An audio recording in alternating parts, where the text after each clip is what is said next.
In my opinion, the NYPD were called in under false pretenses by the president of the university. She approached the executive committee of the University Senate asking for their permission to invite the NYPD in to shut down, to squelch the protest. The faculty and the students on the executive committee voted unanimously to reject her request to bring in New York police. She did it anyway, thus violating not only the statutes, in my opinion, certainly the long traditions of shared governance, the long traditions of protests and protections of speech on campus, as well as the compact between students, faculty, and the administration to act unilaterally, essentially throwing out the rule book. She claimed that the students were being suspended for violations of university policies and that therefore they were trespassing on Columbia property. The 108 students who were arrested were charged with trespassing. However, the vast majority of those students were in fact not suspended until 24 hours after the arrests. The suspension notices that the students received now cite the arrests themselves as part of the cause for suspension. In other words, the logic was circular. They called in the New York Police Department on the premise that the students were trespassing when they hadn't yet been suspended, and they are now suspended on the premise that they had violated New York trespassing laws.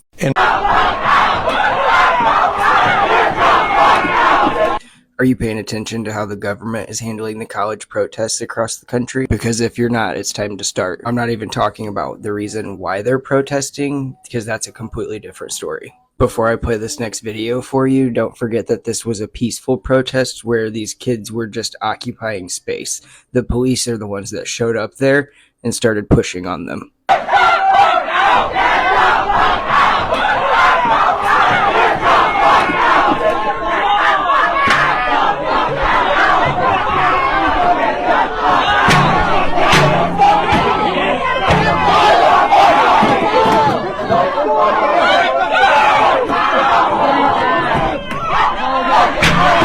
If you don't know where that video is from, it's from a protest at Cal State Polytechnic University in Humboldt, where student protesters were actually able to force law enforcement out of the building that they were in using techniques they learned from school shooter drills they were taught in school, which it worked. I mean, they did get the bad guys with the pew-pews out of the building, which scared the rest of the universities, which again, they were just occupying space and being loud. These are elite schools like Harvard, Yale, Columbia, MIT, Brown, Berkeley.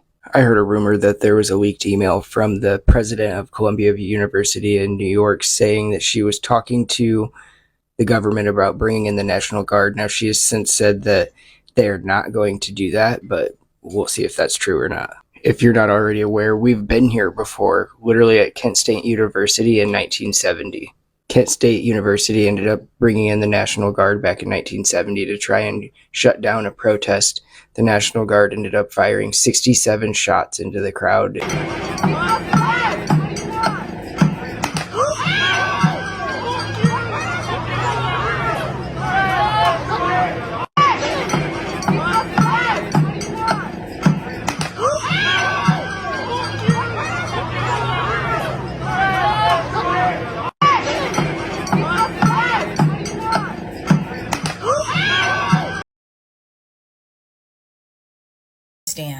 That these kids have been protesting their entire lives.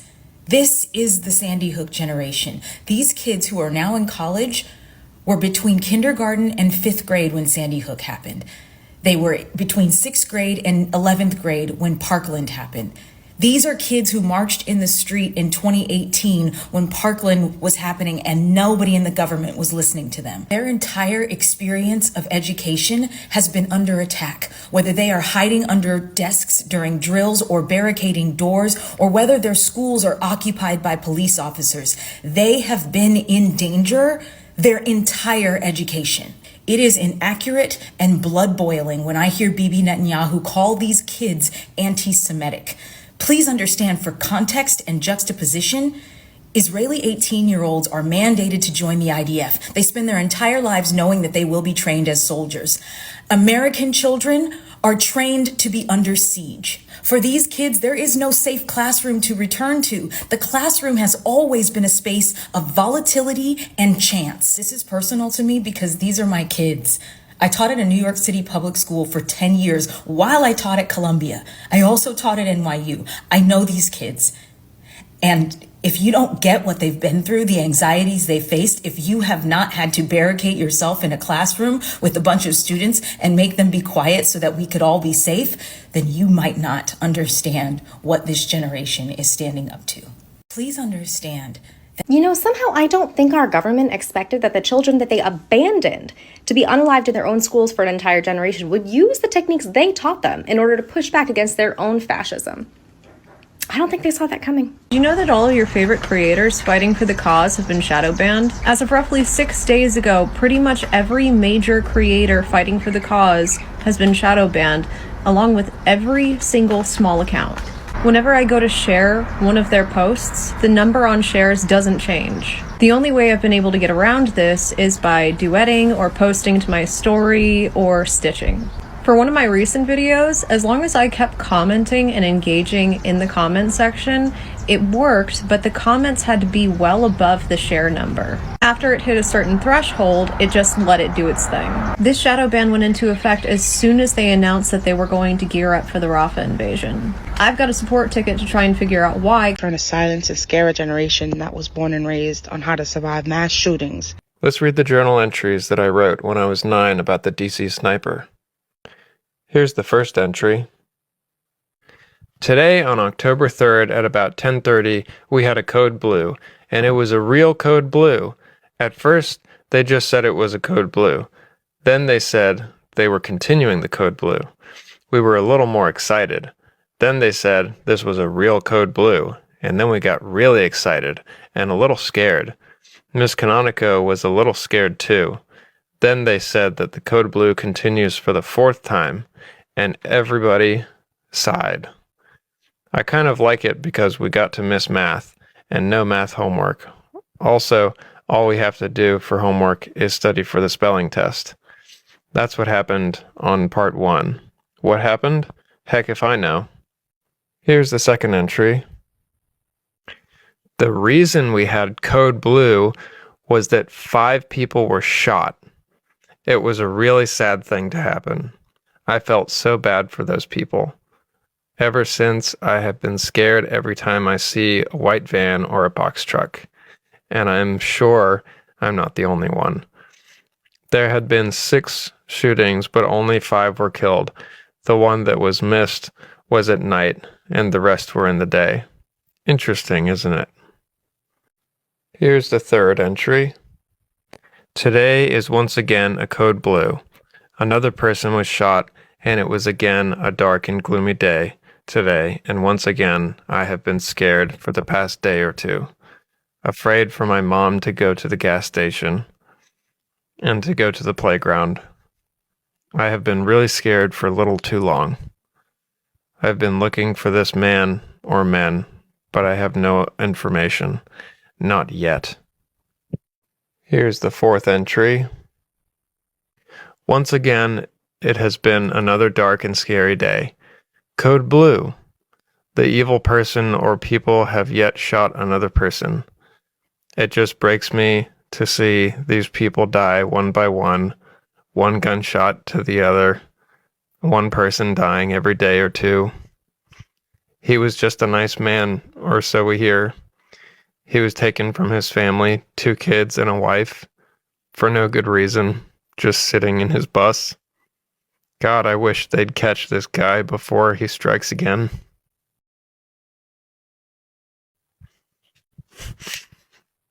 This is what we were raised on. They think they're gonna scare us. They're trying to... Boomers and Gen X parents who copied their boomer parents' lifestyles. These were in Kurt Cobain's journal, and I'm specifically talking about this paragraph up here. It reads, I like to blame my parents' generation for coming so close to social change, then giving up after a few successful efforts by the media and government to deface the movement by using the Mansons and other hippie representatives as propaganda examples on how they were nothing but unpatriotic, communist, satanic, inhumane diseases. And in turn, the baby boomers become the ultimate conforming yuppie hypocrites that a generation has ever produced.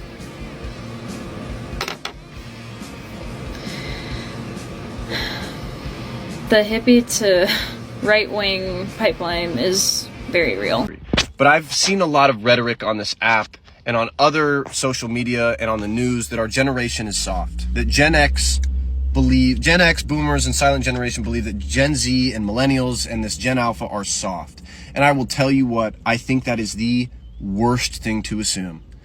I have witnessed hundreds of my peers' lives be stripped away from them, their futures, their hopes, their dreams, their prom nights because of our government's inaction with gun control.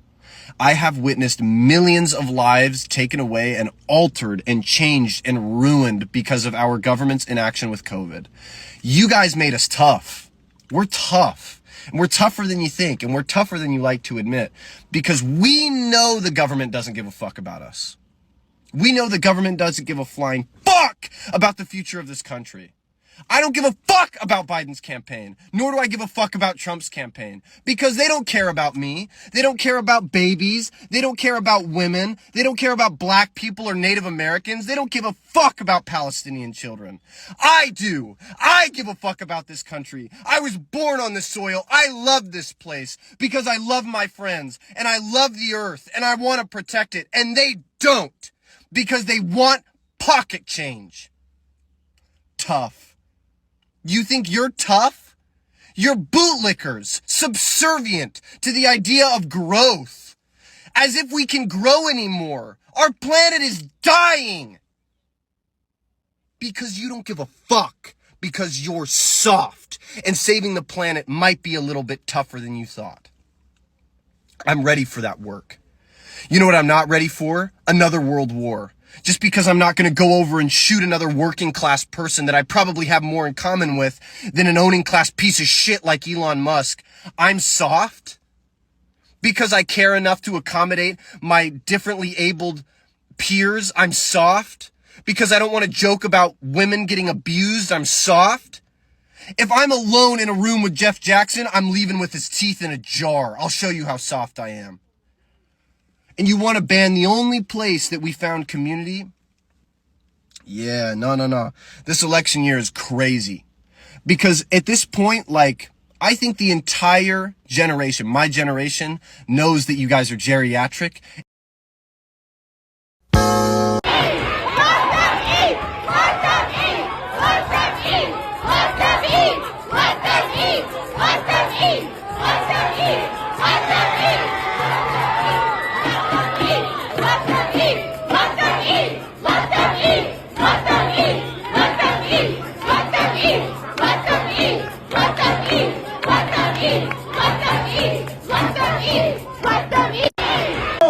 The NYPD is locking us into a building.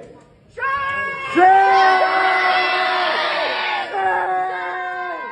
They don't want us to witness how they treat resistors to genocide. Shame!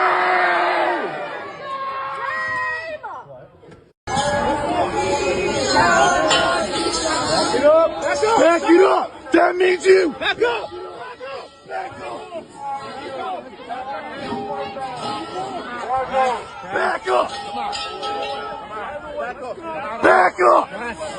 Get back! Get back! Tents are pretty similar, right? At campuses across the country. Why do they have all of them the same? I don't know. I'm guessing that the reason why all the tents are the same is that there's one monopoly that makes all the tents, which is capitalism, which is what these lunatics love. And now they're raging against capitalism because all the tents are the same, which is something that they love because they love capitalism. They love.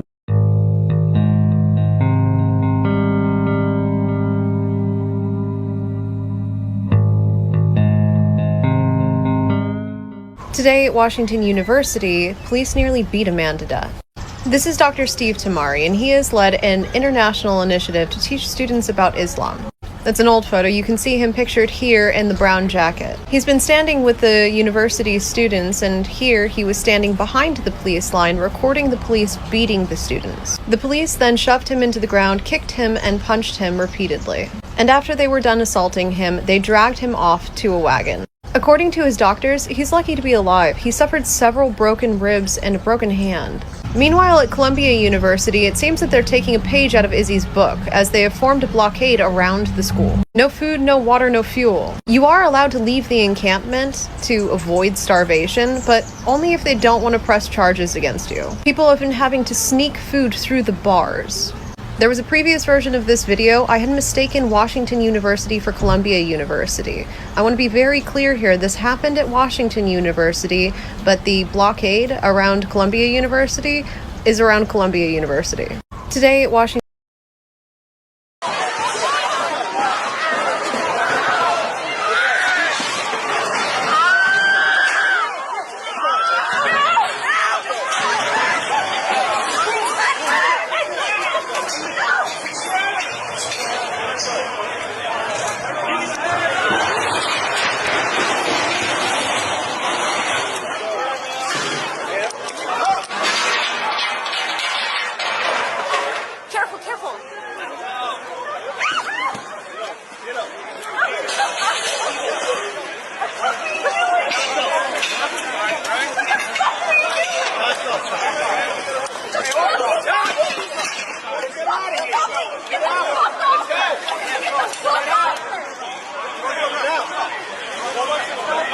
Get out! Guys, I'm asking you to leave now. Now! Get off the stairs! Get back or you're gonna get arrested! Now! Let's go! We're credentialed press! Let's go! Guys, clear this out!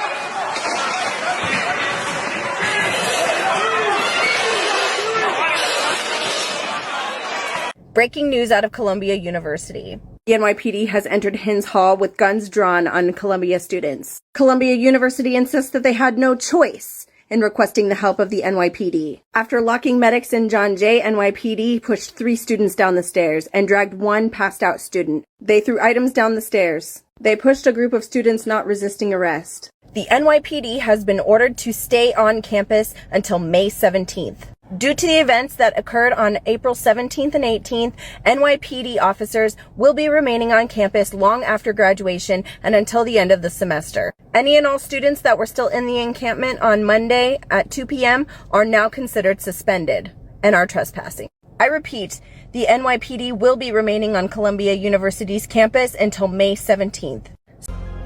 That you must take. You gotta have that mindset that quitting is not an option.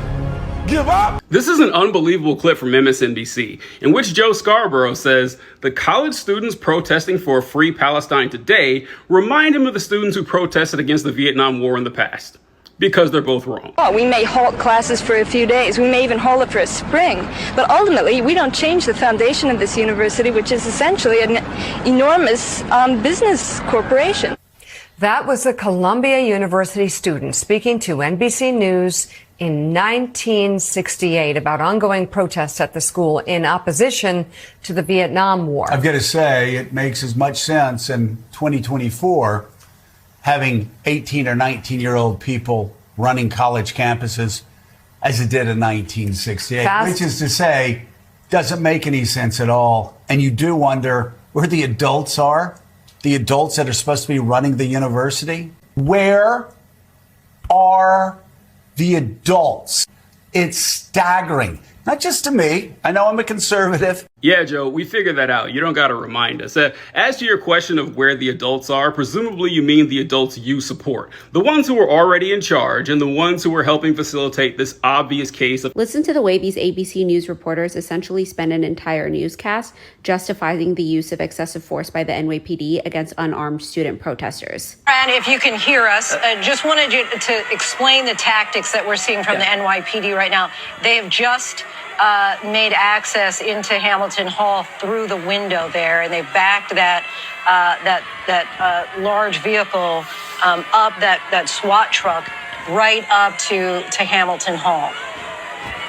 So let's see what they're doing is making multiple entries. That's not going to be the only place they go in. As you noticed earlier, there were multiple dozens of uniformed officers with helmets, flak jackets, etc., that were moved, walked away to another location. The key here is to overwhelm the people that are in there with law enforcement presence. So it's kind of like you're not always just going to walk in the front door. You're going to go in through windows. If there's some sort of roof access, they may go down through that way. But the key is to basically take over the building away from the protesters and arrest them as they move along. Okay, and so that was my next question. Everybody who's inside Hamilton Hall, can we expect that they will be arrested tonight? I would think so. They've been given due warning. They've been in there for hours. They've broken windows. They've taken over a building that they did not have authority to take over. And so it's kind of like the clock has run out for them. And at the very least, I think they're all going to get flexed, cuffed, ID'd, taken away, processed, and then they'll have to decide at some point. I mean, they clearly can charge all of them with trespassing. If, in fact, there are other things they may potentially charge them with. Are there any special precautions that authorities take when dealing with students or when they're on a college campus like this? Well, they're going to take the same precautions that they would walking into any unknown situation. They don't know who's in there. Yes. My guess is the majority of the people in there are probably college students. However, there's going to be people in there that may well not be college students. Are there people? We shall not be moved. We shall not be moved. It's like a tree that's growing by the water. We shall not be moved. For those of you who don't have Twitter, what Columbia Student for Justice in Palestine is posting is absolutely insane. I'm going to go through all of it, but this is literally just in the span of an hour. Breaking: NYPD officers, including the Strategic Resource Group, are entering Columbia University's campus. They're wearing riot gear. Campus is shut down. Multiple blocks have been barricaded off. Then they posted this. This is just a photo of them wearing riot gear and holding zip ties. And this is just 9 minutes after NYPD Strategic Resource Group has entered Carmen Gates and is heading towards Hins Hall at Columbia's University. And this is the crowd of police officers.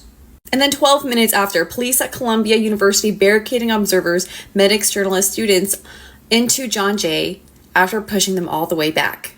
And you should also watch the video. And this is just 3 minutes after. NYPD Strategic Resource Group uses a ladder to enter through the window at Hins Hall. You can see them entering it right here.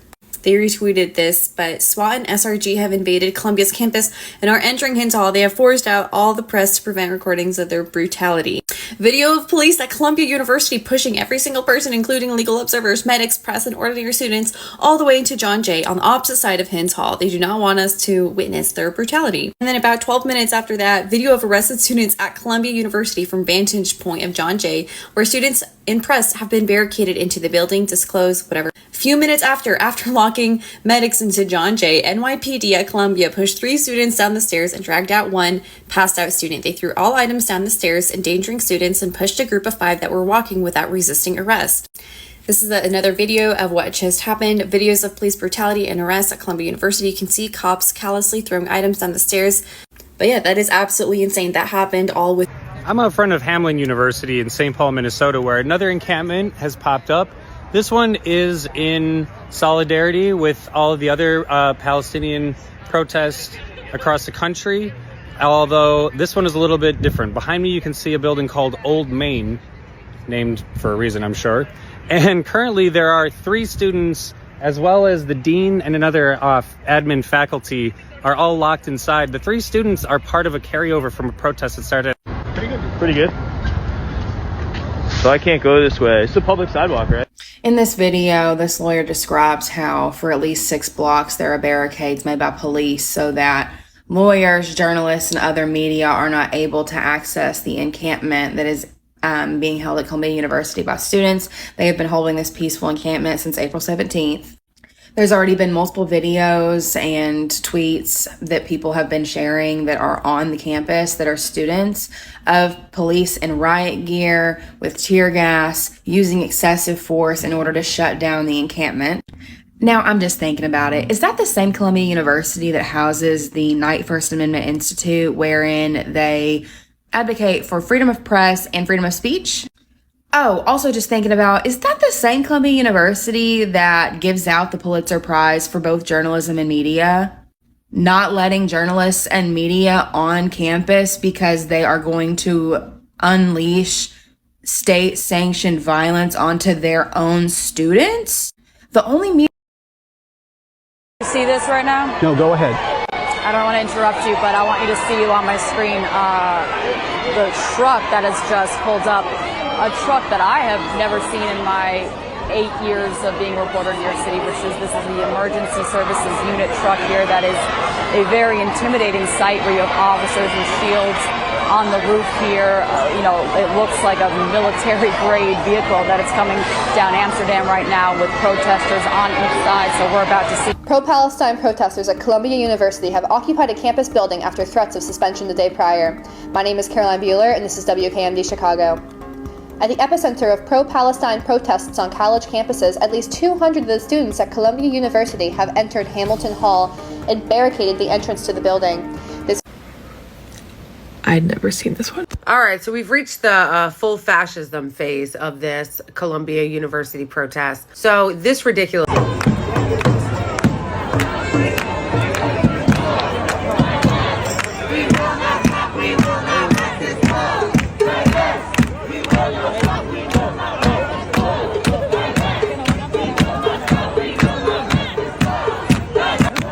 Want to say for the record, the Unite the Right rally in 2017 in Charlottesville, Virginia didn't have as big of a police presence, didn't have as passionate as a police presence that I have been seeing on college campuses.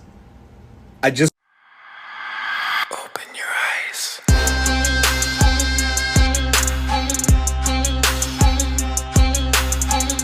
If stand your ground laws worked for female domestic violence.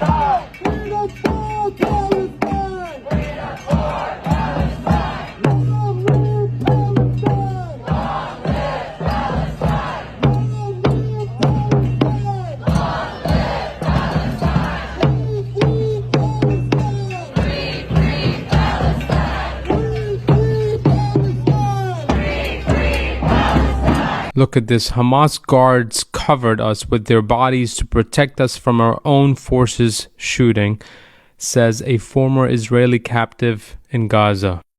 Shh. You are disturbing the Western media narrative. There's still locations here.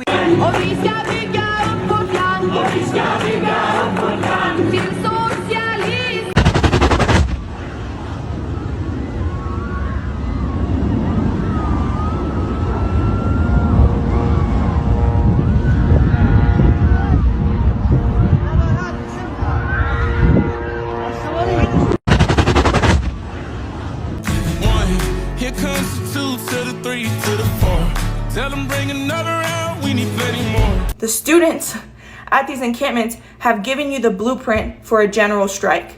So I know I look busted. I've been at the encampments all day, but I wanted to bring a conversation from there to here because I think that it is a really important thing, because if you're not at these encampments, you're not feeling it or understanding what's really going on.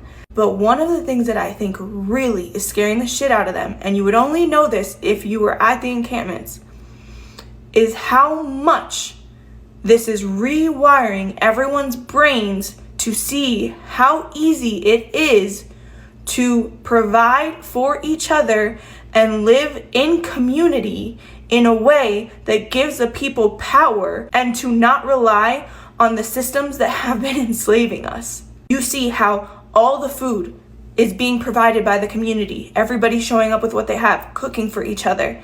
You see the medical tent stocked with everything you could possibly need. And you see people with skills to be medical support there.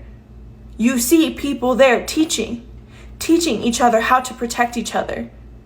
You see people there talking and having conversations about the world around them and communing with each other and sitting in the grass, being outside, grounding themselves and connecting. Give us water! Give us water! Give us water! Shame on you! Shame, shame, shame on you! Shame, shame, shame on you! You have blood on your hands too! You have blood on your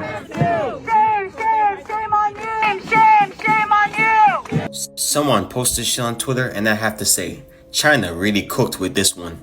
So basically, a Chinese citizen posted this picture of this protester being arrested in America for protesting, obviously, and they made an AI version of it over here.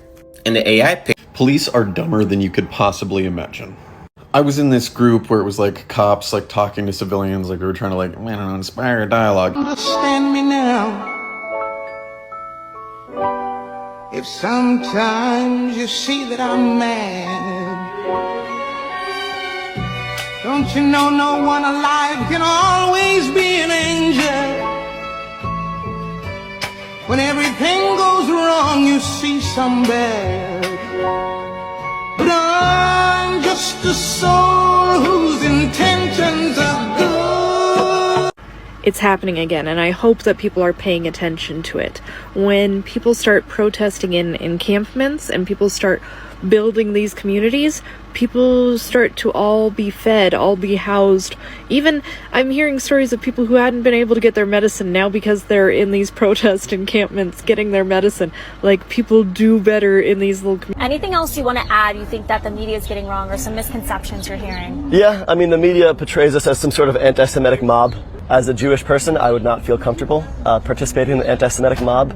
I do enjoy being alive and not being attacked. I think that the description of this as anti-Semitic is just like hiding behind Judaism, people like me, to avoid hearing what we're saying, to avoid facing any accountability. I wanted to bring more attention to what's going on at Cal Poly Humboldt right now. I feel like because they are geographically pretty isolated and also students are pretty low income, I feel like they're not getting enough attention. If you've seen the video of someone bonking a cop with the water jug, that's Cal Poly Humboldt, and I think it's pretty important, if we're going to use that symbolism, that we make sure we keep track of what's happening to those students. The school's at the very top of Northern California, like even above Sacramento, and like I said, it's pretty rural and low income. 1 in 5 students at Cal Poly Humboldt face some type of houselessness. The student protesters there have been really brave in their escalation, and also I just think really innovative in how we think about building a community that takes care of one another. Unfortunately, the cops did raid the areas that students had occupied at Cal Poly Humboldt last night. And from what I've read from folks who were on the ground in that area, it was a pretty terrifying scene. Hundreds of cops showed up at 3 a.m., some of whom drove hours for free just to hit kids, like volunteered their time just to hit kids. Anyway, they showed up with tear gas and rubber bullets and chainsaws to break their way through the encampment. And I believe almost 40 people have been arrested. Hey, how is it not a bigger news story that Congress just threatened The Hague? Congress warned the ICC that arrest warrants for senior ISI officials will be met with U.S. retaliation, and legislation to that effect is already in the works. Mike Johnson decided to call the warrants disgraceful and lawless. The White House put out a statement. They say that we've been really clear about the ICC investigation, that we don't support it, and we don't believe that they have the jurisdiction. The ICC has been... Germany has apparently just stopped recognizing Palestinian as a nationality. This email sent by the Otto von Guericke University in the German city of Magdeburg to Palestinian students says that due to some legal changes in statistical requirements... Update on the Cal Poly Humboldt encampment last night. The police made 20 arrests.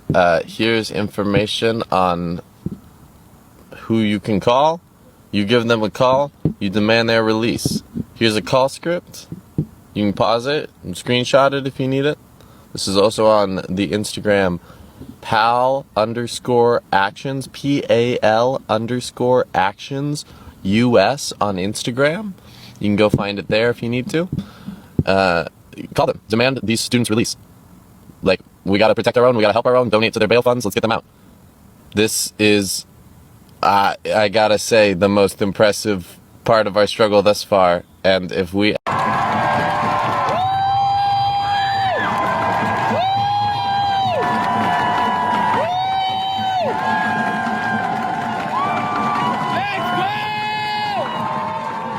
Can't connect with a generation that you did not protect. I don't think that they understand that they're trying to silence it. Okay, let's do this again because we had a previous video and my ADHD is horrible, so if there are multiple takes on this, I'm sorry, but I'm a band nerd, and we've already had the choir kids represent, so again, prisoner 24601 reporting. Let's go ahead and talk first about how proud we all are of these young students who, first off, remember, I need you to understand, first thing first. These are the kids who had their high school graduations taken away from them. These are the kids who graduated during 2020. These are the kids who grew up in Sandy Hook, Virginia Tech, George Floyd, 2016. Protests, 2020 protests. I mean, hell, there's a half a mile from where I live right now. There were protests during the summer of 2020 in Tulsa, Oklahoma. I could go on and on. Now, being from the class of 1999, and also the fact that 8 days after I turned 18, literally while we were in a different country on a band trip, we come home and my entire high school had gone from a free, open, wonderful campus to a lockdown, secure facility. So for all intents and purposes, this is for education only, for educational awareness, nothing more than that. But this is a music stand. I said this previously in another video. This is a music stand. Now, this stand has, you can see that there's not much protection here. Most, and I want to say like Fleming, there's a stand. Leaving the disabled behind to die is called eugenics. I need y'all to do everything you can to make this video go viral. This means watching till the end because completion rate is the most important metric. Tag our friend Crutches and Spice or anyone else you think has a big platform and might be personally invested in helping a disabled man find safety. Share this video off the app. Text it to your friends because the story I'm about to tell you will infuriate you. This is Khaled. I'll play you a message from him shortly. He has muscular dystrophy, which is a progressive muscle wasting disease. And since all the muscles of the body are affected, people with MD need help with activities of daily living. And as a physician, I am telling you, Khaled cannot be alone. The OOB Perinatal Project has been supporting his family, and his sister, Nadia, was recently able to safely deliver her baby in Egypt because the entire family was registered for evacuation together, and every name came up on that list but one, Khaled's, and every attempt the family has made to fix it has been unsuccessful. Now, this may be human error, but this is also really, really suspicious, and as a scholar of the history of eugenics and someone whose family was deeply affected by eugenics, I'm telling you, this reeks of eugenics. We have 3 days, 72 hours to help Khaled. His mother stayed behind to take care of him, but in 3 days, her approval on that list is going to expire, leaving her with an impossible decision: leave Khaled behind to evacuate to safety, which would leave him alone in a tent, wheelchair bound, or stay with him and forfeit her evacuation and all the money they've raised thus far. As a reminder, single adult men don't get approved for evacuation, so once his mother leaves, that's it. What can you do? They have the funds. Don't worry about that. We're not asking you for any of that. We need mass videos made, putting pressure on Egypt to put his name back on the list immediately. And a key part of that is pressuring news outlets to cover this. Join our Telegram channel. We put all the info you need, an original video right here in a post for you. We do this frequently, so please just join the channel. Number 2 is we need contacts for agencies and other targets doing medical evacs. We only have contacts for ones who are evacuating kids. Right? Actually, misspoke in this part. We need you guys to reach out on your own because it's so time sensitive. Now here's Khaled. Again, you can find his video and everything you need to make your own video in the Tele group. Hello everyone, this is Khaled, and for those who doesn't know me, let me introduce you to myself. I live in Gaza. I've been living in pure hell since the beginning of this war, and I'm sick with muscular dystrophy. Me and my family were trying to leave to Egypt since the beginning of this war. It took us really long time to collect what's enough money to leave, and we had to wait 1 month for our...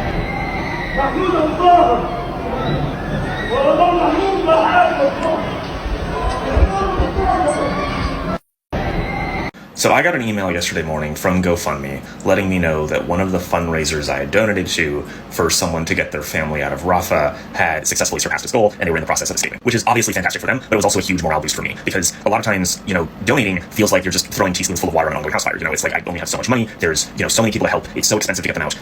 I feel like I'm not doing anything. And so, knowing that, hey, these people actually got out is fantastic. And I think that kind of hopelessness can create a sort of bystander effect with these fundraisers, because you see, oh my God, they need $40,000 to get out, and there's so many.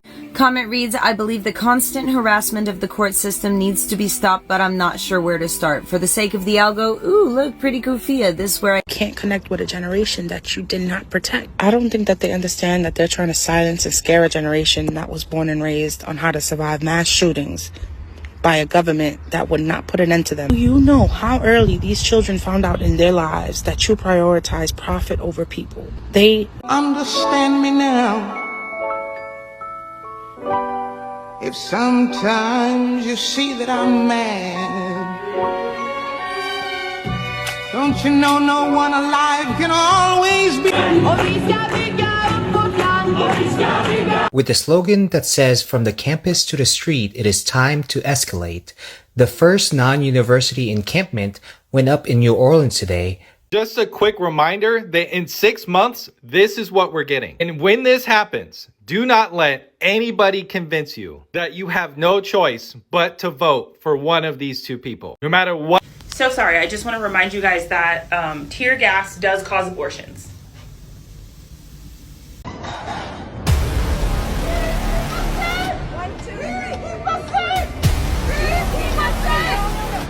Keep us safe!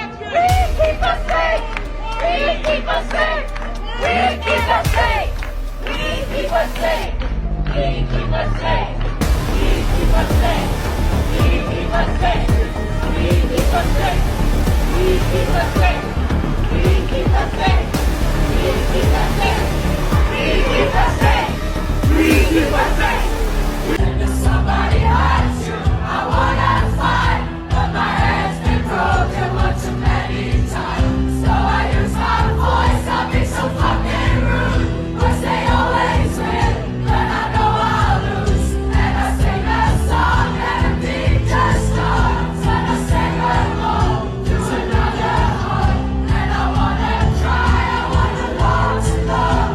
But all my tears have been used up on another love, another love. All my tears, and somebody hurts you. Hi, they are bombing us here in Rafah. They told us it's a safe place here. Look. Oh my God. Oh my God.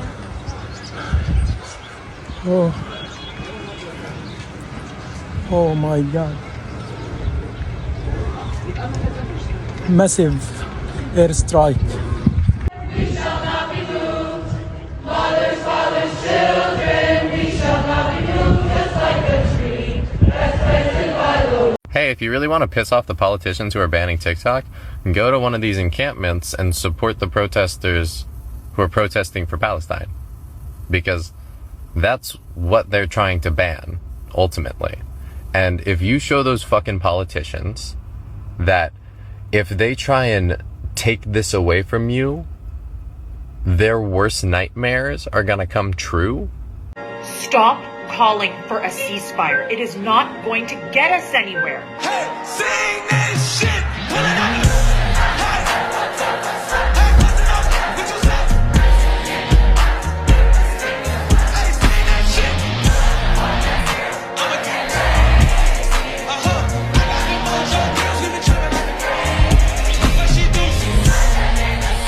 I had to look this up, and it is actually in the Bible. Proverbs 7. As a Holocaust survivor, my message to the brave student protesters in America is just keep doing it, don't give up. We are doing exactly the same, and in the long term, we are going to prevail. I'm out from the beginning at every march, a small group of survivors and descendants. Zionism is a political perspective based on ethno-nationalism and the maintenance of the settler colonial project of Israel. An ethno-national state cannot exist simultaneously with equal human rights for all. Ain't seen nothing yet. But baby, you just ain't seen nothing yet. Here's something that you're never gonna forget. But baby, you just ain't seen nothing yet. You ain't been around. At least that's what I'm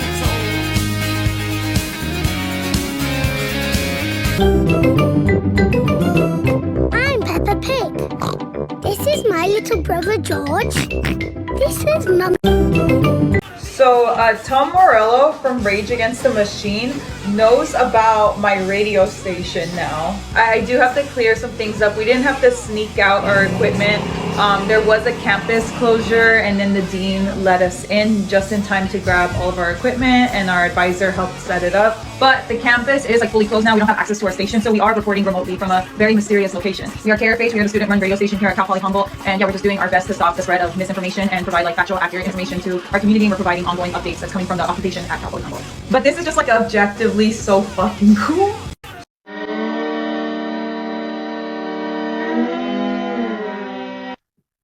When those Imperial stormtroopers put on their riot gear and swing their batons at those unarmed kids, they think they're the heroes of the story. And remember, kids, the next time that somebody tells you the government wouldn't do that, oh yes they would. And remember, kids, the Israeli embassy is pretty upset that they're surrounded by Palestinian flags now. And so they responded by getting this giant flag, but look at it for a second. And Are you staying silent too, whilst people are killed, but far away from you? People keep dying and we all just live our lives. But a child loses all in the land of Palestine. Are you? All day, every day, therapist, mother, maintenance, then a virgin, nurse, then a servant, just an appendage, lift to attendance, so that he never lifts a finger, 24/7, baby machine. All day, every day, therapist, mother, maintenance.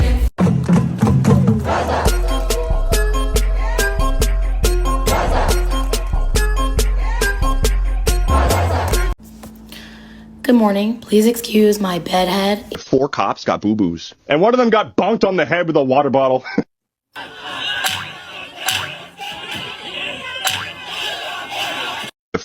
The water jug has become a symbol of resistance and revolution. 4 cops got boo-boos.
See, but what makes me sick to my fucking stomach is the fact that we as citizens are so uneducated and uninformed on our government that we don't know that we actually can fight back, that we actually can overthrow them and change the government. It's literally on paper, like legitimately in the Constitution, right up there where it says it is the right of the people to alter or to abolish it. I don't wanna contribute nothing to.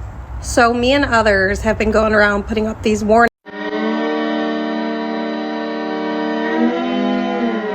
There's truly nothing more American than this. Hundreds of riot police to go brutalize students for protesting against their college's active participation in an ongoing genocide. Nothing more American than this, and it's so ironic that this is in Texas. You know, the same fucking state where this happened. This is the exact same fucking state, by the way. Uvalde. Children are dying like 15 feet away from this guy, and he's checking his phone.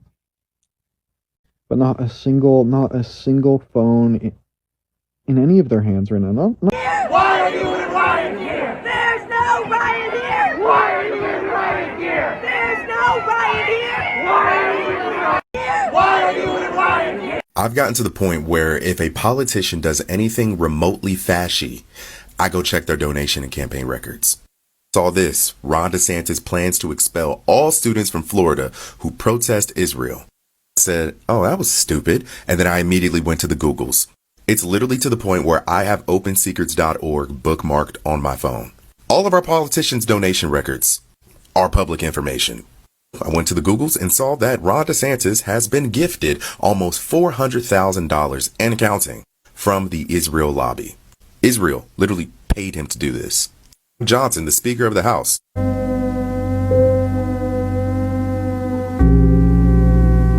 I think Officer Smallwood might be in disguise today at UT Austin, but that's just my opinion.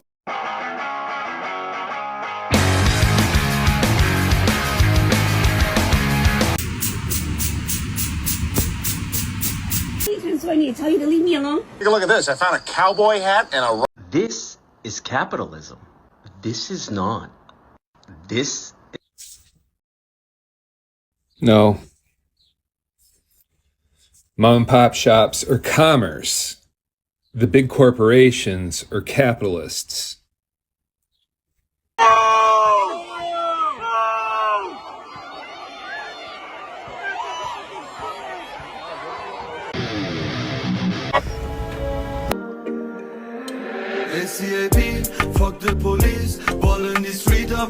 to know what I just realized about all the legislation that's being passed? Literally all of it is to stop a revolution. We got the 702 bill, which allows them to go through our text messages and make sure we're not colluding with foreign adversaries, but they're also looking for words like revolution. We have the bill that stops us if there's more than 1 million people talking about one topic or assembling. It's illegal, which isn't even the right term because they're passing statutes and regulations. They're not passing laws. Banning TikTok because TikTok is our only access to uncensored information. We get to see people on the fucking ground where the shit is happening, telling us what's actually happening. So the story that they spinning doesn't work anymore. Nobody's going to the news outlets. Nobody's looking at the newspaper because we all see that it's propaganda now. So do you know what that tells me? That either we're about to find out something that they have been doing that directly affects us, which is literally every fucking thing that they've been doing, or they're about to do something so drastic that it's going to cause for us to uprise. Now, it could have something to do with that guy burning himself alive in front of the Trump trial in New York. He was basically saying they're running a Ponzi scheme, allegedly using Bitcoin. So you're putting your money into Bitcoin. They're going on the back end and taking your money out. So eventually Bitcoin cryptocurrency is going to crash because there's no money in it. Now, that doesn't surprise me because they are doing the same thing with our retirement plans, with our 401ks, and the trust funds that half of us don't know that we got. The CS, the KV trust. So that would be on brand. And again, all of this is allegedly. Besides the fact that it's a fucking stick up and half of us ain't even paying attention. What else do you think that they could be doing that would cause us to stand up? Because they're worried about 1 million of us standing up. What could they possibly be doing? Drop your thoughts in the comments. See, I want to know what happened yesterday at the universities in America. The media will never show you, and that's why you have to repost this video, do it, and put it in your stories so everyone can know what's going on. Starting with this one, as you can see in the video, more than 200 pro-Israel counter-protesters attacked the encampment of pro-Palestine at the University of California, Los Angeles. And as you can see in this video, they attacked one of the students and started beating him up, all of them together with the sticks and everything that they had available in front of them. I just want you to imagine if a pro-Israel student was beaten up like this by pro-Palestinians. And in this video you will see how they throw fireworks in the middle of the protest, putting in danger the lives of the protesters, because at any moment a fire could have set on and actually the student's life will be in danger. Now you might be wondering, where are the university security or the police? As you can see in this video, they were actually standing a little bit far away and they were filming them with their phones, attacking the encampment, and I think this was all coordinated with the security or with the police, I'm not sure, but you can't just be standing like there and filming them doing all this violence. So now you might be also wondering, where is the media from all of that? I want you to see where is the media. 16. Good morning to all of you. Some pretty stunning images coming to us overnight, Evan. We also are just learning at this hour that banners have been hung from the hall. They read Hind's Hall and Intifada. Hind is a reference to a woman who was killed. The media was very busy celebrating how Columbia University was raided and reporting that Hind Rajab, which is this one, is a lady. I mean, you simply cannot just miss with Hind's story. And you cannot just say a woman about this girl, whom I hope that her soul will be hunting every single one who was a reason for what happened to her. So this was a quick overall of what happened yesterday at the University of California. Meanwhile, the University of Columbia was being raided by anti-riot police, and we witnessed again the militarization of Columbia University for the second time in 2 weeks. And all of this for the sake of Israel. Please don't forget to check the link in my bio and repost this video, put it in your stories, and do it there. Ciao. 3 videos of what happened yesterday at the universities in America. The media will never show you, and that's why you have to repost this video, do it there, and put it in your stories so everyone can know what's going on. Starting with this one, as you can see in the video, more than 200 pro-Israel counter-protesters attacked the encampment of pro-Palestine at the University of California, Los Angeles.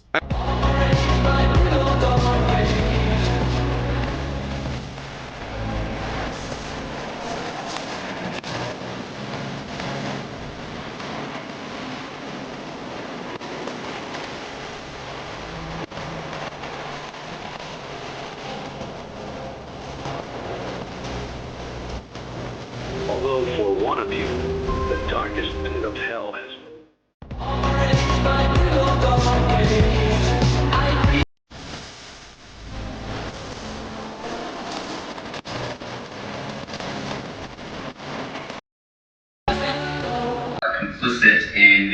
Israeli occupation and apartheid. So I have been part of encampment organizing there as much as I can, although of course we all take shifts. And one thing I can say from being there is that the encampment has faced aggression and hostility from counter-protesters the entire time that it's been up, but that last night was a horrifying escalation.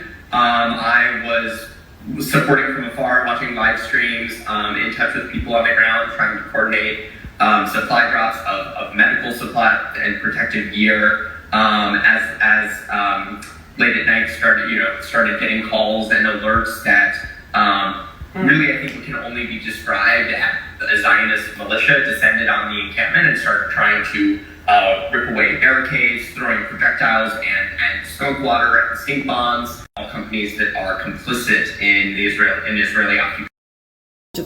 You guys see the parallels, right? We've told you this whole time that everything's interconnected, that they're all working together. Notice the narrative.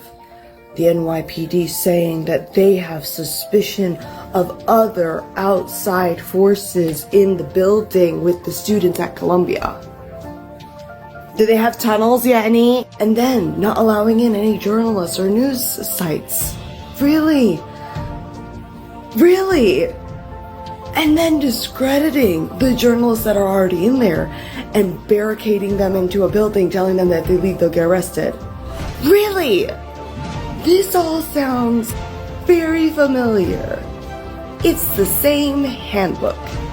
They're all playing from the same handbook. And we've been telling you this. You guys see the parallels, right? We've told you this whole time. A lot of you have already heard about the counter-protesters attacking the encampment at UCLA tonight.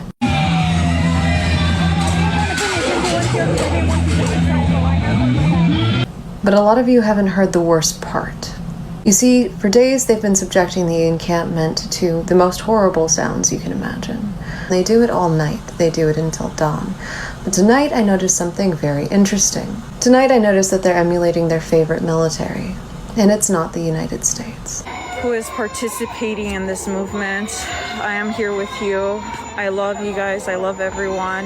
And inshallah, things get... They're playing the sounds of terrified and crying infants specifically because of what happened at that camp. They're doing it on purpose. They're rubbing it in because that is the kind of people that they are. Now, if you don't happen to already know what I'm talking about, I have linked the video in the description. And I hope that everyone there has the day that they deserve. A lot of you have already... يا جماعة الخير، قوات كاب تطلق صوت أطفال الآن من مخيم انصارات زي ما انتم سامعين بالضبط. حسبنا الله ونعم الوكيل. امبارح استشهدوا شاب طلع مسكين يشوف ايش الصوت في المدرسة تبعهم، طلع والله جانا صوت.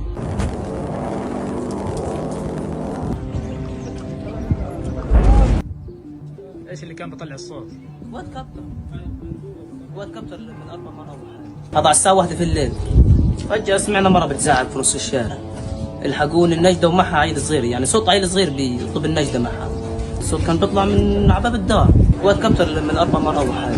طلعت برضه بين الخيم وقعدت تزعق ونفس الحاجة. رنينا ابن عمي في الخيم قلنا له واحد يطلع. لكن نظام صوت بس. أبو أنس الشحرور عندنا في المنطقة في راسه.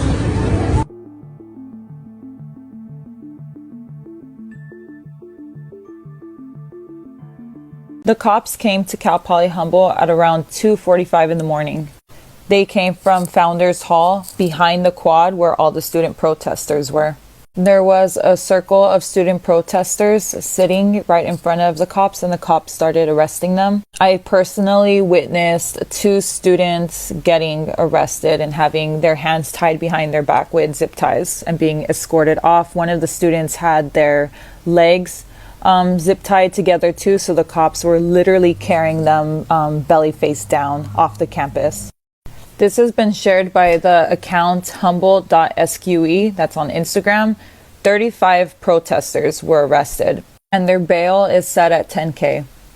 Me and my team, we got to campus around 10 o'clock. You can see me with bright green tape that says press. I'm in a bright orange vest. We were advised to really make it clear that we are press and just wear bright colors, have our press passes. We went through some meetings in preparation for this. And the reason we were prepared was because I did report on air the day before that I spoke with a direct source who got a call from the university basically saying that there were plans to move the cops from Blue Lake to campus. And again, I remember feeling terrible after making this report because, you know, I didn't want to incite fear. But all of yesterday, all of Monday, there was just more and more signs. So we showed up at 10 p.m. A campus police car with a loudspeaker started making the announcement saying that they declared this an unlawful assembly and that the student protesters had about 15 minutes to evacuate the area. Anyone who didn't leave could be subject to arrest. And they did threaten the possibility of kinetic projectiles and chemical agents. People started putting their helmets on, their goggles on, their gas masks on. And that's, again, why we were so prepared too. Now, again, these announcements started around 10 o'clock saying that student protesters had 15 minutes. But they were doing circles basically around the quad. And that lasted hours. Again, the cops did not show up until 2:45 in the morning. I was live streaming this on Instagram and we put it on air too. We're part of the radio station. So everything that I was reporting with the radio in mind. But the videos are up if you want to go onto Instagram. That's going to be at KRFH Radio. I'm okay though, and I am safe at home. Physically, my body is just not having it. My body hurts a lot right now, and I think it was just the stress and adrenaline mixed with the cold, mixed with the exhaustion. Again, we've been reporting every single day for hours. And I'm going to take some time.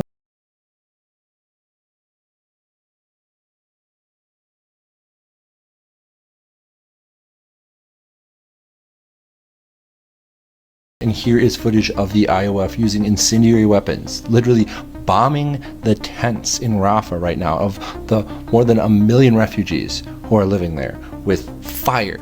They are firebombing refugees right now. It is April 30th. That campus security though left, and you see the barriers that are all in disarray right now.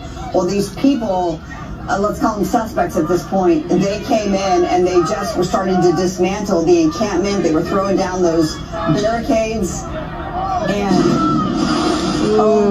the Zios throwing fireworks into the encampment. And you're hearing the cries of the people on campus right now, students, perhaps. Look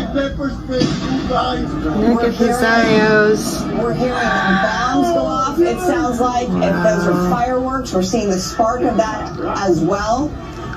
The Zios are throwing fireworks.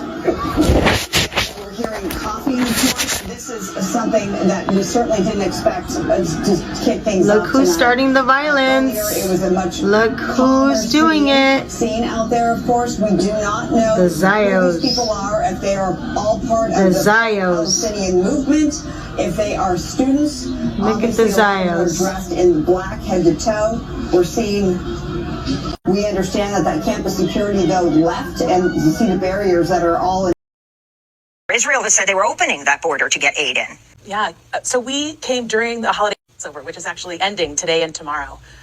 Passover is known as Man Chorotenu, the season of our freedom. And if that is going to mean anything, it must mean that we work for the freedom of all people. It doesn't work that one people is free and another is captive. And Israel has, as your other guests have highlighted, is enacting a siege on the people of Gaza, where now people are on the verge of death through a policy of forced starvation that is in the wake of decades of an Israeli policy of forced displacement, occupation, apartheid, and Nakba, catastrophe that began in 1948. So for us as rabbis, when we came to think about what are we going to do this Pesach and this Passover, when we know that so many Jews are struggling with what does it mean to sit around a table and celebrate freedom when in our names a forced starvation and a mass murder is taking place. And it felt critical to us that we do literally whatever we possibly could to support the people of Gaza. So we came to the Erez crossing, and as we marched towards it, we chanted the words that begin the Magid section of the Passover Seder, which is the time in the Passover Seder where we tell the story of our people's liberation. And it begins with Kol dichvin yitei ve'yichol. Let all who are hungry come and eat.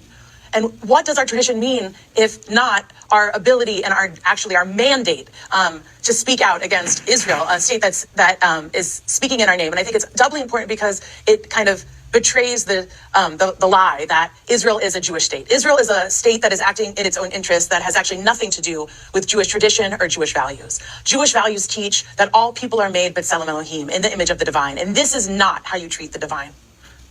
Can you explain why you were arrested on Friday at the Erez border crossing? So when we got to the crossing, we anticipated that we would be stopped, but it felt urgent that we try. So we were at the border, and the police, were insistent on pushing us back. They actually did physically push us. And, to us, American activists, it felt really intense and violent. And later, some of the veteran Israeli activists that were with us were like, oh, they were actually being really light with you.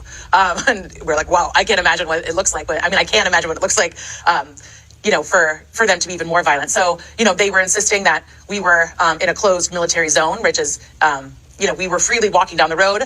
So there was nothing visible at where we were that we were in a closed military zone, though I know from other years of activism on the West Bank that that's often what they say is this is a closed military zone and you can't enter.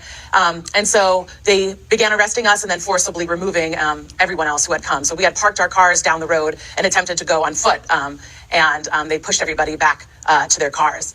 Then we were taken to 2 different police stations, and Ayelet and I and another rabbi were held for 9.5 hours, during which we each kind of underwent an interrogation. And actually, when I sat down for my interrogation, the police officer said to me, you're being detained here because you tried to bring food to the people of Gaza. Talk about why you went. Bombing schools is not self-defense. Bombing mosques is not self-defense. Bombing churches is not self-defense.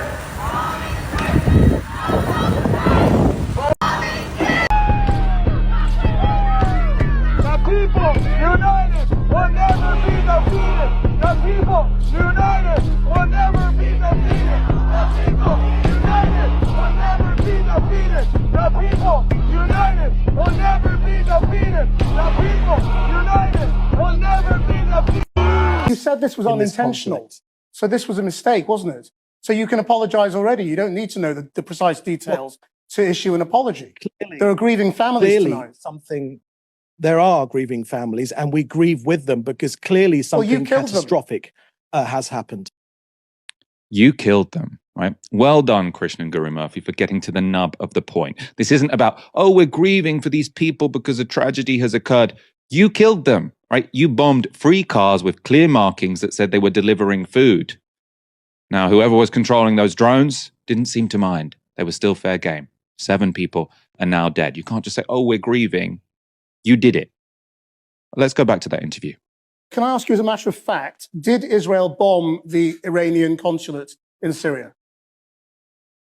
So I've got no comment on that, but what I can share with you is that Daniel Hagari said quite clearly that it wasn't a civilian embassy, it was a military base for Al-Quds. So while I can't but you're not going to deny admit no, as I said, that was a military base for the Al-Quds force. Iran, unfortunately, once again, trying to destabilize this region, not for the good of the Palestinian people, not for the good of the Arab world at large, but just to destabilize this region. We're trying to go for peace. We're trying to go for coexistence, but we need to get I'm sorry, David, I've got to cut you off there. Because I'm trying to get answers to questions, and if you can't answer the question, then I can't allow you to do the propaganda bit afterwards. But David Mensa, thank you very much indeed. You're such a sweetheart. You're such a sweetheart. Dahlia, did these people actively want to sound like gangsters? I mean, I think saying that he sounds like a gangster is making him sound a lot cooler than he does sound. He's, second fiddle to Elon Levy, and it shows. And I'm also old enough to remember the last time I saw this David Mensa guy, which was when he was squealing at James Schneider for being a lover of evil Hamas, as, James Schneider just sort of sat there looking really bewildered. We're really not sending our best to Israel when it comes to their spokespeople. You said this was unintentional. So this was a mistake. Today of teachers coming out and saying how terribly behaved kids are, that they're unteachable and their behavior is terrible and they don't care about anything at all. They do what they want when they want. But I don't think there's enough people talking about why kids feel that way. Kids aren't stupid as much as we think they are, but they can see the world around them and everything that's going on. I remember going to school late 90s, early 2000s, and I don't think there was a single time I was in school that I felt like my future was hopeless. I felt like the work I was putting in school actually could lead to to something if I worked hard on it. It felt like if I actually got good grades and cared about school and made an effort to be the best I possibly could in class, which I wasn't always, but at least I felt like if I did somehow achieve those things, it would lead to something better. And I don't think kids feel that way anymore, especially with millennials having kids that were told growing up, hey, if you work hard in school, you do the right things, you'll be able to make good money, buy a house, have a good, secure family. And it was all a lie. We grew up and we found out that that was not the case for us. And we're actually one of the first generations to not be able to experience that. So kids today don't feel like this in school, and they don't want to care because they feel like no matter how much effort they put in, it's going to lead them to the same place no matter what. And things need to change if we want to see a change in our. People are wondering why people are still siding with Israel. It's because of the news. These people are literally trying to make it seem like the protesters in the encampment caused fights and did all this stuff. All of that stuff that you see happening in that bottom corner, that is the entire pro-Israeli side. I have a live showing that these people were never in danger at any point in time, and that they were the ones destroying stuff, setting off fireworks, and spraying pepper spray. And what's worst of all is the person whose live I have it from wasn't a student, didn't live in the area, and when they left, they had someone else call an Uber for them, which makes me realize all of these people were implanted into that situation to cause that. Ridiculous. If y'all are wondering. So behind me, both of my daughters are suspended off cranes with 10 other activists, and what we're demanding is an economic blockade of Israel and Zim ships banned from the port of Melbourne. Now this is like day 207. There are like over 40,000 Palestinians, innocent Palestinians have been murdered, and so we need to stop supplying and aiding and profiteering off this genocide.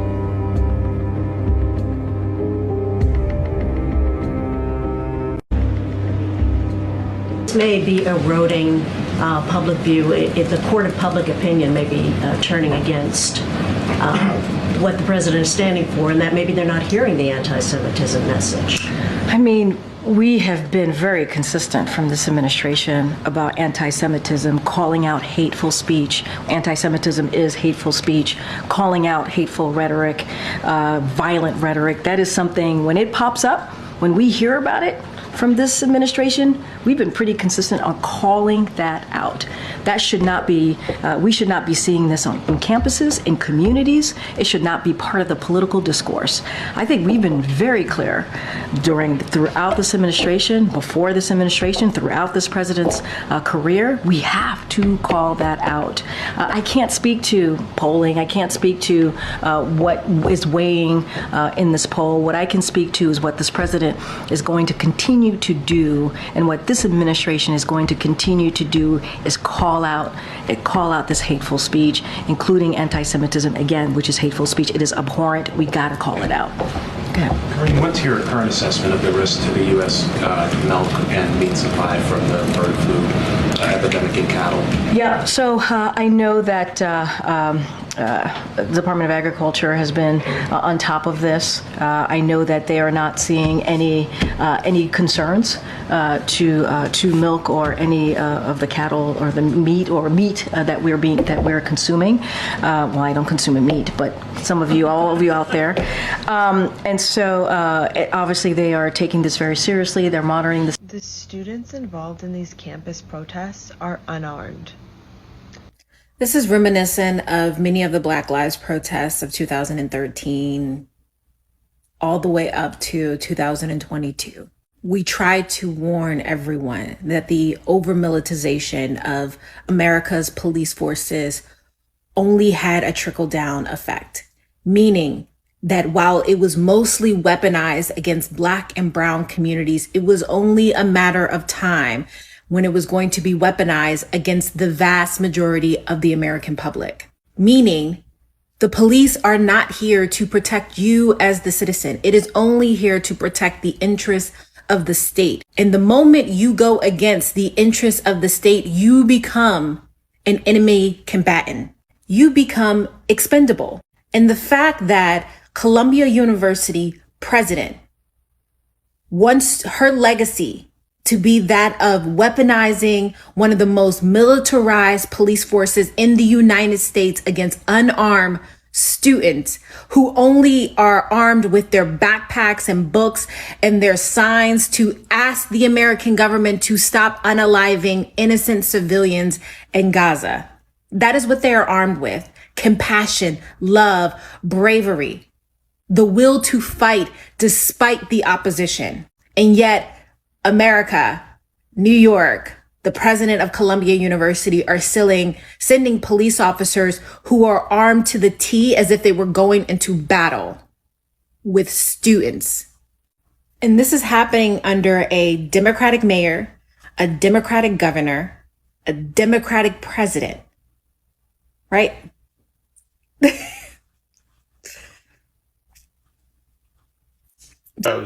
Smashing windows with hammers and taking over university buildings is not free. Imagine being more outspoken about broken windows than you are about bombing kids. Members of Congress in both parties are so unserious, both intellectually and emotionally. They will sit there and collect their bribery money and cheat the stock market using their insider trading so that they can profit off of the deaths of kids overseas and then lecture people about broken windows. I've been avoiding for a long time to make this video, but I think I have to now. I am begging other creators to help the people of Palestine. I have asked influencers that I know directly, and I've either gotten a no or a no response. I don't know what it will take to get your attention.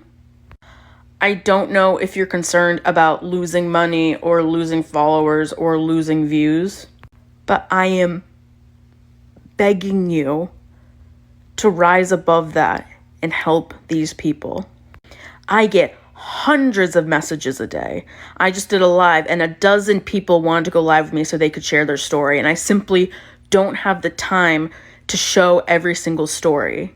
I know saying this, some big creators are going to unfollow me because they're so annoyed that people keep asking this. The truth is, this is the Holocaust in real modern times. But we have the privilege of having access to the victims, and we can share their voices and give them money. If you had the means and opportunity to save someone in the 1930s, why not do it today? You have the ability to do it today. And I'll say this to creators. My content views haven't gone down. I've gotten way more followers because people respect this and want to help. Yes, it's hard to get a lot of messages from people telling you the most horrible things, but that doesn't matter in the grand scheme of things. This is not political, guys. It's not. I know they want to make it, but it's not. These people only want to escape getting murdered. That's it. That's the goal. And I'll say, if you have any influence right now and you do nothing, a year from now, 5 years from now, 10 years from now, you are going to regret it. You are going to be one of those people we say, they were a bystander. And I hate to make this video guilting you into this. You think you're not an activist account, but you're a human being. And I know you all care. And I can help. If you don't know how to go about it, send me a message. I can get you together with a family. You can make a video just for that one family. Even that is enough. God, I'm begging you guys. It does work. It does help. And these people are begging for it.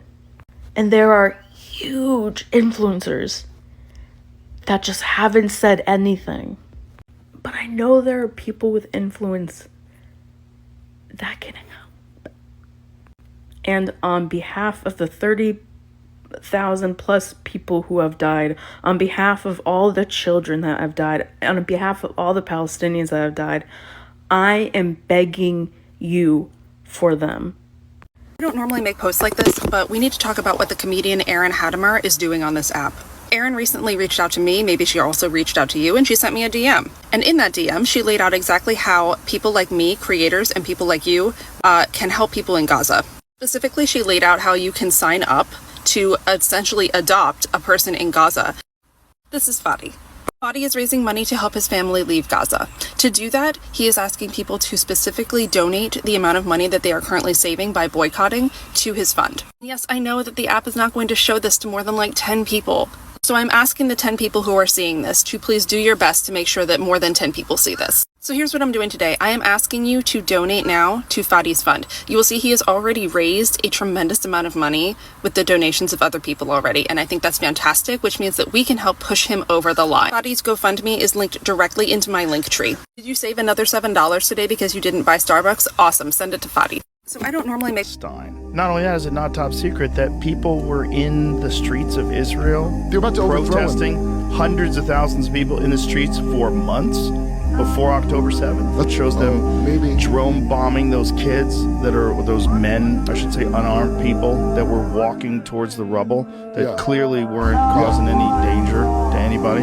They just bombed them. They were always saying they're only targeting Hamas and everybody else is a casualty.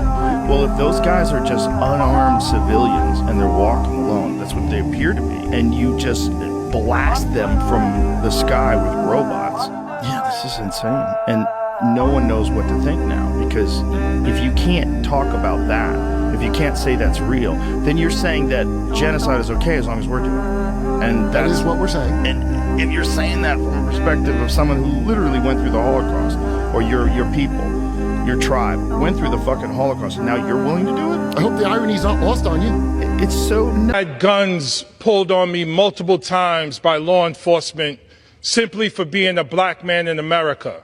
And now I see guns being drawn on peaceful protesters at Columbia University. When I was 11 years old, I was a victim of police brutality simply for being black in America.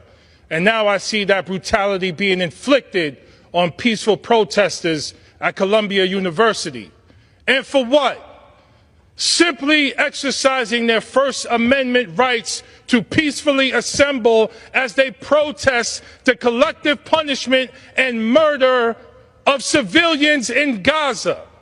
100,000 killed and injured, mostly women and children, protesting our taxpayer dollars going to Benjamin Netanyahu to continue this mass murder. That is their right. They are supposed to push us to stand for what this flag represents. Are we in a police state, or is this a democracy? The gentleman's time has expired. We must stand with our young people and demand justice and freedom. The gentleman's time has expired. And everyone in this world. Mr. Speaker, we have the Secretary of Defense here talking, and they're saying that the U.S. budget of $1 trillion for militarism isn't enough for all the threats we face in the world. You know why we face threats in the world? Because we support genocide. That's why we face threats. And if we stop supporting genocide, if we stopped, then we wouldn't face these threats in the world. So I say, Yeah, why are you doing this in the hallway? Excuse me. Excuse me, why are you doing this here? So isn't it ironic that the person who speaks out for peace and international law...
on the Norfolk Mall.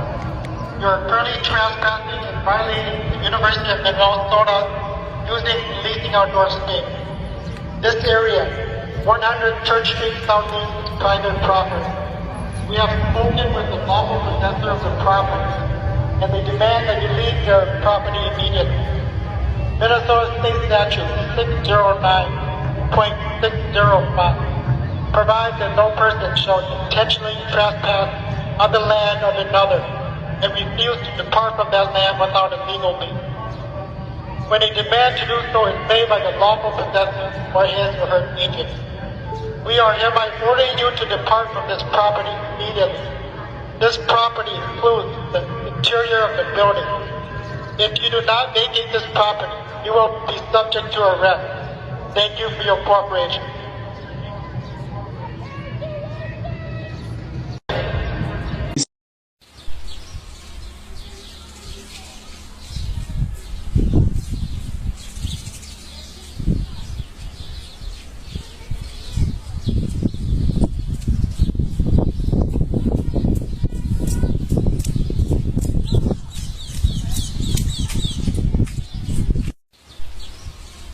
Someone were the recorded text messages on a police officer's phone on Columbia University's campus Tuesday night and posted on Twitter.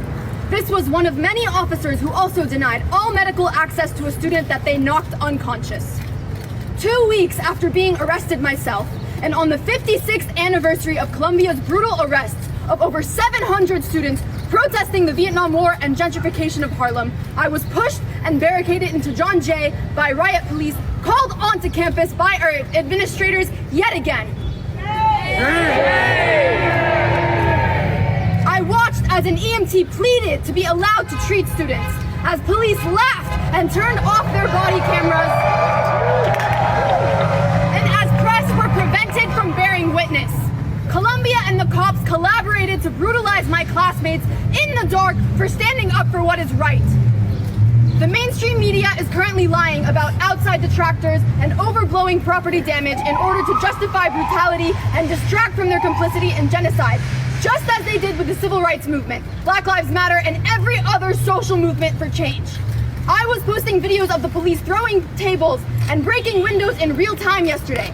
To be clear, the police caused far more property damage and physical endangerment than my classmates ever did. Shot someone. Mr. President, have the protests forced you to reconsider any of the policies with regard to the region? No. Thank you. Mr. President, do you think the National Guard should intervene?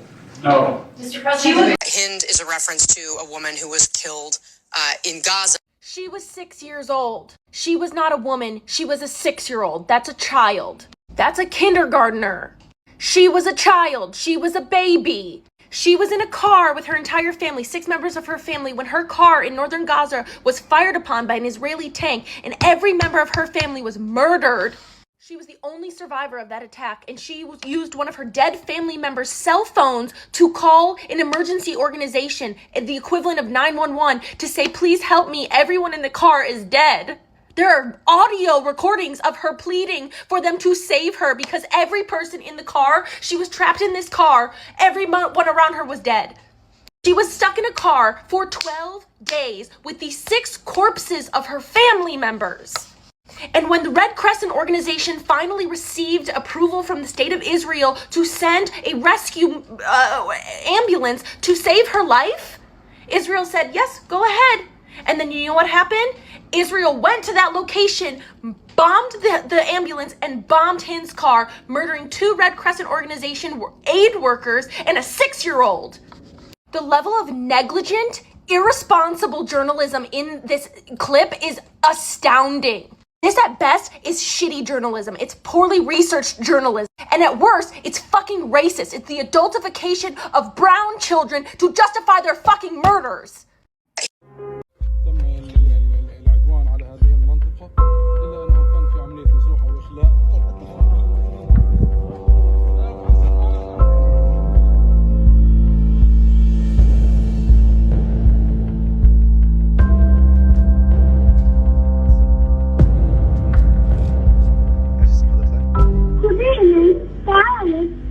أجي أخذك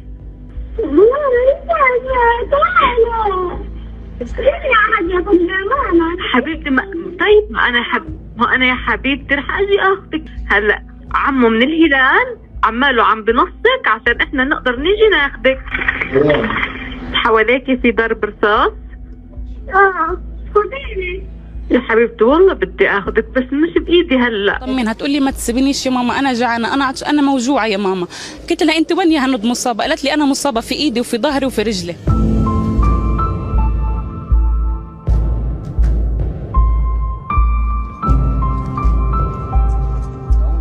لقينا انه هنا في جثه متحلله، عمود فقري وجمجمه وهي هنا حوض. هذا بدلل انه تم استهداف سيارة الاسعاف وعدم احترام لا قوانين دولية ولا اعراف انسانية، وهذا يعني ما يعني يستدل منه من جرائم الاحتلال.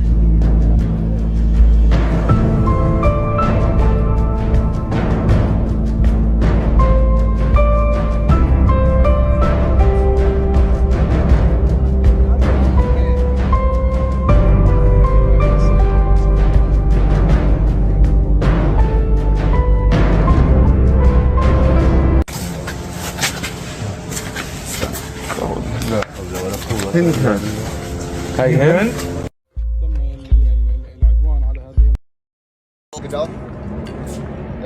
What's going on, buddy? Castro? What? Are you okay, bro? Is your first day out? You just turned 21? Look at that baby face. Guy's got his hand on his gun like he's never been at a fucking protest before. You guys know the whole world can see this shit, right? If international journalists, you just tear gassed in there, live broadcasting. The entire world sees that you guys are trying to murder students, commit school shootings, shoot grenades at children. The whole world can see it. So you can't look at any of us in the eye. Because you know you're on the wrong side of history. You know. I can see it in your eyes, ma'am. I know you are on the wrong fucking side of history. There's never anybody who is shot at children at a college that was on the right side of history. Never. That's never happened. And it never will happen.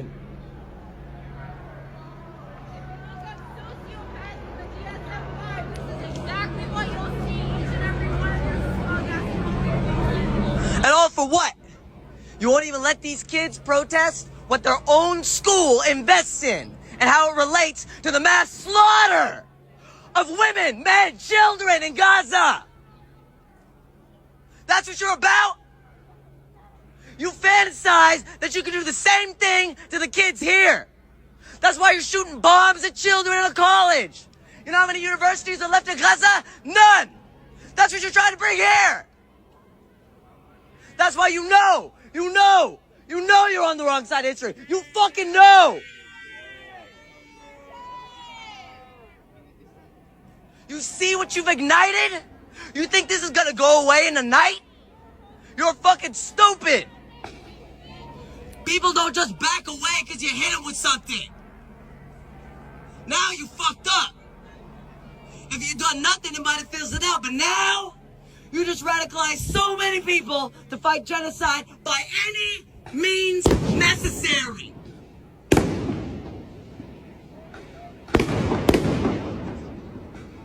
All you've got are bombs and guns.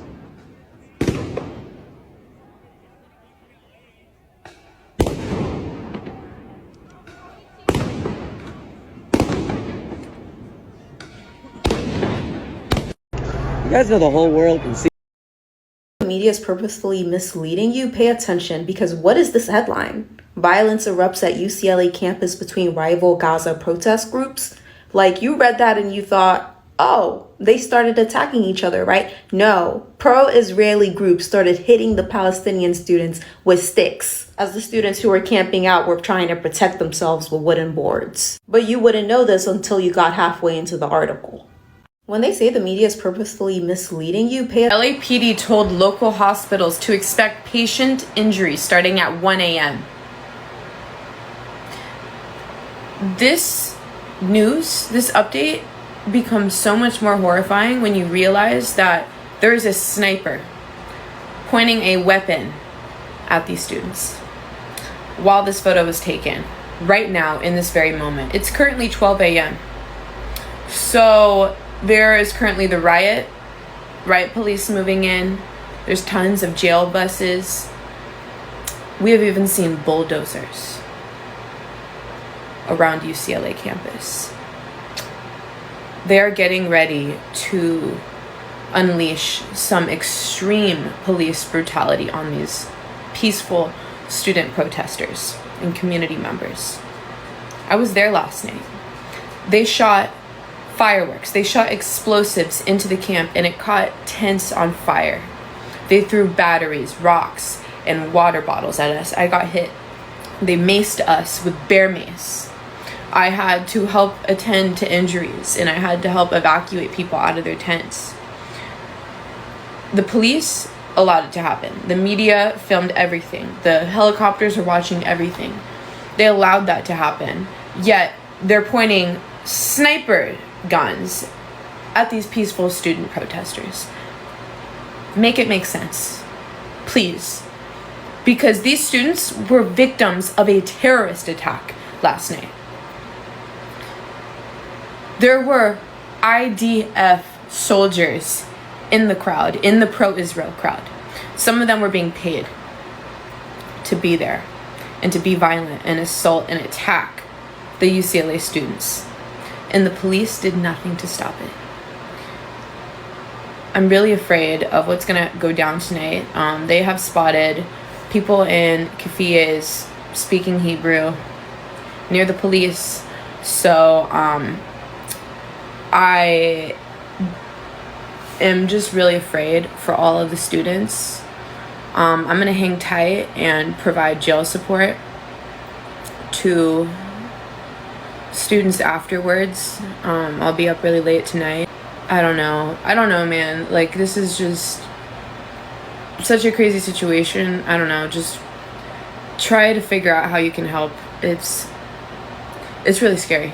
It's really scary stuff what's going on right now. The LAPD told local hospitals to expect patient injuries starting at 1 a.m. This news, this update, becomes so much more horrifying when you realize that there is a sniper pointing a weapon at these students while this photo was taken, right now, in this very moment. It's currently 12 a.m. Frank, what the hell are you doing, man? That's my character. I'm the trash. Yeah, but the students are the problem. Please. So seatbelts, everyone. The LAPD fired less than lethals at several students at UCLA. One of those students was hit in the face. Police fired dozens of flashbangs into the air rapid fire and aimed less than lethals at students point blank. Police arrested yet another elderly member of faculty. They threw her to the ground. Netanyahu has promised that there will be an invasion of Rafah no matter what because it was never about the hostages. And they're setting up checkpoints to make sure that no men of military age can leave Rafah ahead of the assault. We've lost 28 children to malnutrition at minimum because the people reporting this are the hospitals, and the hospitals are now non-functioning. It's day 208 of the genocide, and the UN reports that it will take until 2040 to rebuild all of the homes. Gaza is now full of more debris and rubble than Ukraine. And yesterday, in news that you missed, police decided that they were going to use water cannons and tear gas against protesters. That was a lot of bad news in under a minute. I'm going to need you to use that anger to fuel you. Find something good that you can do today and go do it. We're doing this rapid fire, so seatbelts. So something very interesting from an engineering perspective is that rubber bullets are intended to be fired at the ground where they ricochet off and then hit the individual. They are not intended to be fired directly at a person, and as you saw in that first clip, that did not look like they were aiming at the ground to ricochet the rubber bullet so that it hits the person with less force, causing less injury. And I am an engineer, I'm not a lawyer, but I would say that would be improper use in that scenario. So something very interesting from an engineering... Someone anonymously donated a bunch of photo albums to the In 2007, someone anonymously donated a bunch of photo albums to the DC Holocaust Museum. In it were a bunch of vacation pictures with concentration camp guards also celebrating and having a good time. And everyone talked about how could this happen? How could these people be so happy while people are starving to death right there? Well, less than 20 years later, I'm wondering that question myself. How could you celebrate while people are starving to death right next to you? How? This was taken outside the border gates while they're refusing to let aid in. In 2007, someone anonymously donated a... Trigger warning, I am about to show you a video of a young female student at the University at Buffalo. I found this video from her point of view extremely disturbing. Oh, one of them pissed off. Check on him! Check on him! Check him! Check his ass! He needs medical attention!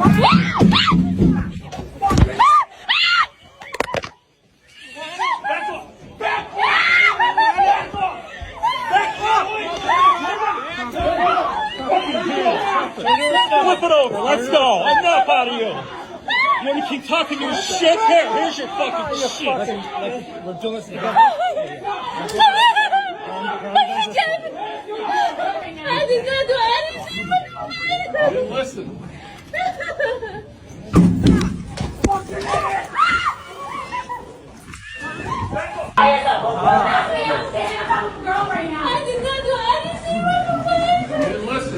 Now in the video you can see that there is a set of glass doors and there are students running up to the door, tapping on the door, saying check on him, and freaking out because the kid who is outside being arrested is having his head slammed into the concrete. That kid ended up in the hospital last night. And so the people that were tapping on the door ended up retreating once the cops came in, and the girl that was recording the whole time and wasn't tapping on the door, wasn't doing anything, was the one that was arrested. The one that was thrown onto the ground and had her hijab stripped from her. They hate cameras and they will go for you first. It's only a matter of time before they break the barricade. So I want to show you guys the state of the encampment right now before they fully break it down. That end of the barricade it's only a matter of time before that end, before the cops push through that end of the barricade. Yeah, helicopters.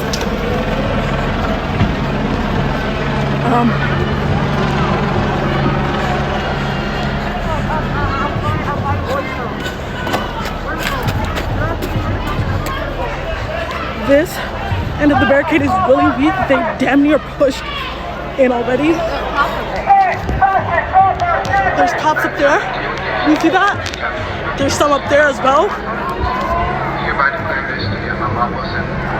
There we go.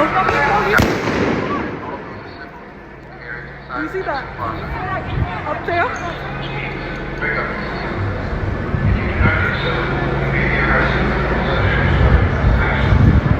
It's kind of hard to tell who's a cop and who's not.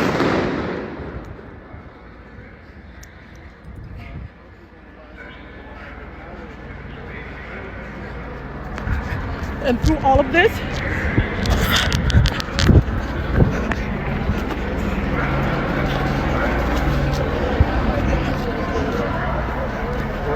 just asked me, oh, where you at UCLA? And I was like, yeah. And she was like, oh, it's crazy. I guess she saw what's going on this side? Okay, guys. All right, let's talk about it. So LAPD's Standard Operating Procedure, or SOP, on less than lethal devices goes over what they classify this as a beanbag shotgun. And in their protocol, it states, whenever practicable, officers shall exercise de-escalation techniques to resolve potential use of force incidents and seek voluntary compliance from suspects or subjects. The courts have held that less than lethal force options are capable of inflicting significant pain and may cause serious injury. Therefore, consistent with the department's use of force policy, less than lethal force options are only permissible when an officer reasonably believes that a suspect or subject is violently resisting arrest or poses an immediate threat of violence or physical harm. They also have some points to remember in there, that no minimum range but recommended deployment is from 5 feet to 45 feet. Assessment between rounds is critical. Generally, a warning prior to deployment is required. You must not target the head, neck, spine, chest, groin, or kidneys. It is a reportable use of force. They must have a backup plan in the event that the sock round is ineffective, and the beanbag shotgun should not be deployed unless lethal force is available for cover. So, you guys make sure you're looking up your local law enforcement and police's SOPs. You can find it. They're all public access, so make sure you guys are looking that up.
This is Liam Schmidt with the PSU Vanguard. We are receiving reports that people are losing contact with protesters inside. Police started on the roof and are working their way down. Armored trucks have been seen with state troopers behind them that might come in after. These are all unconfirmed reports at this time. The police are also further limiting access and availability to civilians and media with increased use of police tape, even covering a door. Stay tuned for updates. This is Liam Schmidt with the PSU Vanguard. We are receiving reports that people are losing contact with protesters inside. Police started on the roof and are working their way down. Armored trucks have been seen with state troopers behind them that might come in after. These are all unconfirmed reports at this time. The police are also further limiting access and availability to civilians and media with increased use of police tape, even covering a door. Stay tuned for updates. If it applies to you, I want you to scream as loud as you can. For those of you that are here today, that are from Palestine, those of you that are Palestinian, I want to hear your voice. Make some noise.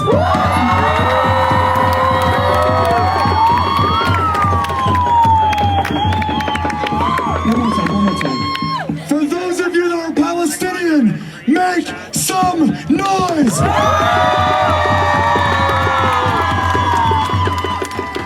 Now watch this. For those of you that are here today that are not Palestinian, make some noise!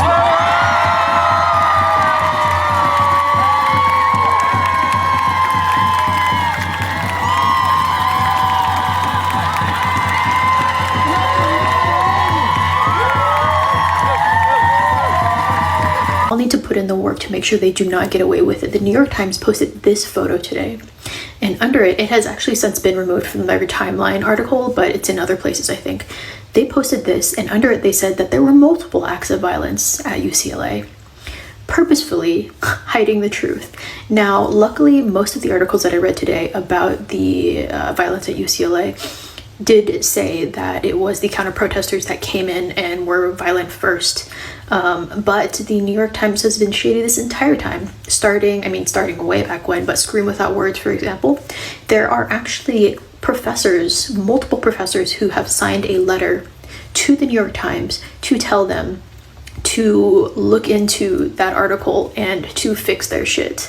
And there have been multiple other articles calling out the New York Times on that article for lying, for making up facts, for doing a bunch of shady things. So if you still read the New York Times, please tell the people around you to not trust the New York Times, because the journalistic integrity is absolutely gone. Madison, where an encampment has been set up for the past 3 days. This morning, police went in and started taking down tents there. That is creating some tense moments right now between police and demonstrators. Let's listen to live coverage from our Madison affiliate, WMTV. Yes, now we can hear you, Brooklyn. You said that police are Can you hear me now? Police are making another advancement, Brooklyn. Is that right? Is that what you're saying? Yeah, so they're making another advance into the crowd. As you can see here, it seems there is one tent remaining. There was 3 tents about 2 minutes ago, and they've since made arrests. You can see another arrest happening now. I've been told from protesters that there has been at least 3 professors here from the university arrested today, and I have firsthand noticed a few arrests being made, at least 4 or 5. Now, it looks like I mentioned there's 1 tent left. They are still chanting, and it seems that the group of protesters just is continuing to grow as those officers are kind of working their way through. And this whole lawn just yesterday, Gabriella, like you mentioned, was covered with tents when I was here, and everything was peaceful. It is a completely different scene this morning as law enforcement is continuing to make advancements into the crowd. And Brooklyn, it looks like from where you are, you're a little further back from where this is happening. But can you hear some of what the protesters are saying to police? What's kind of the messaging that they are saying to those law enforcement officers?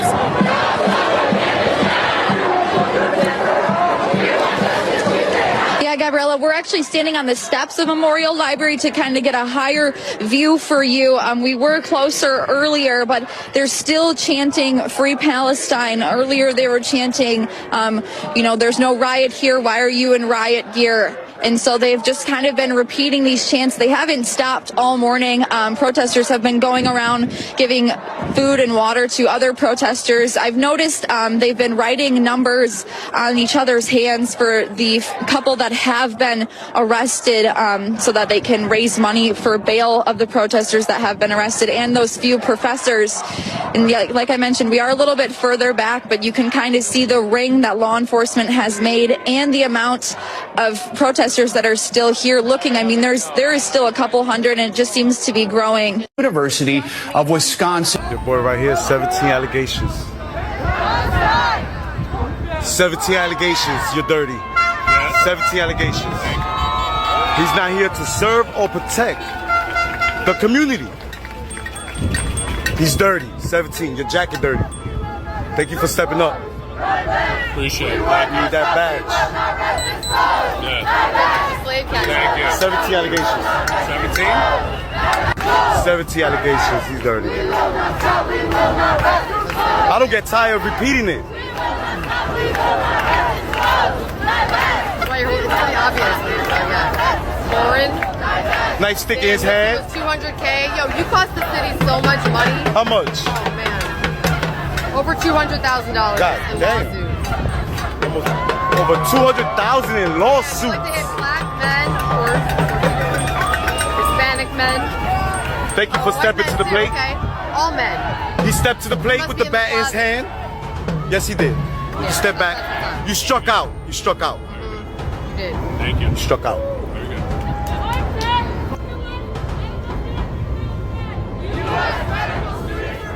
Now he's feeling, this is the I'm ashamed of. Male fragility right here, the male fragility. I'm ashamed. I abuse the community, I don't give a fuck. Color people. Color people. More color people.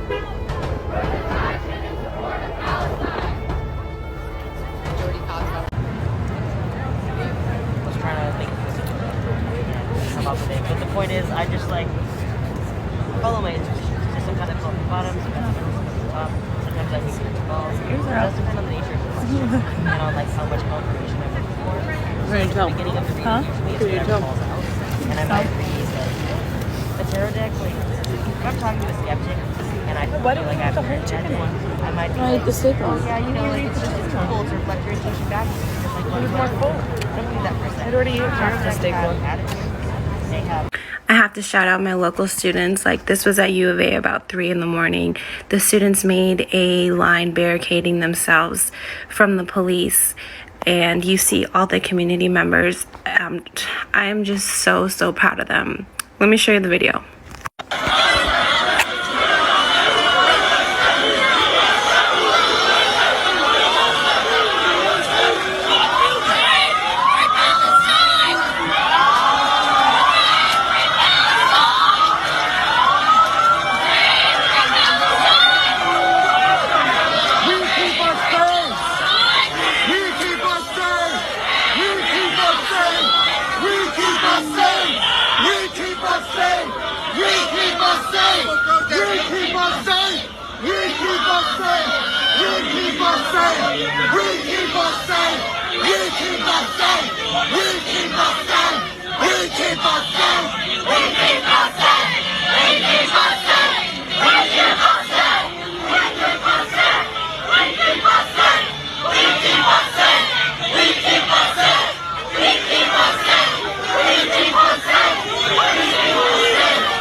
This is a generation of kids who have gone to school every day with the fear that somebody would bring a gun to school.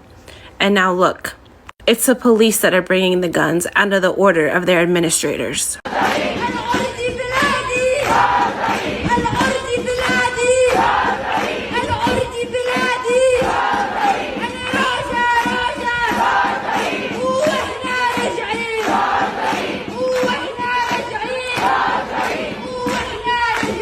Biden killed 5 people.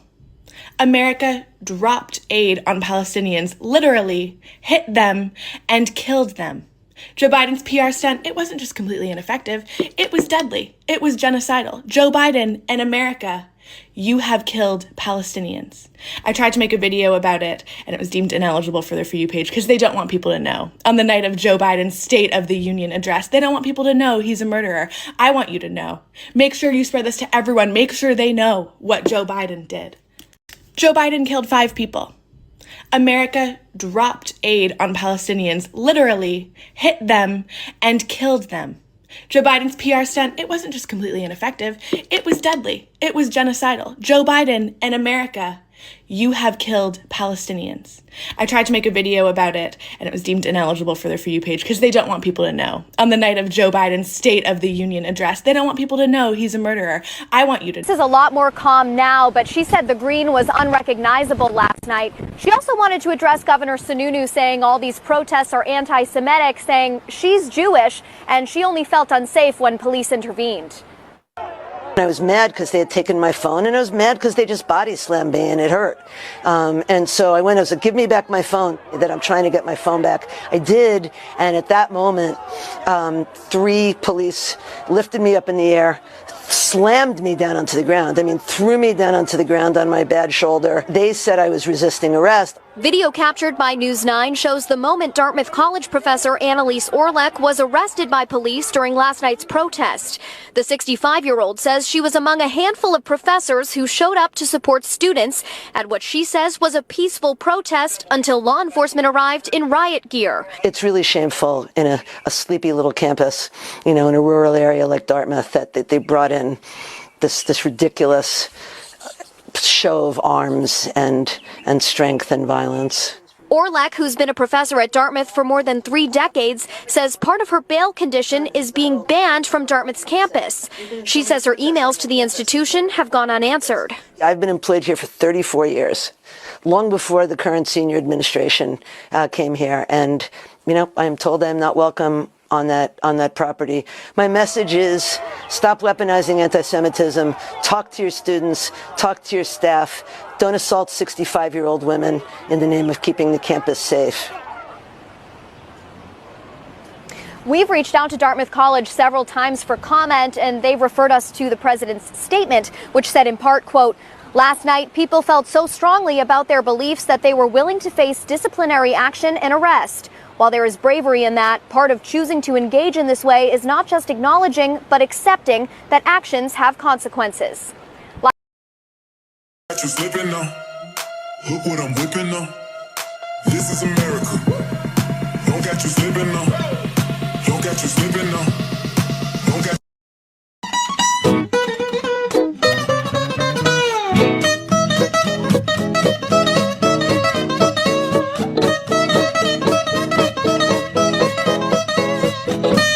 sucker, some fucking cock. Yeah, some cocksucker, some fucking cocksucker. Congressman calls to bomb Gaza like Nagasaki and Hiroshima. Tim Wahlberg, Tim Dickhead, Tim Scumbag, Tim fucking prick, Tim murderous scumbag piece of garbage. Rather than provide humanitarian aid to Gaza, the U.S. should ensure it is subjected to atomic bombing the way Nagasaki and Hiroshima were at the end of the Second World War. Republican congressman said in remarks, "Get it over quick. Look at this little piece of fucking scum. Look at this little piece of fucking shit. No outrage." You say last week the state of Texas enacted a law requiring all state schools from pre-K to graduate to punish speech deemed by officials to be anti-Semitic. You mean official pieces of crap? Yes. What officials are you talking about, Judge? You mean some bureaucratic little lowlife jerk that can't get a job in the real world, that sucks into the political system and then becomes the most arrogant people when they tell you what to do? Are those the officials you're talking about? Yes. Yes. Let's get this straight, everybody. The people running Israel are not Semites. Let's just start with that. They're Ashkenazi Jews from northeastern parts beyond Turkey back in the day. Semites are people from the Mesopotamia region, like the Palestinians. Like the ones the Israelis are slaughtering. That's right. They're the Semites. I keep hearing this word, and I gotta tell you, you mentioned that guy Herzog before, the president of Israel. He said, God gave us this land. And I'd say to him, hey, what if I don't believe in your God? Could you handle that? Could you handle that? Oh no, I gotta believe in your God. And you know why I have to believe in their God? Because, quote, we're the chosen people. You're just a piece of crap. You know, this is a dangerous strain in American politics, Gerald. There are Christian nationalists. They are almost all Republicans. They are almost all conservatives. They are, to a person, Protestants. They believe the same nonsense. And one of them is third in line to the presidency of the United States, the Speaker of the House of Representatives. He embraces this ideology that the God the Father gave the present-day Israeli government jurisdiction over greater Israel from the river to the sea. They actually believe this. This is one of the reasons why, when the Biden administration approves whatever, I forget the number was, you cited it earlier, in weaponry, they can bypass Congress because they know it will pass Congress if they go there, and they know they'll, except for somebody like Kucinich or Thomas Massey or Rand Paul, nobody's going to object. Some guy sends me this letter. I find it very difficult to listen to your broadcast because of your cuss words. No, cuss words? Cuss words? What, are you still in fucking kindergarten? Get it in your head! When somebody's trying to kill you, it's not cuss words, it's proper language. When someone's stealing all your fucking money to give it to the military-industrial complex to slaughter innocent Palestinians, it's proper language when you say, I had enough of your fucking shit. Yeah, some cocksucker, some fucking cocksucker. This message was written by a UCLA professor. We will not be having class today. I just got home from jail, where I was put because I was arrested by our university while pleading with the police officers to stop assaulting my students on their own campus and in some cases home, for exercising their First Amendment rights to assemble, and pleading with other officers to stop pointing their weapons at my students, and pleading with the other officers to take their fingers off the triggers of the weapons they were pointing at my students, and pleading with other officers to stop firing flashbangs over the heads of my terrified students hundreds of times. Because our university saw fit to unleash an assault with the power of the government on its own students, and because it locked up this teacher until shortly before class with no time to prep, and because the police destroyed my backpack with our class texts in it, as well as my apartment keys, with a large knife and did not return it to me, it is not possible to have class. This message was written by a UCLA professor. We will not be having class today. I just got home from jail, where I was put because Rashid Khalidi. I'm the Edward Said Professor of Modern Arab Studies at Columbia University. I've been teaching here for a total of 22 years. When I was a student back in the 60s, we were told we were led by a bunch of outside agitators, by politicians nobody remembers the name of today. We were the conscience of this nation when we opposed the Vietnam War and racism back in 1968 and 1969 and 1970. The Vietnam War stopped because the people opposed it, and the people who led that were students. And the students who led that were here at Columbia and at Berkeley and a few other campuses on this fair Turtle Island. Students have been on the right side of history at Columbia and at other universities ever since the 1960s. We today honor the students who in 1968 opposed a genocidal, illegal, shameful war. Columbia University honors them. They're on the Columbia website. You can check it out yourself. 1968 is commemorated. One day, what our students did here will be commemorated in the same way. They are and they were on the right side of history. And that will go down in history. That when the change finally came, and finally the American people who have already opposed this war, who've already opposed this genocide, are able to force their craven politicians to stop it, which we can do. The United States is part of this war.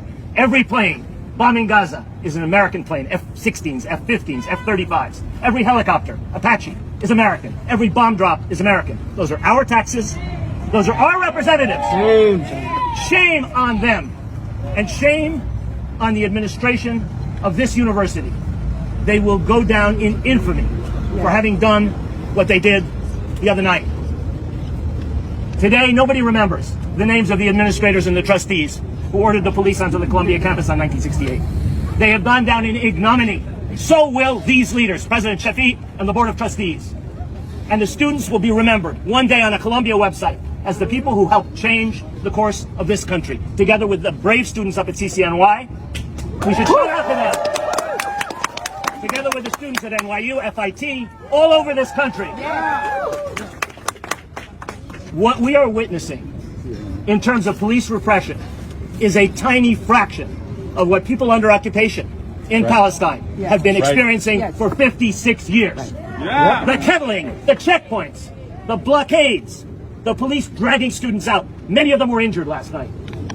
The lies, outside agitators. Wait until the numbers come out from one police plaza. They were all students. They were our students. And we are ashamed of our university for, instead of continuing the negotiations that many faculty were happy to be part of, decided to bring in the NYPD.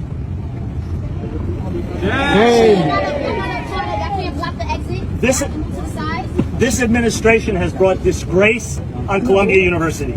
Shame on them. Shame on them. This is not and was not about safety and comfort, which is what they claim. Do we feel safer today that 100 of our students have been processed down at one police plaza? Do we feel safer today that faculty and students cannot get onto their own campus? Of course not. No. This was a craven capitulation to external pressure. The students didn't want it. The faculty didn't want it. Outside forces wanted it. The politicians, the media, which has shamefully failed to report so much of what's actually happening here. And which has exaggerated incidents instead of looking at the whole picture. I don't want to talk more about the media. This is not about safety and comfort. This is about the moral issue. Why are you blaming Indonesia? This is not about safety and comfort. This is about a genocide being carried on with American money and with American weapons against a people that has been living under occupation for generation after generation after generation. That's what it's really about. That's what the students were about, and that's what faculty and staff for Justice in Palestine are about. Why are your supporters trying to block that? We are faculty and staff who believe that our students should be safe. All of our students should be safe. But the right to protest, the right to free speech, and academic freedom, which is being infringed as we speak, university protocols, the arrangements that this university made since 1968 to deal with these things have been swept aside in an arbitrary fashion by this administration in response to external pressures. Shame on this university. I repeat one more time, this is not about Columbia or CCNY or Berkeley or UCLA or any other place where the students have risen up. This is the conscience of a nation speaking through your kids, through young people who are risking their futures, who are risking suspension, expulsion, criminal arrest in order to wake people up in this country. It's absolutely essential. Public opinion's already with us. It's just the politicians, the media, and the trustees and administration of this university who are blind, deaf, and dumb to the demand of a moral imperative coming from our students. Thank you very much. My name is Stephen Kapos. I was 7 years old when the Holocaust reached my hometown, Budapest, Hungary. Deportations were overseen by Adolf Eichmann, starting in the countryside, and soon 400,000 were deported to Auschwitz. 15 members of my own family were among them, and they all perished. My father was taken to Belsen and Theresienstadt, but eventually he did return. We all had to wear the yellow star and were concentrated into large yellow star marked houses awaiting transportation. We were located near the Royal Castle area of Budapest, where the advancing front line, the fighting, swept through us. The devastation immediately around us was like it is today in Gaza. We Jews who survived all this pain, killings, humiliation and destruction are against the use of the memory of the Holocaust by the government of Israel as cover and justification for the ongoing genocide, and against the Palestinian people in Gaza and the West Bank. We are also against the conflation of simply being a Jew with automatic support for apartheid and genocidal Israel. It's untrue, incorrect, and a lie. And it is not anti-Semitic to oppose Israel. And we protest against the false claim that these great marches create no-go areas for Jews, that they are unsafe for Jews. We, Holocaust survivors and descendants, display who we are and know that the opposite is true, that we are always warmly welcomed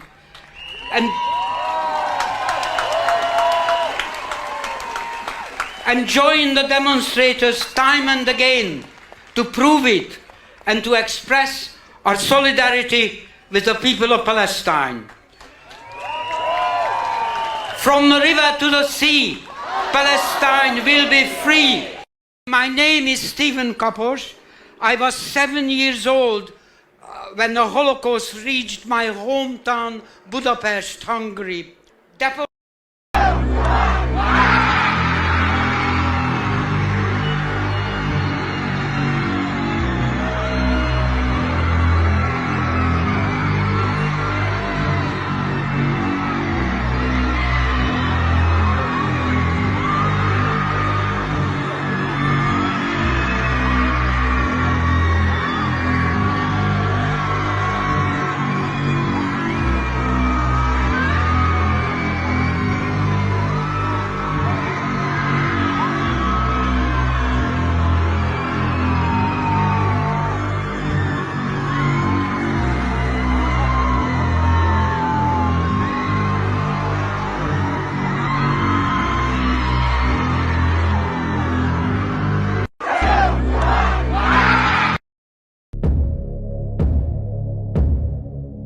Wake up, it's a long night, darling. Wake up, it's the brightest sky. No. The New York Times just blew the lid off of what actually happened at UCLA, how counter-protesters at UCLA provoked violence unchecked for hours. This is damning. They analyzed hundreds of hours of video footage and put together this timeline, and it goes 10:50 p.m., attack begins. Security personnel hired by the university are seen in yellow vests standing to the side throughout the incident. 11 p.m. to 1:45 a.m., the violence escalates. Attacks on the encampment continue for nearly 3 hours before police arrive.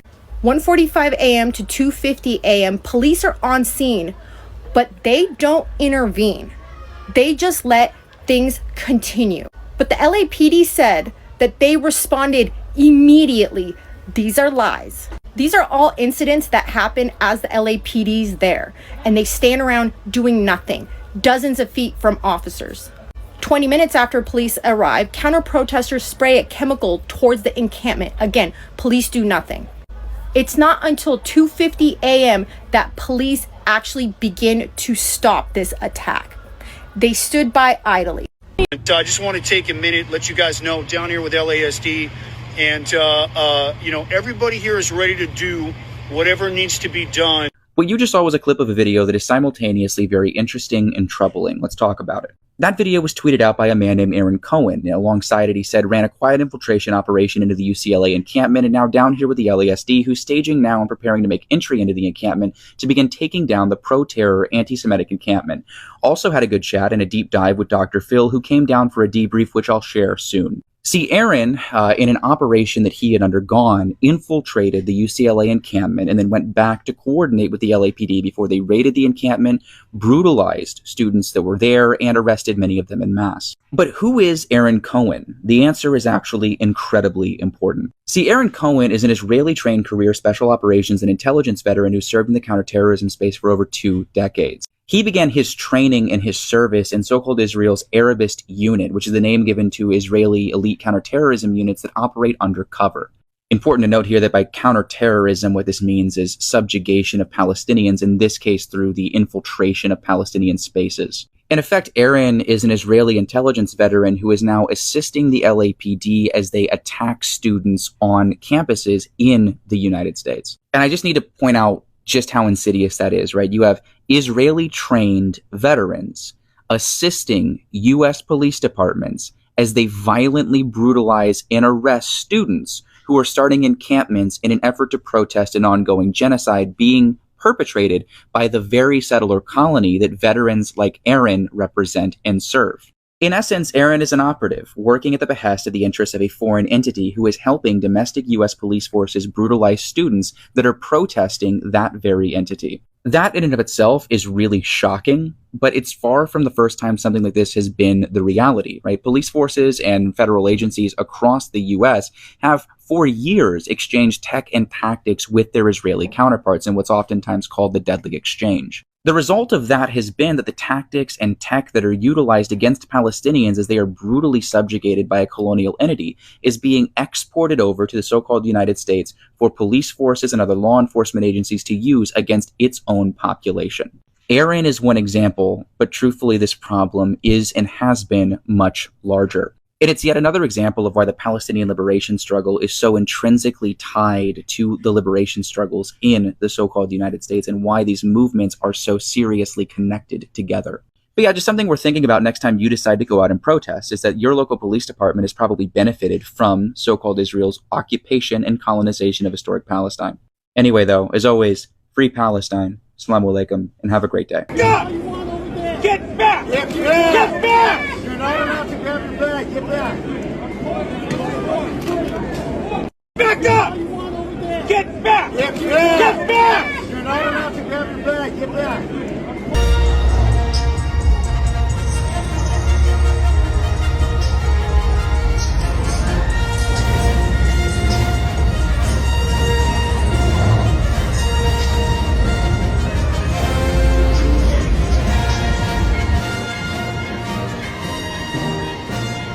I just wanted to shed some light on this while everyone is protesting, because I feel like this has gone fucking right over the radar. This is Frank Tyson. Frank Tyson was murdered by Cleveland police in the exact same way that George Floyd was. Knee all on his fucking neck, smashing his fucking airways, as he's telling them, I can't breathe. I can't fucking breathe. He laid motionless for 5 minutes before they checked his pulse and were like, oh my God, he's dead. 5 minutes. 5 minutes was dead. Just laying there dead for 5 fucking minutes. While these cops were bragging about how they've always wanted to be in a bar fight and how fucking excited they were to do something like this to this fucking man. Bro just got done serving 24 years, gets out of prison, and they come and they fucking kill him. It's so insane how these police officers wear body cams, know they're on, know the fucking audio is going, and still do shit like this because they know they're gonna get away with it. The system will never change until we change it. This all happened last Thursday when Tyson allegedly crashed his car into a pole in Canton before running into a nearby bar. You can see here police finding the damaged pole and what they say is Tyson's car nearby before bystanders directed the officers into the bar where Tyson was. An altercation, a tussle between Tyson and the officers starts nearly immediately. That's when they start trying to take him to the ground. The coroner says Tyson's cause of death is still pending. There is, of course, some very obvious overlap with the death of George Floyd in Minneapolis here, who was murdered by a police officer who kept his knee on Floyd's neck for nearly 10 minutes as he, too, cried out, I can't breathe. Floyd's death and his last words becoming a rallying cry for the Black Lives Matter movement, spurring huge protests against police brutality in this country. NBC's Dana Griffin is following this one for us. And Dana, we'll get to that overlap again, not an apples to apples comparison, but let's start with this video, which shows almost everything from start to finish over the course of 35 minutes. Explain that and where things go from here. I want to walk you through that timeline. And I think there are 3 key moments here when you look through this video that lasted some 35 minutes from the time they arrived. 40 seconds, an officer kept his knee on Frank Tyson's back. And then it took about 5 minutes, 29 seconds between the time he last said, I cannot breathe, and the first time we actually see officers check his pulse. An additional 3 minutes go by before they start doing CPR.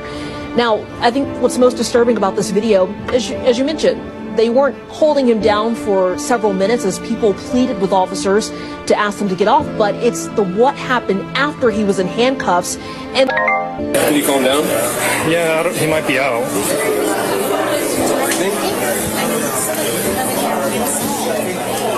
Did you have a pulse? I didn't feel it. You tell medics, step it up. It was not responsive. And I don't know if I can feel a pulse. So both of those Canton police officers are now on paid administrative leave as the department investigates. And actually, there's a state department that's actually taking over this investigation. And the mayor says that they plan to be very transparent about what comes out in that investigation. Hallie? We talked about how Tyson's death is coming nearly at the 4-year anniversary of the murder of George Floyd. There were so many promises of police reform back then, including, in some instances, the suggestion for reforming tactics that restrict the way that a suspect can breathe. Talk us through that piece of this, Dana. Yeah, and I think, Hallie, just those haunting words of I can't breathe, we've heard in several cases where people were killed or where they died after pleading with officers to help them. And this was the same plea that this man made in this video. And I think with a lot of police departments after the murder of George Floyd, there were talks about, you got rid of the carotid chokehold because of what happened to George Floyd. There was talks about not keeping detainees in that prone position with their faces down. The left is paying college kids to go and do this to get them to vote a certain way. That has to be the dumbest shit that I have heard on this clock app. So if the left supports the Democratic candidate Joe Biden as opposed to the right-wing candidate Donald Trump, what sense does it make to pay college kids to protest against Israel and to have these kids chant out their disapproval of Joe Biden? Think! This person went on Hinged Internet and said, the NYPD confirms that 99% of arrests at NYU were indeed students, not outside agitators. The sad reality is that our schools are producing monsters, and it's now our job to slay them. Simple as that. And the school and faculty who sit at the top of this chaos must be.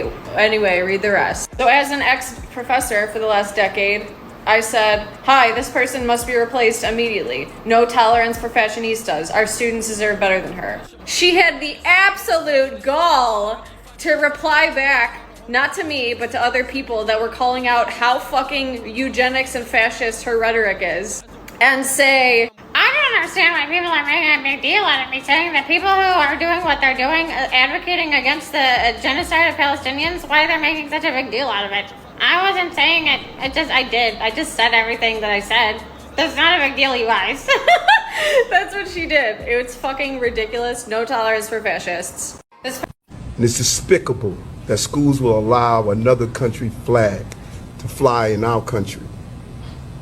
So blame me for being proud to be an American. We are not an authoritarian nation where we silence people or squash dissent. The American people are heard. I'm so proud of the New York's finest. They're great people too. I know so many of them. They're incredible. They did a job at Columbia, and likewise in Los Angeles, they did a really good job at UCLA. We're a civil society, and order must prevail. Throughout our history, we've often faced moments like this because we are a big, diverse, free-thinking, and freedom-loving nation. Don't worry about the right. The right's fine. Worry about the left, because this is a movement from the left. These are radical left lunatics, and they got to be stopped now. Is how when there was a lockdown at the school I work at, it took Denver police over 40 minutes to respond to the situation, but when there's an encampment on the Auraria campus, they can respond so quickly. We always knew that Hamas hides in schools. We just didn't realize that it's not only schools in Gaza. It's also Harvard, Columbia, and many elite universities.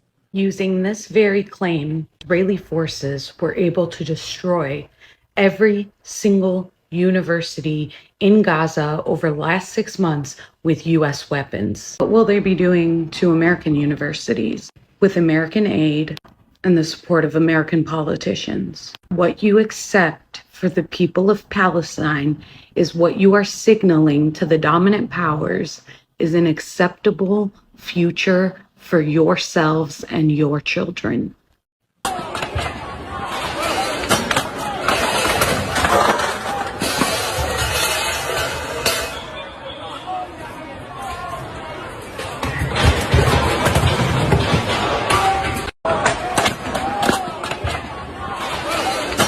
At least 283 corpses found in a mass grave at Nasser Hospital in Khan Yunis. The UN Human Rights Chief has said he is absolutely horrified. Who do you think those bodies are? Probably terrorists, because the ratio of combatant to innocent that Israel has is unprecedented in modern warfare. We know we've killed about 15,000 terrorists. There was a terrible battle in those areas. So the chances are... How do you think these people died? In gun battles with Israel. Why do you think some of the bodies were found with ties around their hands? Well, because we probably arrested the terrorists. And then killed them? Well, I don't know if the terrorists fought back. I wasn't there. Striking, isn't it? Presented with the suggestion that IDF troops may have executed handcuffed people. The deputy mayor doesn't say, of course not. She says, I don't know, and maybe they fought back. Now that suggests that, in her mind anyway, it's perhaps not totally unreasonable, let alone criminal proposition, that Israeli soldiers should kill people when their hands are tied. That interview went on. Just to clarify for me, if you would, how do they fight back with their hands tied behind their backs? Well, we don't know what they were doing before their hands were tied behind their backs, do we? No, but if you've managed to cable tie them, they shouldn't subsequently find them dead, should we? And maybe, again, we're just conjecturing. Maybe his friend threw a grenade, and then what happens? Maybe there was a missile, maybe they threw a rocket, and then what happens? Again, this is conjecture. I wasn't there, you weren't there. We can't know. All I know is that our army has the highest... Neither was Amnesty International, and they say there's been a lack of access for human rights investigators. It's a shame that they're not worried about the lack of access to hostages who haven't been visited. Come on to hostages in a moment. That's also on my list to talk to you, but what would you say to Amnesty International saying there's been a lack of access for human rights investigators? We're in the middle of a war. They want access. They'll have access after the war. How could we let them in? Let's say we let them in and 3 of them get killed. And then what happens? Who's to blame? Now, she isn't wrong. It would be extremely dangerous for investigators to enter Gaza during a war, although somehow the UN has managed to produce a report on human rights abuses in the Russia-Ukraine war. But given the overwhelming evidence that has emerged of war crimes in Gaza, it's yet another compelling reason to order a ceasefire, which would allow investigators into Gaza. Of course, that may not be in Israel's interests. At least 283 corpses found in a mass grave at You still don't see who the aggressor is?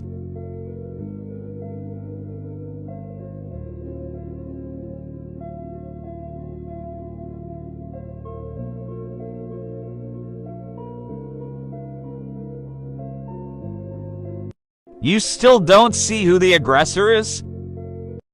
The next time that somebody tells you the government wouldn't do that, oh yes they will.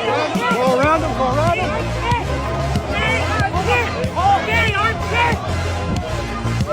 There are the people who were here at the camp saying they had received a letter from the administration telling them that while they were allowed to peacefully protest, that they would not be allowed to have an encampment or any sort of structures, and that any attempt to stay in. And remember, kids, the next is exactly. So, who's the rabbi? I want to speak to a rabbi. Are you the rabbi? Walaikum salam. Oh, okay, rabbi over here. Rabbi, what's your name so we can juice? My name is Rabbi David Feldman. Rabbi David, guys, we have him over here. Rabbi, tell us what's happening right now. What's happening here is a sad story.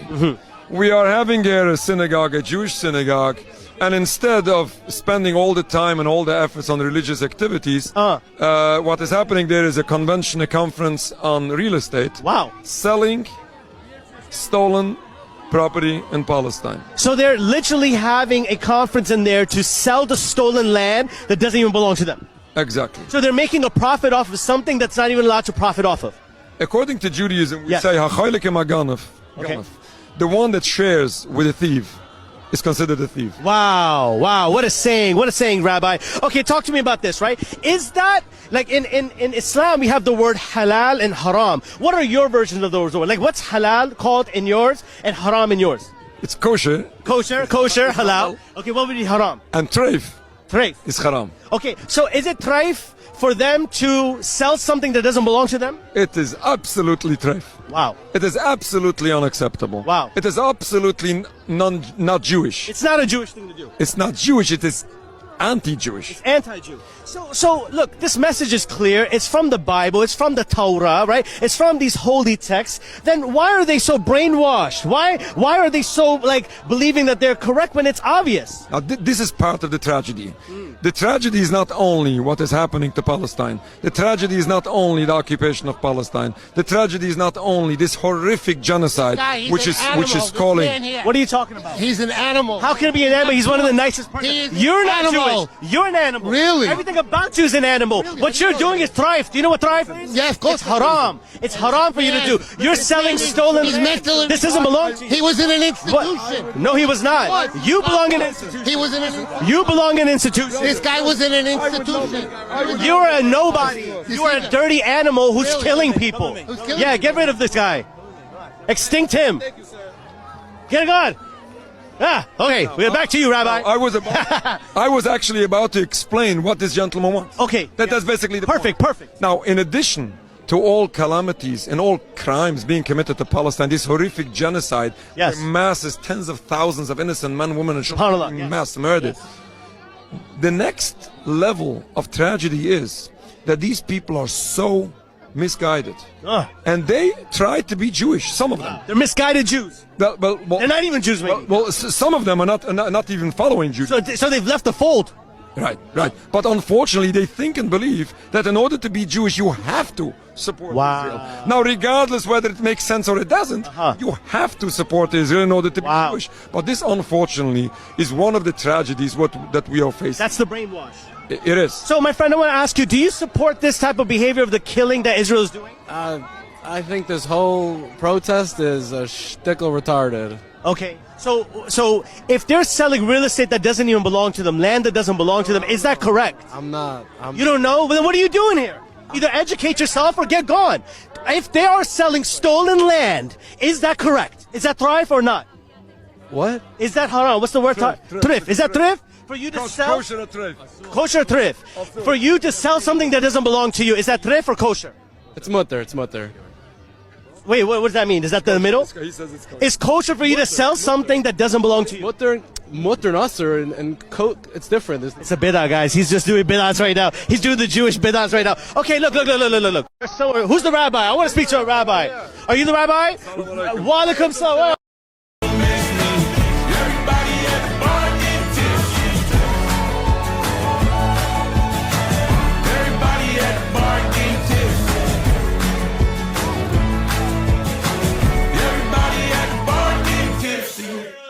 Oh my good Lord, tell them drink some. Someone pour me up a double shot of whiskey. They know me and Jack Daniels got a history. There's a party downtown near 5th Street. Everybody at the bar.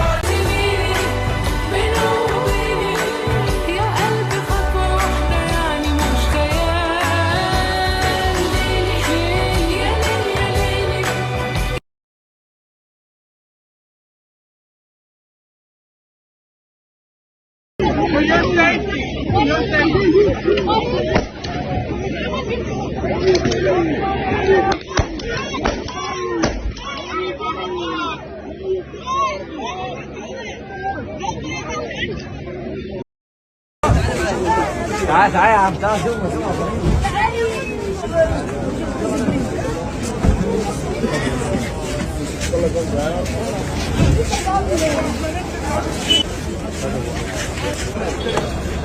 هذا بدكم حمالة هنا يا اخوان، بدكم حمالة هنا ضروري.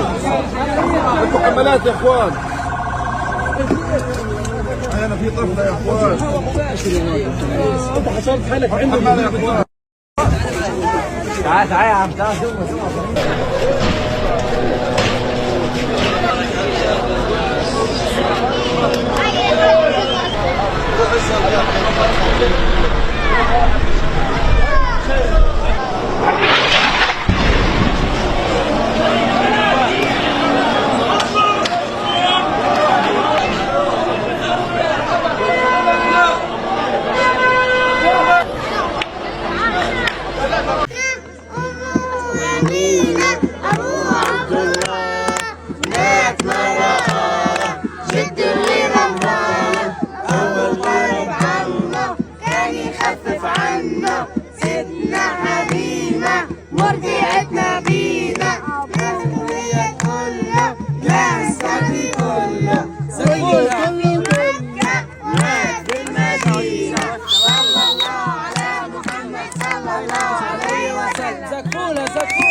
The U.S. empire isn't a government that has non-stop wars. It's a non-stop war that has a government.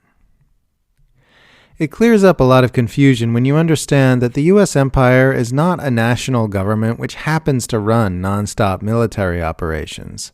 It's a non-stop military operation that happens to run a national government. The wars are not designed to serve the interests of the United States.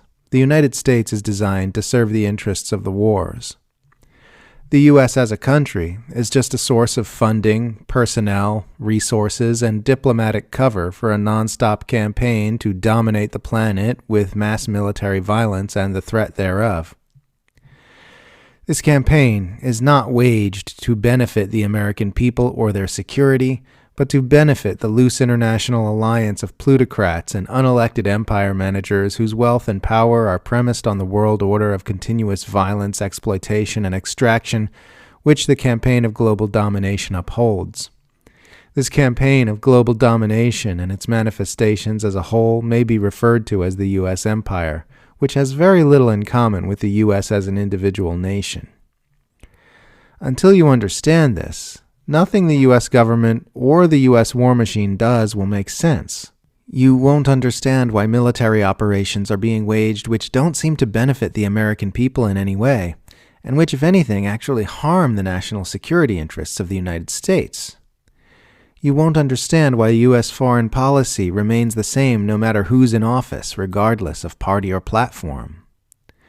You won't understand why the US and its allies do crazy things that otherwise make no sense for governments to do, like backing an increasingly unpopular genocide in Gaza, starting a Cold War with China, or tempting nuclear Armageddon with Russia. And the answer is that these aggressions are not happening because they benefit the US as a nation, or even because they serve the political agendas of any elected officials. The nonstop violence is a means to a completely different end, and is almost an end in and of itself, benefiting more profiteers, shoring up geostrategic control, and expanding the sphere of the US empire's particular brand of global capitalism. There's the nonstop worldwide military operation, and then there's the theatrical set pieces of an official government slapped together in the foreground, which we're all meant to pretend has something to do with all the wars and militarism we are seeing. In reality, the war machine just does what it's gonna do, while the official elected suits in Washington put on these performances where they argue about abortion and Donald Trump to make it look like the US has a real government that's making real decisions. It was decided long ago that war is too important to be left to the will of the electorate. So now there's this fake, dummy political system that the American people are given to play with so they won't meddle with the gears of the imperial machine.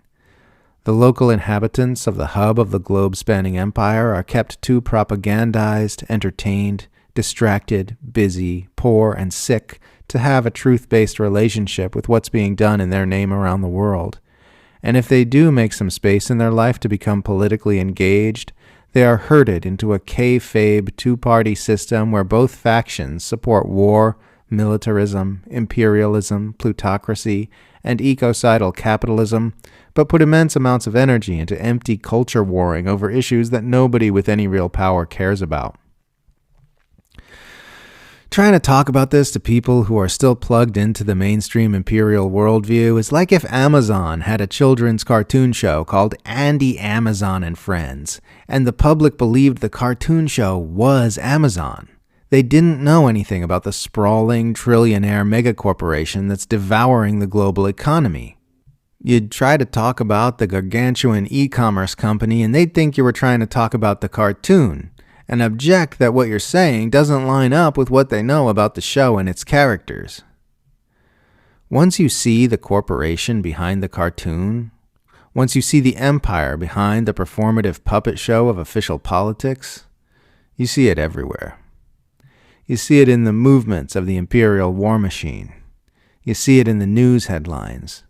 You see it in the phony justifications and narratives that are being spouted by the Western political media class. You see it in our education system. You see it throughout our vapid, mainstream Western culture of interminable diversion and capitalist indoctrination. And you stop caring about the puppet show. You stop caring about presidential elections, about Stormy Daniels and Donald Trump, about the culture war wedge issue of the day and the latest hot topic that everyone's saying you need to take a position on. It becomes as interesting to you as some YouTube video your kid has on in the background when you're busy dealing with a home emergency. And the behavior of the empire absolutely is an emergency. The escalations against Russia and China that these freaks are pushing have the world on a trajectory that's going to get us all killed. And the horrors they are inflicting in Gaza and elsewhere are creating a nightmare on Earth right here and now. The empire is only getting crazier and more violent as its planetary domination becomes more challenged, and until people can see it for what it really is, it's going to be very hard to build up the necessary public opposition against it to use the power of our numbers to force them to stop.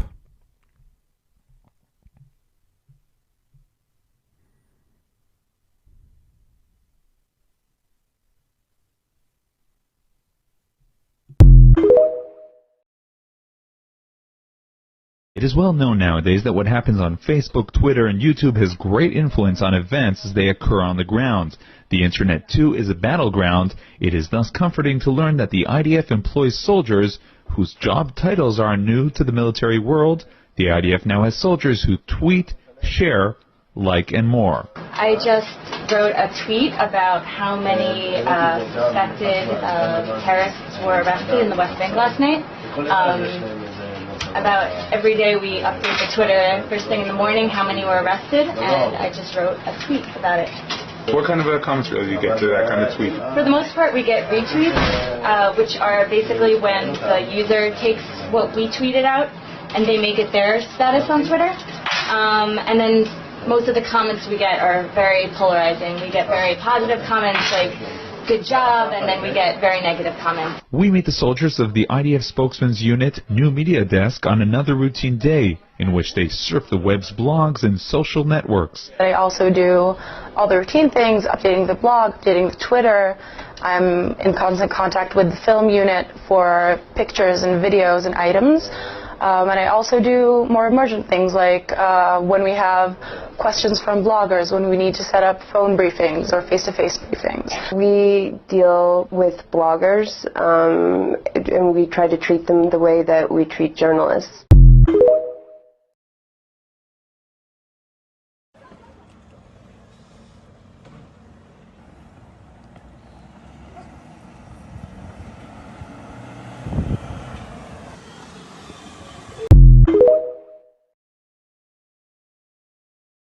The eyes don't lie, because this is the update about Bedr.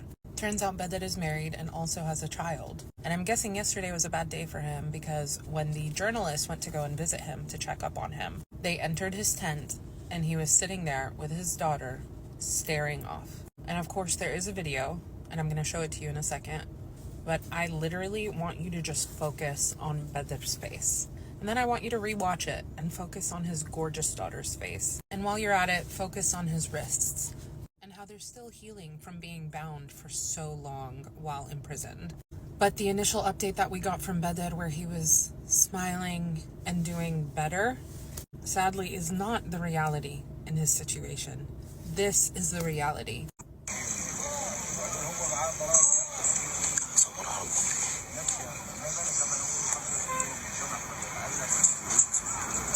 When the journalists left from visiting Bedr and his family, the thing that they kept on saying over and over again is that they couldn't believe that he didn't blink, not even once. Geronimo! Careful! Careful! Yo! Careful! You're on camera! Yo! Oh, he's punching! Oh my God! Yo, he just shot him! You shot the man? Oh my God, he just shot him! He just fucking shot him and he really can't. He just fucking shot him and he really can't even believe this shit.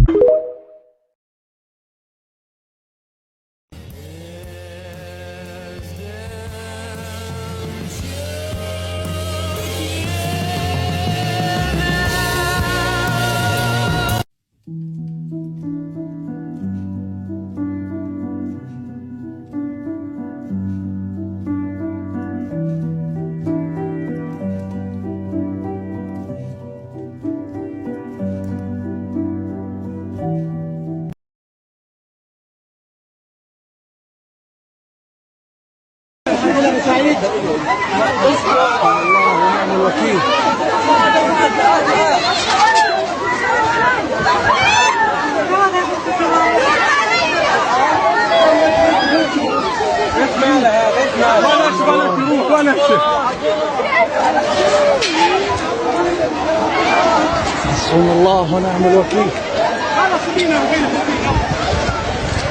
استهداف في مدرسة مصطفى النصير في حي الدرج.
They're bombing Syria. Israel is bombing Syria. They are using the distraction to bomb Damascus.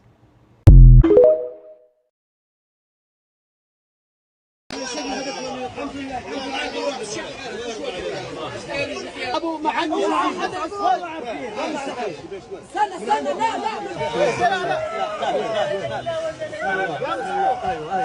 بسم الله ايوه يا رب انا بالراح والله على الشعب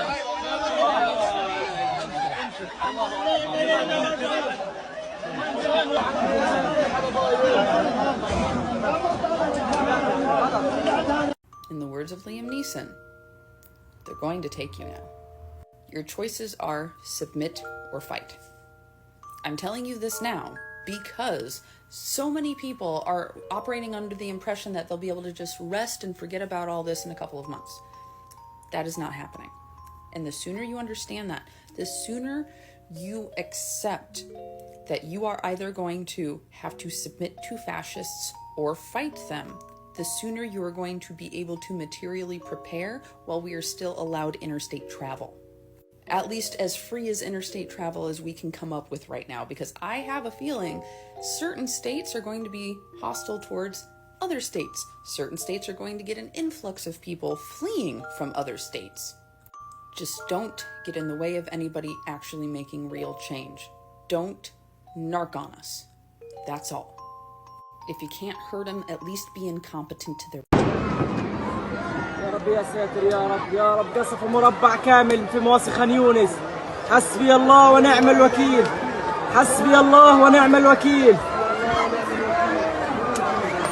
سلطان هادي السلطان السلطان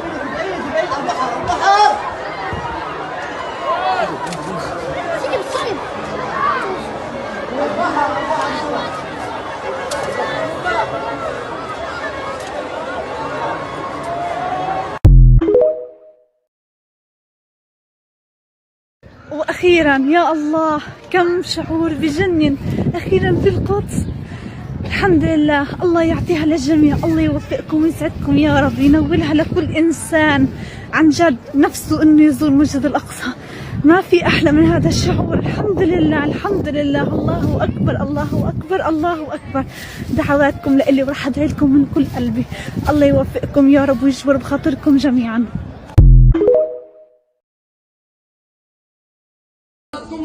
نسحب اجر الجراج قبل لا نحط على الطرف. يا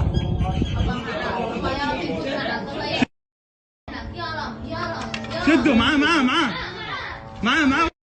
جيب الشوايه يا محمد جيب الشوايه معاه شد ايوه روح شد انت وياه روح الله معك يا شباب. That's what people do in Gaza every single day. Risk their lives to get someone out of the street who was hit by a sniper. Random civilians, just people they know. And they do all of that knowing that they could be next. Please don't escape. Don't escape, please. I am using this filter to help my family, help my kids. We lost everything. I lost my job. I lost my income. I lost my beautiful moments. Please help my family.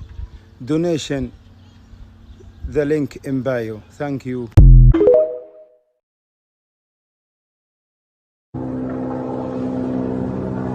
الله أكبر.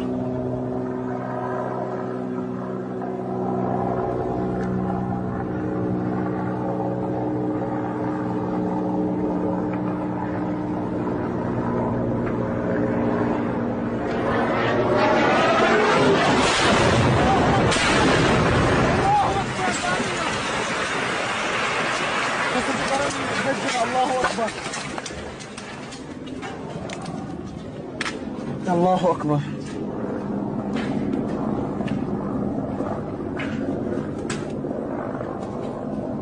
الله أكبر.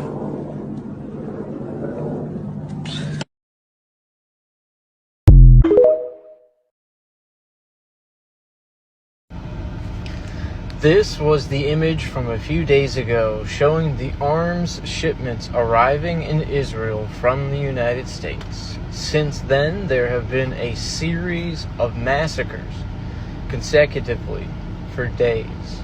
This is Joe Biden and the Democratic Party's genocide. I watched an interview Joe Biden gave to some younger journalist, I guess, YouTuber guy, where he asked him about Israel and Palestine and the conflict. And every time Joe Biden opens his mouth, gives a speech, talks about the issues, it just cements for me the fact that I could never, ever, ever vote for him again. And I would struggle to vote for the Democratic Party. That being said, I would obviously also never vote for Donald Trump or the Republican Party. But to be at work, it's like 100 degrees out, sweating, knowing that my labor, my hard work, my sweat is what is giving that plane full of bombs the power and the resources to fly to Israel so that Israel can drop them on a school full of people whose homes are gone, whose lives are destroyed, who are forced to live in an open-air concentration camp, is unforgivable.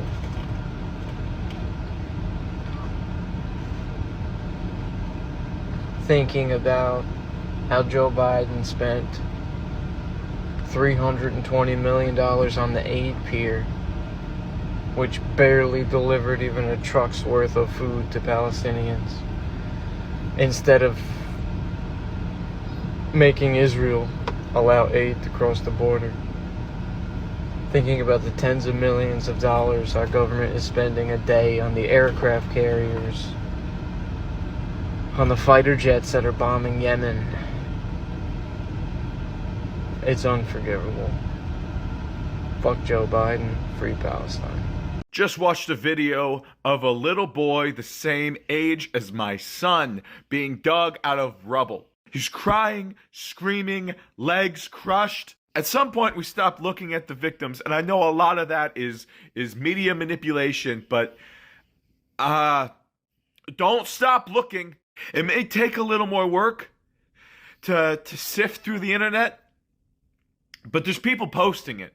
There's the Palestinians in Gaza they're filming everything because they know that they're the only ones who can tell their own fucking story right now. They know if any of their deaths are going to fucking mean anything, then somebody's job after every bombing has to be take out a phone and film the carnage. Do you have any idea how fucked up it is that they have to do that and they can't just point to the fucking bodies and the destroyed buildings and infrastructure and have us believe that they're actually being slaughtered right now? The least we can do is fucking look at what they're going through.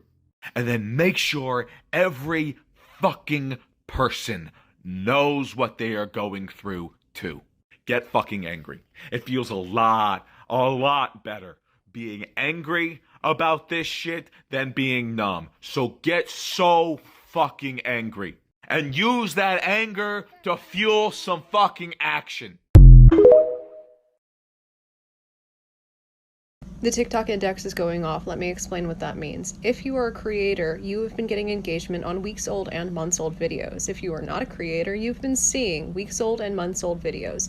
This happens every time something big is about to happen. Most of you don't follow me on IG, so you haven't been seeing the daily rundowns on what is actually occurring. Well, today I woke up to at least 4 massacres, and the day hadn't even really started yet. This came immediately on the heels of Bisan posting a video saying that what they were doing now was just to do them back to back to back. That way, people can't show outrage because there's just too many.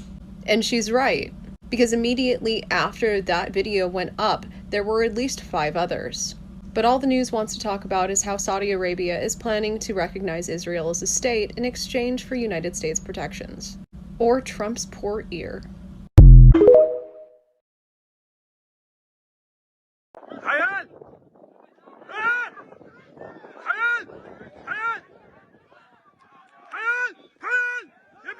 What you just saw is an absolutely brutal attack on innocent Palestinians who pose no threat and just seem to be minding their own business by a disgusting Israeli animal. The Israeli animal attacked that boy without any provocation and most likely killing or severely injuring him and the woman next to him. This is the daily lives of Palestinians under the brutal, bloody, and genocidal occupation under the Israelis. This is why I will never point the finger at Hamas first for whatever they did when the Israeli settlers do the same thing day in and day out against innocent Palestinians whose lands and homes have been stolen by the very same people who commit these acts of terrorism. When occupation is normalized, resistance is justified. The history of Israeli settler terrorism spans decades back, way before October 7th, and there are countless documented evidence of such crimes.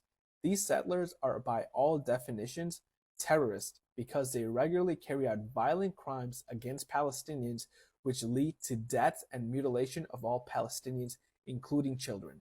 The Israelis are not below raping kids, but the reason they don't get called terrorists is because their skin is white. It may not seem like it to many people, but living in a world where a white Israeli man openly attacks innocent Palestinian women and boys should not be a normalized occurrence. Every single human with a heart should be ready to burn these animals for their crimes and not be simply ignoring the pain of others simply because they are not white. If the colors on their skins were reversed in the video, this video would gain international condemnation by the Western governments. But however, since it is a Palestinian being attacked, not a single Western government will stand up to speak against the disgusting Israeli animal in that video and the disgusting genocidal government of Israel. Okay. Your ID. One task at a time. So let's do an ID, and then you can dig around for your paperwork. I don't know where my ID is. You have that stack right there, maybe? Okay. 1 second. Check on her. Let me get this. No, we don't need a fire while we're here. Right. Okay. Let me see. Okay. Where you going? Huh? Where you going? Away from your hot steaming water. Away from my hot steaming water? Yeah. Oh, I would rebuke you in the name of Jesus. Huh? Rebuke you in the name of You better fucking not. I swear to God, I'll fucking shoot you right in your fucking face. Alright. Okay, I'm sorry. Drop the fucking pot! Drop the fucking pot! Drop the fucking pot! 19 shots fired. Shots fired! Shots fired! Drop the fucking pot!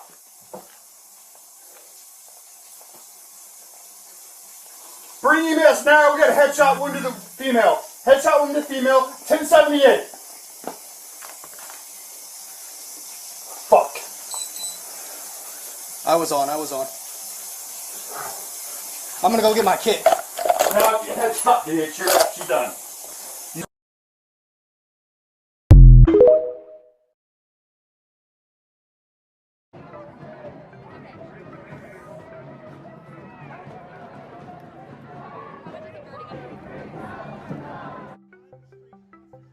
Here they are pepper spraying people who are exercising their constitutional rights. It's disgusting. It's absolutely criminal. That this is supposed to be the house of the people, that this is supposed to be where people in the United States are allowed to express their views, a place for the government to represent the will of the people, and here they are pepper spraying us. 70% of people in this country support a ceasefire, the majority of Democrats and Republicans, and they're in there giving more money to Benjamin Netanyahu. They don't do anything for us. They're criminals. Half of them are profiting off of this genocide. They have stocks in Lockheed Martin, Raytheon, Boeing. It's a shame that a war criminal can be protected with the tax dollars of people in the United States who are overwhelmingly, a supermajority of whom are opposed to the genocide in Gaza. We asserted our rights, they started pushing us. And once they started pushing us, people peacefully held their ground, did absolutely nothing, and then they chose to pepper spray the front 3 lines viciously. And I think that really speaks volumes.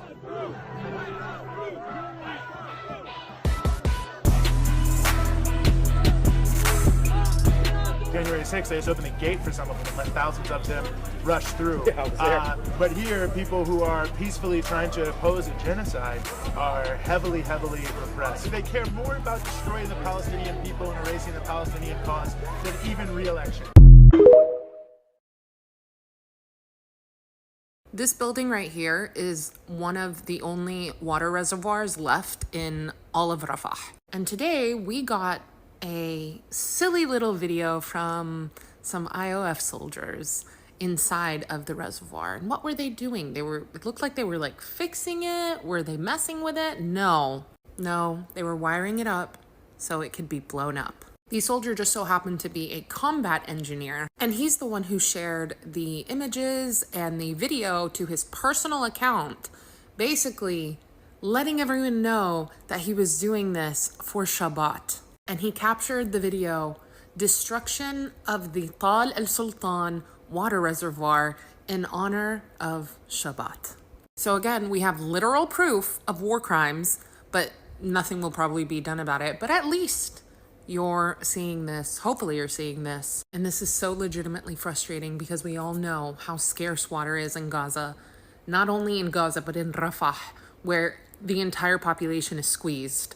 And IOF soldiers are thinking this kind of stuff is a prank. It's funny. It's tee-hee-hee content for the internet.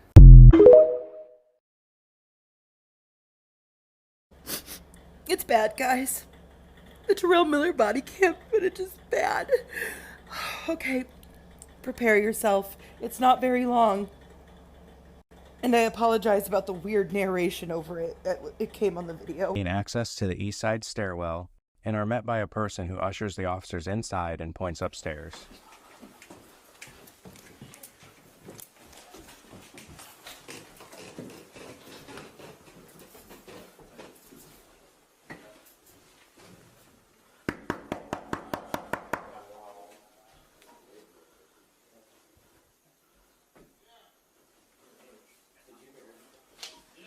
Macomb Police, open the door. Huh? Macomb Police, open the door. Officers announce their presence and order the occupants to open the door. Huh? Officers hear screams for help. A distressed female subject could be heard yelling, "He's stabbing me." Let me see your fucking hands! Let me see your hands! Officers force entry into the apartment. Get out!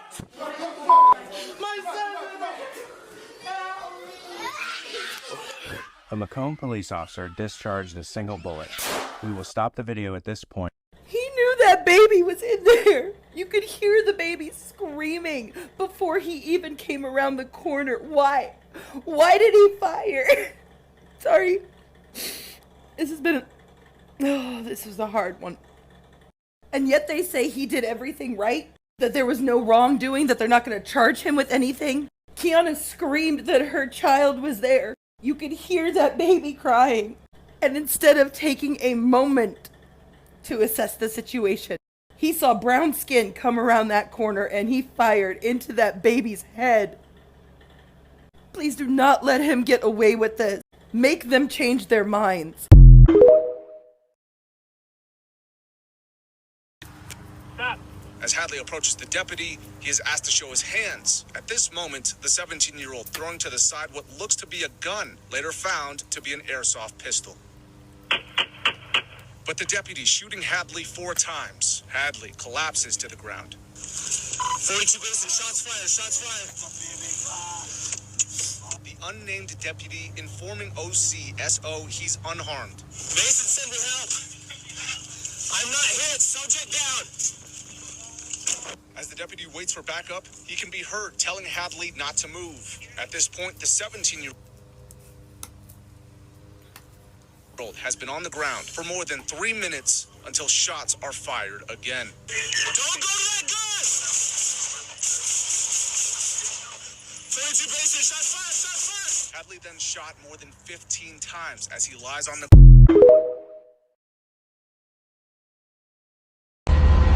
בילדותי תמיד חלמתי לפוצץ את הבית ספר שלי.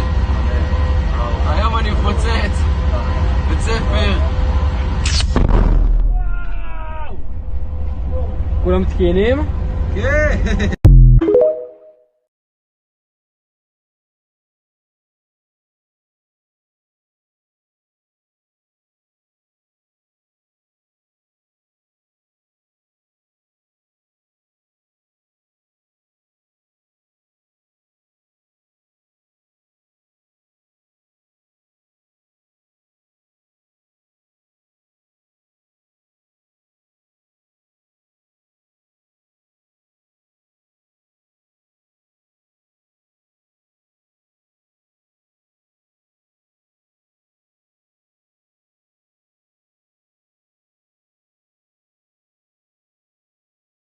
After an Israeli soldier tied up a baby and its mother in a house and set fire to the house. Afterwards, he went outside the house and started recording as he's singing while the baby and the mother is burning. Listen.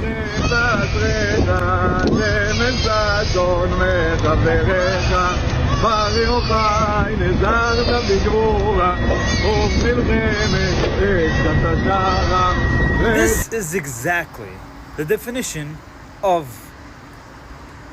Israeli are never innocent. Anybody who serves in the IDF, anybody who raises the Israeli flag is not innocent. You are committing the worst crime history have ever witnessed. If you still support this kind of action, you are no innocent. You are no less of a criminal than this soldier who committed this crime. I'm going to show you a clip of what your American troops do when they are bored, obviously humiliating citizens, Iraqi citizens, torturing them, brutalizing them, maiming them. But I'm just going to show you a video of what your troops do for fun. And when we look at these troops and their uniform and the way they speak to us as though we are just animals. They didn't seem sure of their role. That child don't need to be here. You know what school is? Okay, that's what he need to be doing, not following you. We filmed these GIs after they caught a group of Iraqis stealing wood. We try to stop them from looting, they don't understand, so we take their car and we'll crush it. United States Army, tankers, who?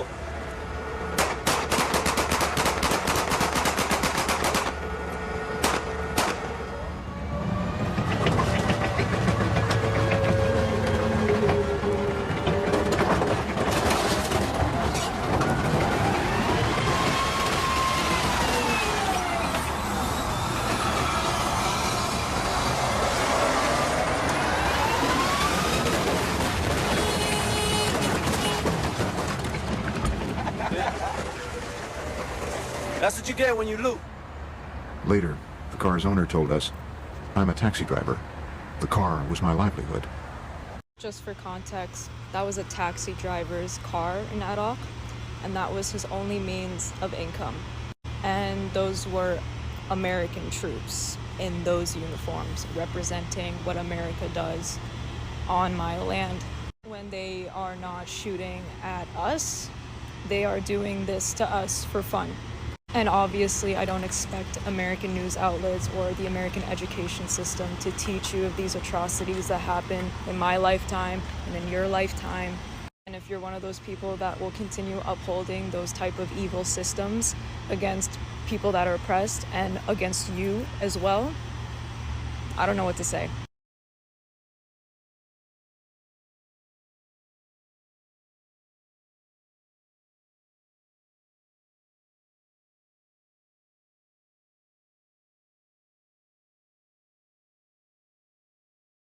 It's been tough bringing this up, but Israel killed a TikTok Instagram influencer in Gaza whose name is Meadow Halimi. He was 19 years old and Israel killed him. His last post was 3 days ago. Let me show you what a day of my tent life looks like. He was documenting his daily life experiencing a He was also a member of this community as well, as I found out later. Day 30 something of planting every day until this genocide is over. A lot of you ask me why I plant. Planting for me is a form of resistance. I bring life to earth. They're taking away life, but I'm bringing it to earth. He was 19 years old. He's just like you. He had dreams. He had aspirations. He was a human being. He had loved ones around him. And in spite of the horrifying realities of existing under a genocide, he tried to still maintain a positive outlook every single day. It is crazy to me that like a genocidal apartheid regime that we are completely locked in on defending can just snuff out a light like this. Let me show you what a day of my tent life looks like. I started the day with a cup of coffee, and then I went to lay down because it was so hot. After a bit, I took my phone and laptop to charge him. This is what they look like.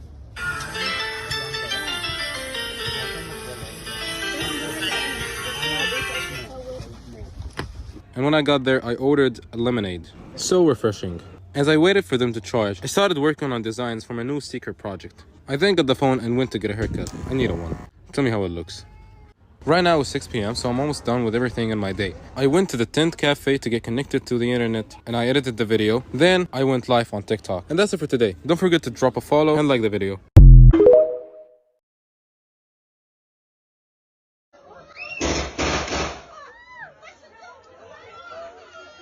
The IOF storming a house in Gaza, sheltering over 200 civilians, mostly women and children. What do you call that? What was that scene you just saw? That's terrorism. The Haditha massacre is one of the worst fucking things I've ever read about. And it shows what America means when it says it's spreading freedom. So when a bunch of American soldiers were driving by the town of Haditha in Iraq, a bomb hit their Humvee. And in retaliation, they killed 24 random people nearby in the town. I can't show you the pictures, but they would kill a 5-year-old girl named Zaneb Salim, who they shot in the head. Zaneb died in the bed next to her mother, sisters, and brothers. And a Marine would scrawl the number 11 on her back with a red marker. There would also be a mother, Aida Ahmed, who was 40 years old, and she would be killed, along with all of her children, with their bodies strewn onto their family bed. The people in their family killed in retaliation for a Humvee getting bombed by American soldiers. Their anger directed at random people who had nothing to do with that bombing.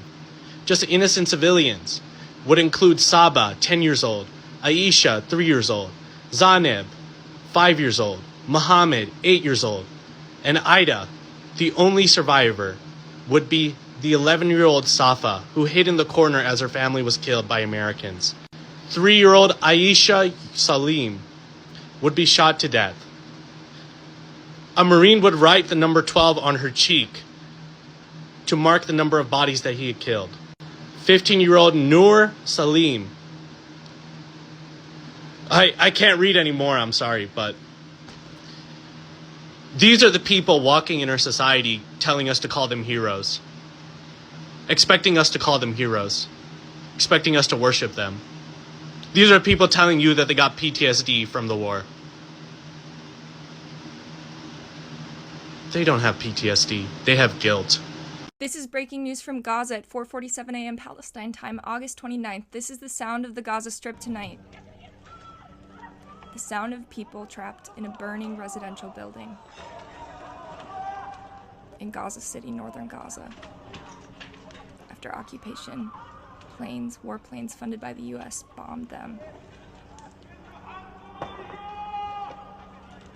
They're trapped inside.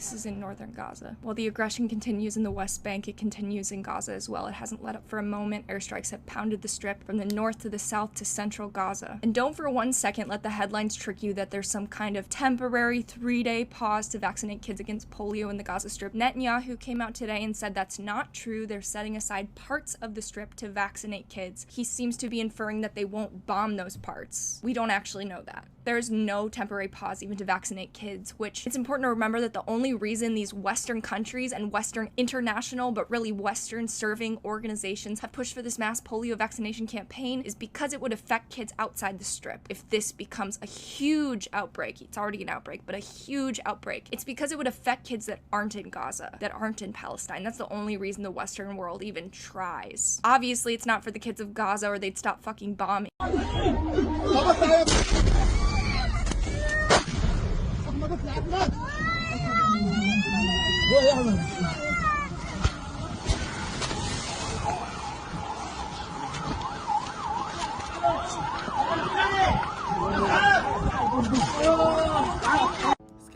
Skip the video while my family suffers every second. They need your support. I swear you can help us. We are stuck in a very hard situation. You can help them in a very simple way. Listen to me. I need 3,000 people to use my audio and press the 4 buttons.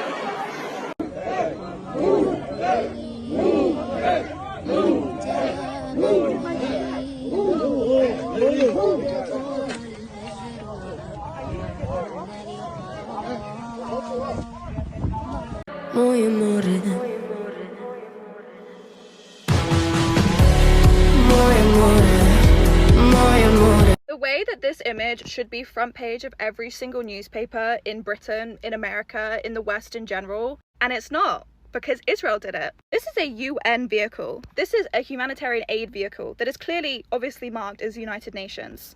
IDF troops, occupation forces troops, fired at it. And if we look carefully, you can see, like, just look at the image. Where did they shoot? They didn't shoot down here. They shot at the window. These fucking freaks were trying to headshot UN aid workers. And the UN literally had to come out and say, yeah, we knew that we needed to have bulletproof glasses. Also, we coordinated with the occupation forces when we were in, I believe this was in the West Bank. We told them our coordinates, we told them where we were, and they did this anyway. Like, where the fuck do we go from here? How do we come back from this? How are you ever meant to listen to the United Nations again? How are you ever meant to listen to, like, the US again on any kind of politics or policy? They're literally trying to headshot UN workers after they already killed so many UN workers, so many journalists, so many medicals, like so many war crimes committed. And Britain doesn't even comment on this. Britain hasn't said shit about it. Oh, they tried to headshot UN workers? Classic Israel. We've reached a new normal where all of this is just disregarded. Oh my god, you're so right. I should be using more credible sources. I'm sure that won't matter. You know, Reuters has a journalist, Assam Abdallah. How's he doing? Oh. Okay, maybe that was a bad example. How about the TikTok account for Maida Halimi? He's in Palestine. He should be a good source of information. Of course. When the free press is being actively attacked, we have to get our sources where we can. Ever since the conflict started, journalists have been a main target. They are trying to stop information from leaving Palestine. I would love to get my information from very credible sources, but unfortunately the IOF isn't making that possible.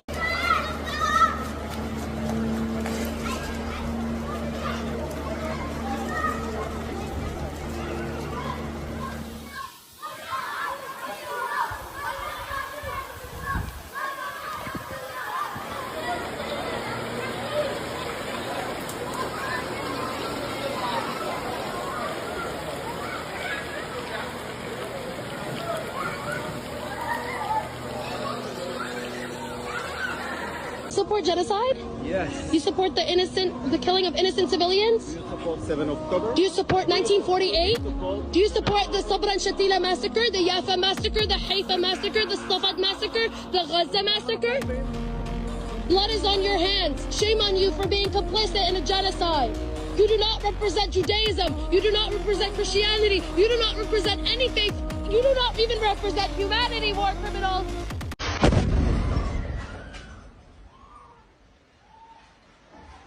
Israel is the only country in the world that has a military juvenile detention system for children as young as 12. Take two kids who live in the West Bank. They're both, say, 12 years old. And they've both been kind of naughty and they've been throwing stones. An Israeli kid who would be arrested the way our juvenile justice system is supposed to work. The kid gets arrested, he's taken to a juvenile court with his parents being present. A lawyer is always present whenever he's questioned. The other kid's a Palestinian kid whose family has lived in the neighboring village for 10, 15, 20 generations. And he's doing the same thing. What happens to him? They arrest him at 2 o'clock in the morning. Parents are not told where he's being taken. He's taken inside Israel, out of the West Bank, again in violation of international law. Interrogated in Hebrew, no lawyer, and they are brought to court in a military justice system. So you have two 12-year-olds doing the same thing and two entirely different systems affecting them. Palestinians here in the village bid farewell to Ayman Abed, a 58-year-old man. And he was arrested by the Israeli forces, but before that, he was here, sleeping with the family on the rooftop of their house. Everything is still in its place. You can see the charger, the toys, and even the coffee. The Israeli forces arrested Ayman and took him, and just less than an hour, they returned him as a soulless body. His sister says that she's seen his face and saw signs of torture. Not only that, the medical sources we've been speaking to confirm the fact that there are signs of torture on his body. And the family says that they believe that he's been taken as one way to pressure his son. I swear to God, these people tell on them fucking selves. Tell me why I just watched a podcast of two British Israeli men saying that no one in Israel cares that babies in Gaza have polio. Tell me why, within this same podcast, they say that they want to host a music festival and live stream the devastation in Gaza to make the music festival more enjoyable. This same podcast by these two British Israeli men, which dare I say may be the worst combination of all time, say that if they could push a button right now and massacre all Gazans, all Palestinians, including Palestinians in the territories, they'd press it. Don't believe me? Let's roll the clips. To appease the... It's because we're looking for international legitimacy. No one actually gives a shit. Zero people in Israel, if you go up to them and you're like, do you care if this baby in Gaza gets polio? They'll be like, I don't fucking just give me a button to just erase Gaza. Every single living being in Gaza would no longer be living tomorrow. I would press it in a second. That's just, I think most Israelis. If that's the choice, yeah. Yeah. No, even if it's not like right now. Yeah, no. I would press it right now. And this is your daily reminder that people that think like that, people that act like that, that is now a protected identity under DEI policies at Columbia University. They ruled that Zionist is the same as being gay or being a person of color. People that are so genocidal that they fantasize about pressing buttons to massacre millions. But we're meant to care about their feelings. We're meant to care about their hostages, and they're hosting podcasts discussing the unprovoked discussing the massacre of Palestinians, talking about babies getting polio as if it's just beneath them, as if Palestinians are subhuman.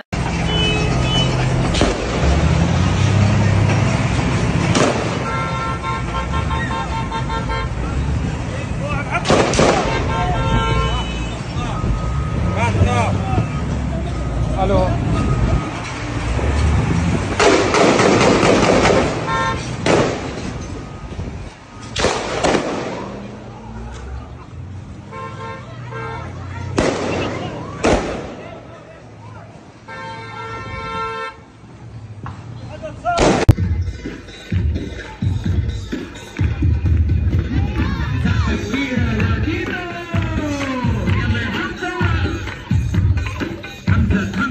Hamza.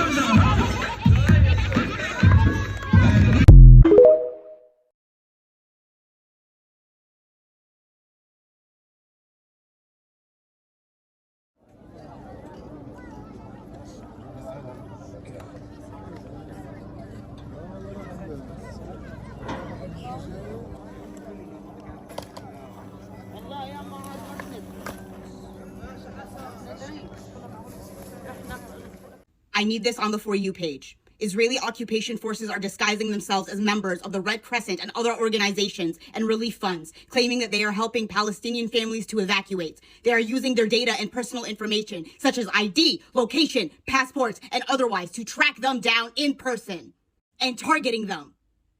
This news is coming from the Palestinian Ministry of Interior and National Security. Multiple press releases are coming out. Please pause every single one of these pictures.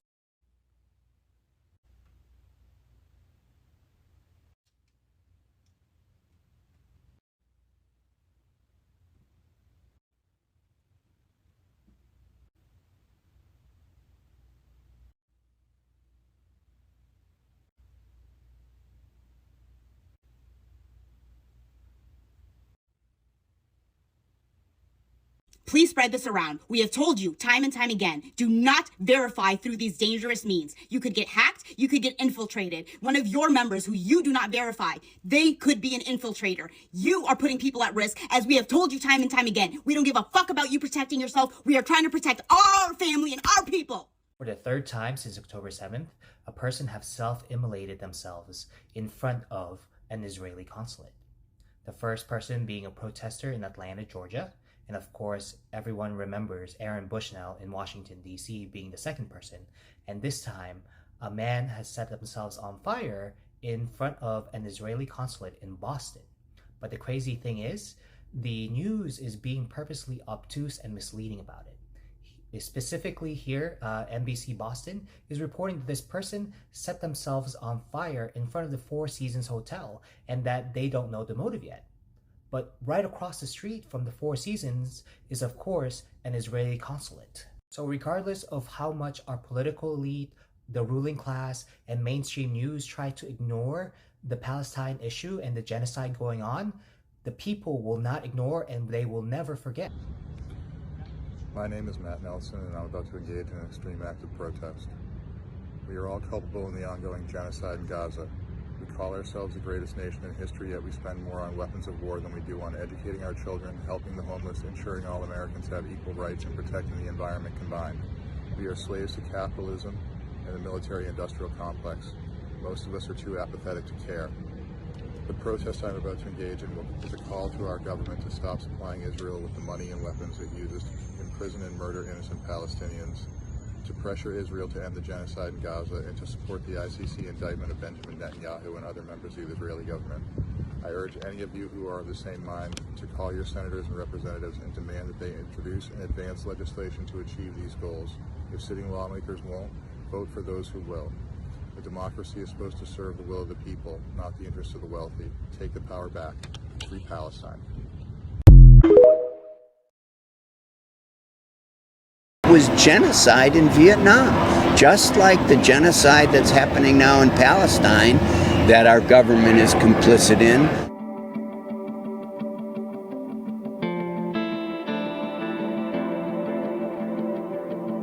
I'm so upset, as so many people are, at the sheer terror that Israel is carrying out in Gaza. Whole families are being wiped out. And this is exactly what the U.S. government did in 1968 in Vietnam. They're direct parallels.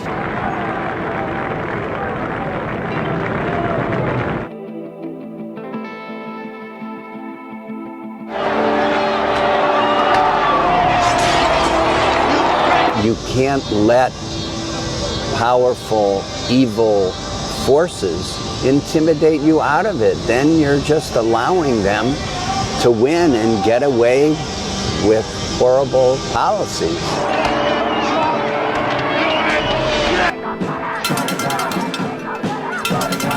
I'm 77 years old.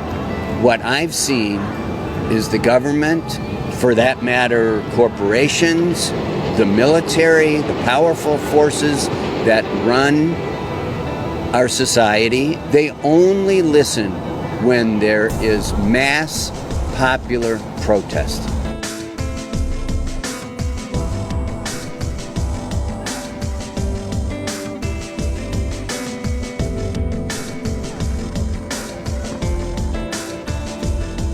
I will always stand up for Israel's right to defend itself, and I will always ensure Israel has the ability to defend itself.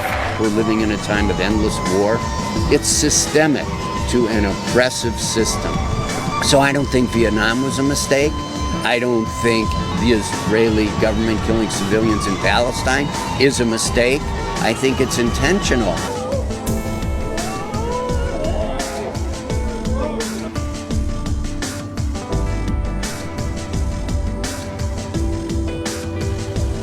The same hypocrisy we saw in 1968 and in the 1960s, lying to us about Vietnam, is happening now. President Biden, he's saying we have to have a ceasefire. The way a ceasefire could stop immediately is if our country stopped sending bombs and weapons to Israel. But they refuse to do that. So they're trying to look like peacemakers, but they're not.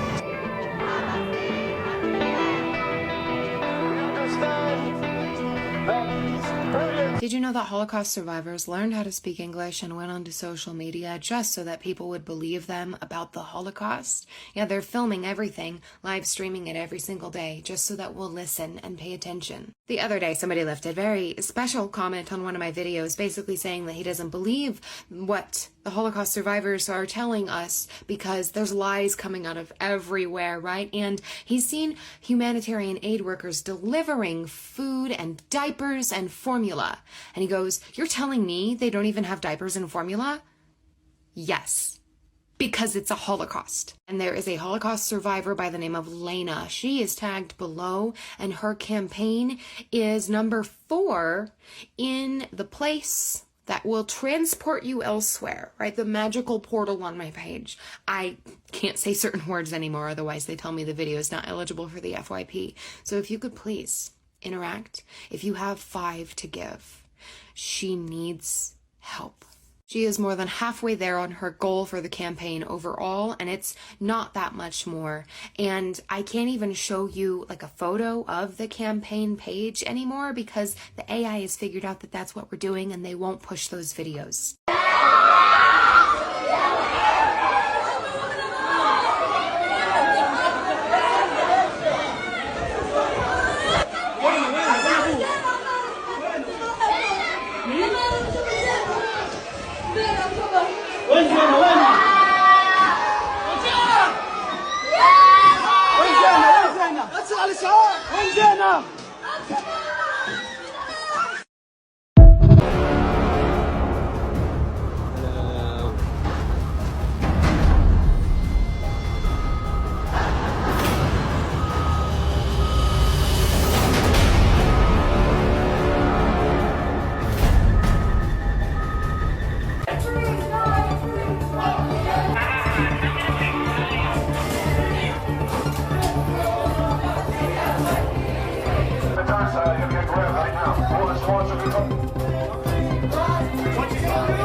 You support Hamas, do you not?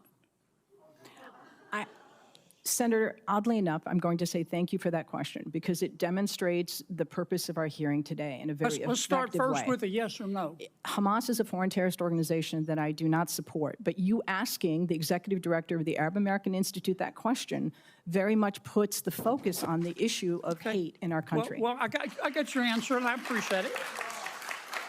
What is the... You support Hezbollah, too, don't you? Again, I find this line of questioning extraordinarily disappointing, Is that a Senator. no? That Or you have Arab American constituents that you represent in your great state. Yes, ma'am, I understand that, but my time's limited, and I apologize, but is that a yes or a no?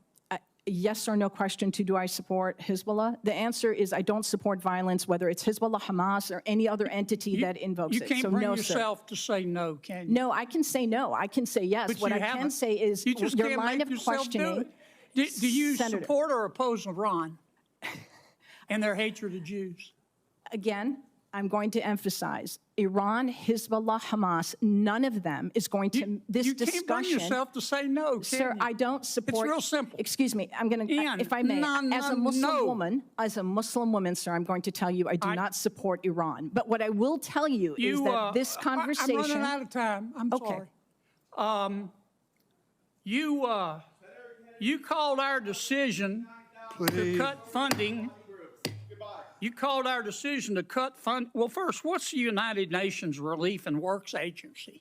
It's UNRWA, which is the institution that exists to provide services and aid to the nearly 6 million Palestinian refugees. And you called our decision to cut funding for them, quote, an incredible moral failure, close quote. That is absolutely correct. But again, I would suggest that conversation is about foreign policy. We did that because 9 UNRWA staff members were fired for actually helping Hamas on October 7th. Isn't that the case? I don't believe that that's correct in terms of... Let me ask you one more time. You support Hamas, don't you? You support UNRWA and Hamas, don't you? Sir, please. I think it's exceptionally disappointing that you're looking at an Arab American witness before you and saying you support Hamas. You know what's disappointing to me? I do not support Hamas. Bring yourself I do not support Hamas. You don't support UNRWA. You don't support Hamas. You don't. I was very clear in my support for UNRWA. Hezbollah, and you don't support Iran. You should hide your head in a bag.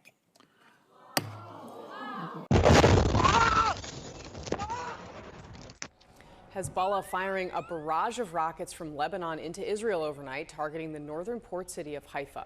The attacks coming one day after Israeli airstrikes in Lebanon killed nearly 500 people, including dozens of women and children, and wounded 1,600 others, making it the deadliest day of Israeli strikes in Lebanon in nearly 2 decades. The moment of one of those airstrikes caught on camera as a journalist prepared to go live on the air.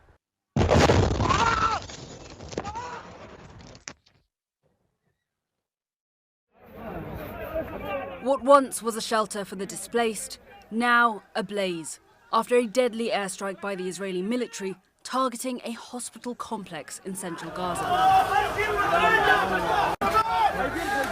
Desperate attempts to quell the fire, seemingly hopeless. These smouldering structures are all that remain of the tents which have occupied the grounds of the Al-Aqsa Martyrs Hospital throughout this past year of relentless war. Several people were killed and dozens more badly injured. As dawn breaks, the severity of this latest nightmare becomes clear. Nearby, Muhammad gathers whatever belongings were not destroyed in the fire. The shoes of her daughter and granddaughter, both injured overnight, she says.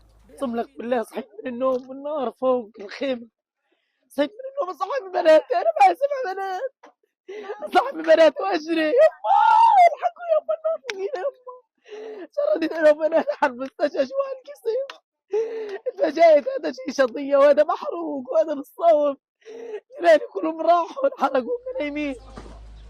The Israeli military has acknowledged responsibility for the strike, saying its forces were targeting a Hamas command and control center they say was embedded within the hospital complex, adding that steps were taken to limit civilian harm. But no evidence has been provided by the Israeli military to support these claims. It was, however, known to the military that civilians had been sheltering on the grounds of the hospital complex for months. At least 5,000 people, according to hospital officials.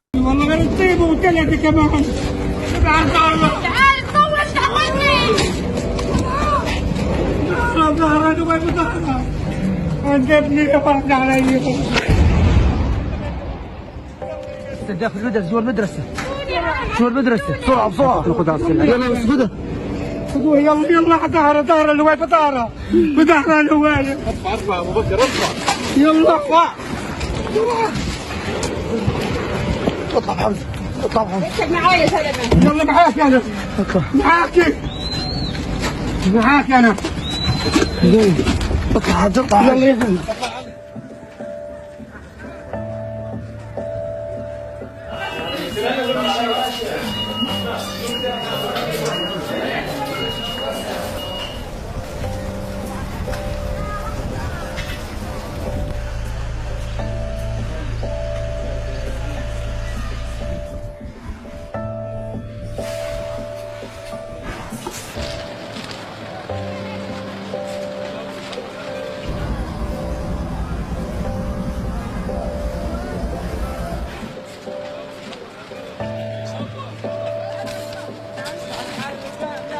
If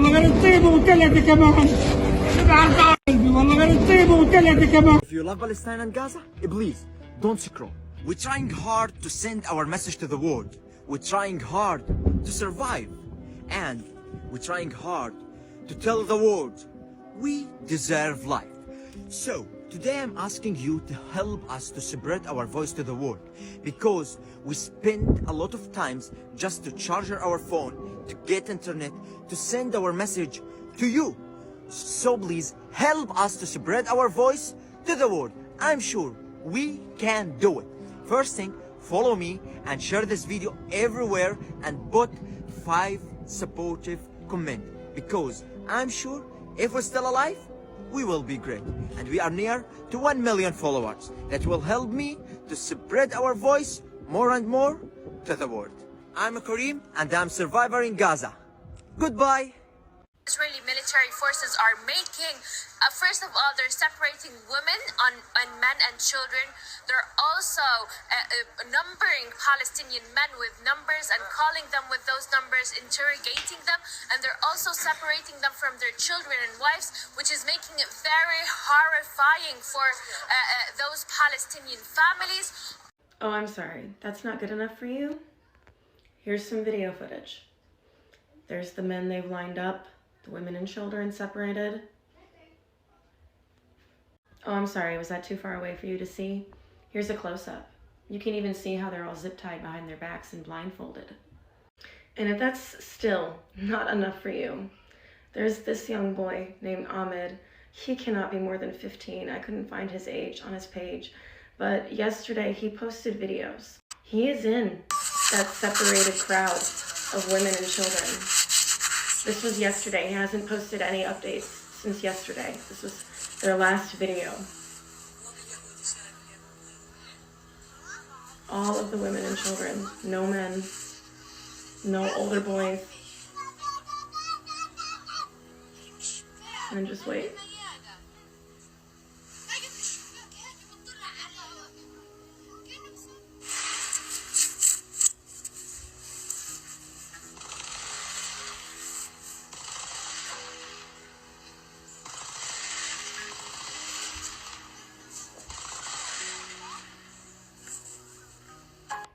Is that enough proof for you? Iranian nuclear program is going to be destroyed, and anyone who gets in the way, it doesn't matter where they are, even if they are politicians in the West, they are going to fall, because we cannot afford. Hold on, did you hear what he just said? He threatened politicians in the West that if they don't agree with Israel's war against Iran, that they're going to fall. And remember, he's an Israeli agent. Are you saying Israel will murder politicians in the West or get rid of them politically through bribery or whatever else? What do you mean the politicians in the West will fall if they don't agree to back Israel's war against Iran? Yeah, we will not vote for them anymore. Oh, no, well, you don't vote for them now. You're not in our country. What do you mean the politicians will fall? We live in democracy, and we have the right to bring them up and to bring them down. Those who agree with Ayatollah, we don't want them in office. And all the sympathizers with terrorists like yourself, we don't want them even to be in our country.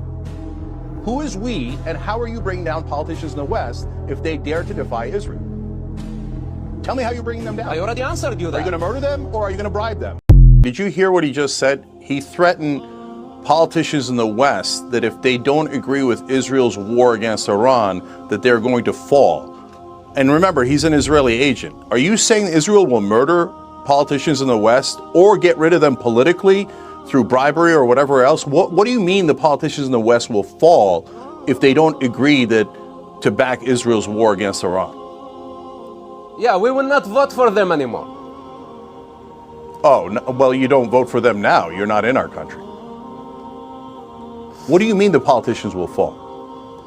This is urgent news from Gaza at 1:30 a.m. Palestine time, October 26th. The aggression on the North Gaza Strip is getting so much worse by the hour, by the minute, and we are seeing less and less. They've taken out the communication networks and they are assassinating the journalists. But the images, the few images that are coming out of North Gaza, journalist Enes Al-Sharif said there that what you're seeing is 1% of the atrocities. And this 1% that we are seeing, yesterday I saw a video and I pulled it up and I'm looking it up again. I couldn't even make a video last night because I could not find the words. Children with their legs cut off from a Hellfire missile. If you remember the occupation, You've probably seen that video. They used it late last year in the courtyards of a hospital on a journalist tent, right? And it took off that journalist's leg clean off. It's this missile produced by Lockheed Martin that has all of these, I'm looking at it again, all these blades around it that come out and they spin. The whole point of it supposedly is to do more targeted strikes. It's sold as something to minimize civilian casualties, right? Because, oh, there's not this fallout of a big bomb, right? We're going in. And they're using this. They use it on journalists, and now they're using it on children. 3 children each had one leg cut clean off.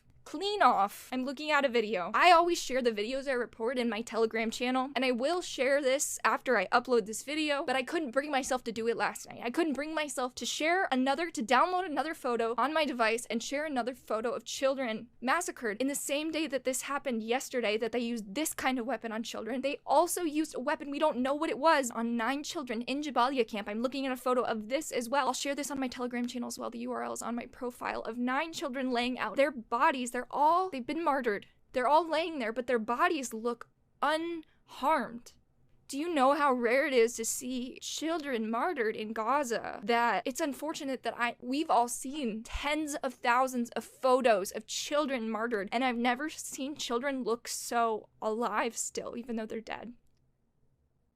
Because there's no fallout from bombs. We don't know what kind of weapons they're using in Gaza. They're still testing. We've talked about them testing new weapons in Gaza, right? So what do you think these weapons companies have been doing for the past year? When they realized that the US wouldn't even do what Ronald Reagan did, to call and tell them stop the bombing, like he did stop the bombing of Beirut, right? That our country's gone so far to the right that they wouldn't even do that, right? They wouldn't even do that. So of course these weapons companies, we don't talk about this enough. Why, if Gaza is the testing ground, right, for weapons, wouldn't they develop new weapons to try? When they see that they have carte blanche, right, that the entity has carte blanche in Gaza, why wouldn't they do more? So what are they using in Gaza? We don't know. And we have learned there is no red line. There is nothing that the entity could do that the US would make it stop it unless we put pressure on them. And our dear brother Faiz Kadata, 2 days ago, his cousins Amir and Ismail were martyred. They were targeted by an occupation reconnaissance plane at the Dawla intersection in Gaza City. Remember that Fayez is locked out of Gaza. He's stuck across the ocean while his family is subject to annihilation. Please make dua for him. Please keep him in your prayers, and please support his family's campaign. You can tap up here to go to his profile. The URL is in his profile. It not only helps his 50-some family members survive in Gaza, but it also supports 3 initiatives that his family started since the campaign gained traction. In southern Gaza, his sister Sama runs a children's community center out of her tent. She provides music, activities, food for the kids, and counseling services. And in northern Gaza, Faiz's brother Sameh started a food and clothing distribution network for the displaced and orphans, and recently started a children's education and recreation center for families who have been displaced from Jabalia camp to Gaza City during this intensified aggression. The momentum on this campaign has slowed down. Don't underestimate the power of a large or small contribution. It all adds up. I've seen it before. Thank you so much. Let's do everything we can to help his family and to amplify the news coming out of North Gaza. The journalists in North Gaza are begging us. They are begging us to talk about what's happening there. Please talk about what's happening in North Gaza. Focus. Thank you so much.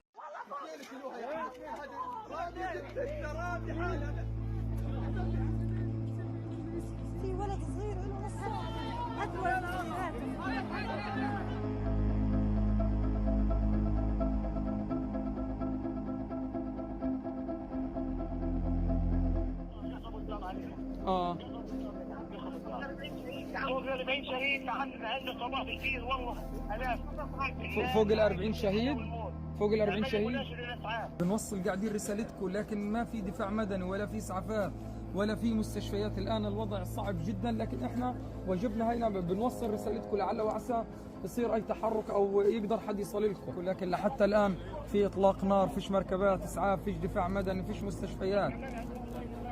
لا فيش حد قادر يتحرك، فيش حد قادر يتحرك. والله الآن في الوقت هذا الوضع خطير جدا. ربنا يسلمكم ويعينكم يا رب. Thank you, Farhan. Did I miss it, or did you mention an UNRWA staff member that was killed yesterday? I can confirm, yes. I can confirm that a member of the UN Relief and Works Agency, one of the drivers, was killed when his vehicle had been shot at by the IDF, yes. And the vehicle was a UN-marked vehicle, yes or no? This was a UN-marked vehicle, yes. Farhan, why don't we mention this anymore? Have we become so numb to the fact that Israel is killing UN personnel and there are now 233 that are dead that we don't even mention it anymore? Unfortunately, I did neglect to add this amid the other notices that we've had, but the sad truth is that there's so much devastation to report that as you see, I've just gone over about 20 minutes worth of stuff without even getting to that part.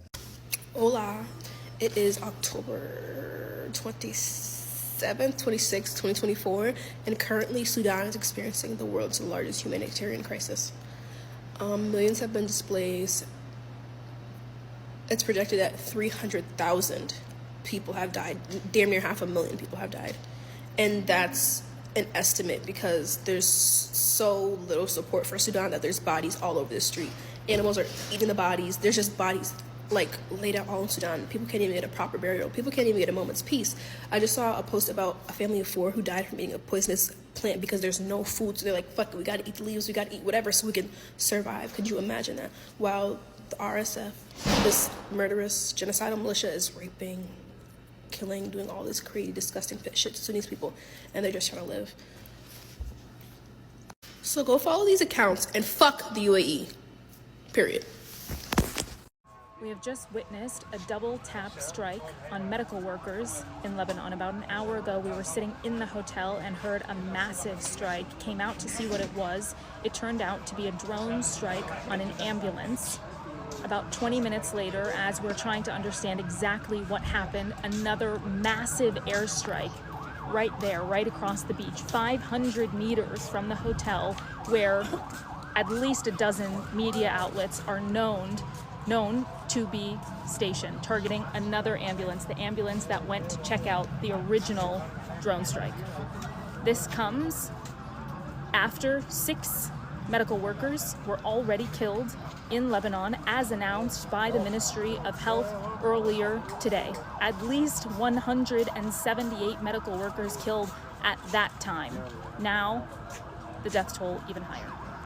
We are at the scene of an attack in Sarafand. I don't want to get too close because this is very much an active scene. There have been 2 bodies pulled out of the rubble in the hour that we have been here, and they are still looking for the last missing person, who is understood to be a child. He would be one of a few children that were killed in this strike. Every single death in Lebanon is important. Every single house destroyed in Lebanon is important. But what is particularly significant about the attacks that we are increasingly seeing in and around Sidon is that this is an area, these are areas that people have come to be safe. People have fled to these areas. So that means now, if people no longer deem them safe, they're going to be fleeing again. For some Lebanese families, that's going to be the 3rd time that they're going to be fleeing in this war. It also means that there's going to be more pressure put on cities like Beirut and Tripoli, wherein people are already sleeping on the streets because the governmental shelters for displaced people are full.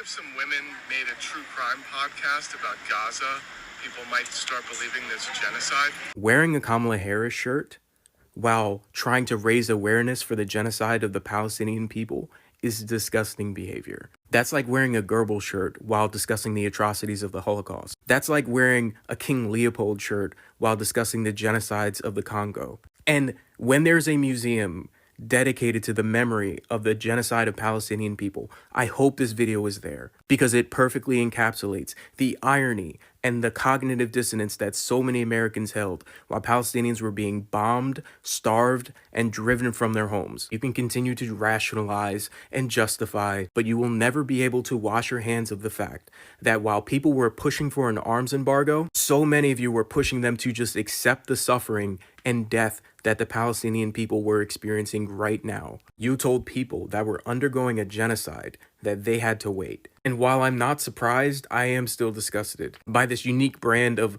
liberal benevolent fascism that makes self-righteous quips and moral pontifications while conveniently avoiding the critiques of the systems that they choose to participate in. The Egyptians control the Gaza, the Rafah border. Total bullshit. Total bullshit. Yeah. You understand the process of deconfliction? Okay. Deconfliction is when I surrender my phone number and my SIM card to Israel as I'm crossing the border. They tie into my phone, and everybody who's traveling with me, a red dot shows up. When it turns green, my van can go. They track my tracking. If I turn it off, I'm an enemy combatant, and the missile's coming my way, right? So there's 12 phones in that, and the driver is carrying his phone is the Go phone. It can't be turned off. Want to make sure his battery's charged. You can't leave the road you tell them that you're going in on. You have to travel there by a certain time. They know your travel time. They can't stop. You'll be watched. You can't stop driving, right? If you stop along the way, you're a target, and you're told you are. That's the process of deconfliction. They would not deconflict any driver of a supply vehicle. So no driver or their insurance company or their government or Oxfam administration would let them go through, particularly after the World Central Kitchen ban.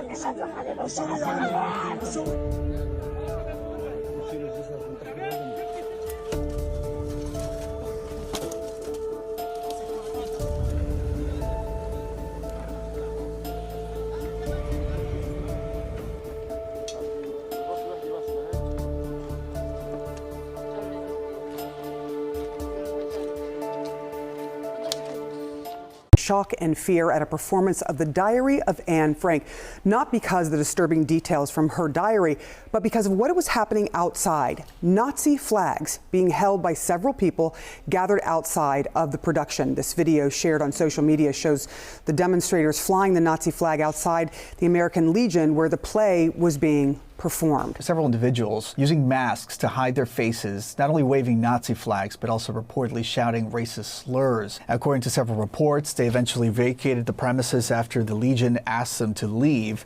We have reached out to authorities for more information about this. We had 75 people downstairs that watched that play, and out of that 75, there was 50 or 60 of them that were afraid to leave this building. We had to escort them to their cars. Nobody in America should feel like that. No, some of you guys don't understand how sadistic this was. Do you see that? That is the aid that they allowed to get into the north yesterday. 10 aid trucks made it into Beit Hanun, and they were sent directly to the school shelter centers. And they were filled with fresh meat, fresh fruit, and fresh vegetables after months of only working with tinned food and spoiled flour. That sounds great, doesn't it? Except immediately after they unloaded all of the trucks, they dropped their evacuation orders. And then immediately after the evacuation orders dropped, they started dropping bombs. The people fled Beit Hanun under a hailstorm of bullets, bombs, and artillery, fired off by helicopter, by tank, and by warplane. Immediately before they started dropping bombs on the schools and the family homes, they gave them one final meal. But they didn't even give them time to eat it. And as the schools burned, Patel told the world that there would be no arms embargo because they let in food. And the mainstream media doesn't want to talk about this at all. They want to tell you what a great job it was, that Israel finally let in some food, but they're not going to tell you that they targeted Hassam Shabbat's cousins. Yeah, the journalist for Al Jazeera, they bombed his cousin's family home, and the only survivor was a baby. Dr. Shabbat is laying in two pieces in the street, along with so many other people who were either gunned down or blown to bits. And the Western media wants us to give them a round of applause. The State Department says the U.S. will not cut military aid to Israel, even though Israel just failed to meet a deadline to allow much larger amounts of food and other aid to enter Gaza. The U.S. told Israel it had to ensure 350 trucks of aid made it into Gaza every day. Last month, there was an average of 40. Inside Gaza, community kitchens feed hundreds of thousands of people, one portion per mealtime per family. But aid organizations say there is barely enough, even in the safe zones where distribution is organized. In the north of the Gaza Strip, there's still active fighting. There, thousands of civilians can't or won't leave, and the barest trickle of aid has been reaching them. UN-backed experts say there's a risk of famine this winter if it hasn't already started. Israel has stepped up food deliveries very recently. It's opened a new truck crossing into Gaza, and it's pledged to get more aid to the north. But as America's ultimatum came and went with no consequences for Israel, aid agencies say it's just too little and far too late. Now that that's over, can we start focusing on the more fucking important shit? So anyway, today is a good day to winterize my... There are three things I want to unpack from this going back to Starbucks movement. First, the Starbucks boycotting is not just about Palestine. It's also a movement for American labor rights, the labors that includes black people.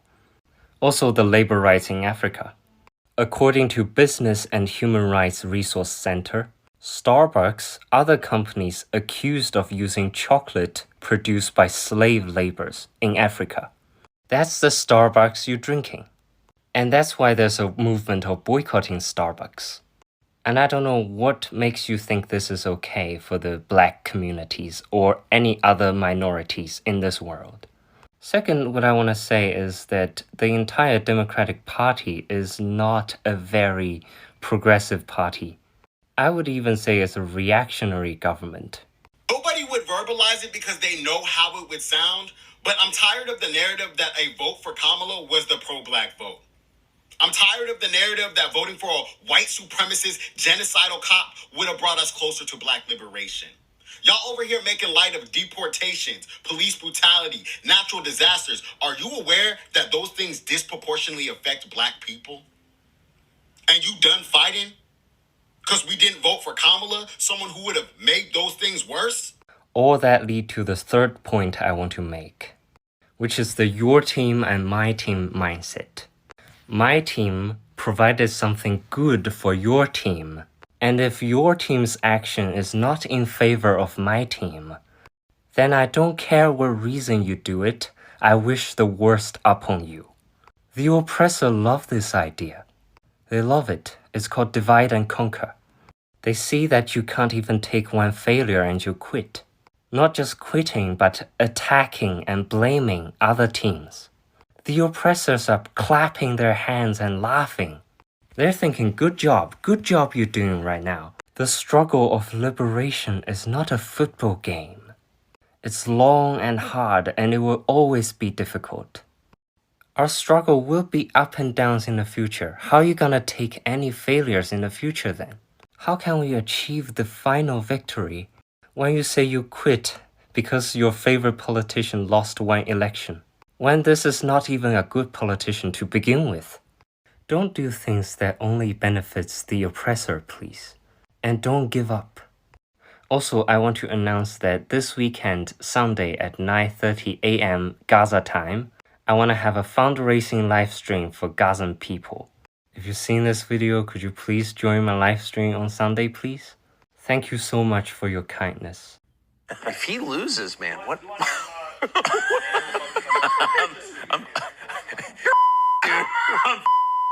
If he loses, I'm It does seem that way. You can't just be like, yo, I'm like, how long do you think my prison sentence is going to be? Do you think?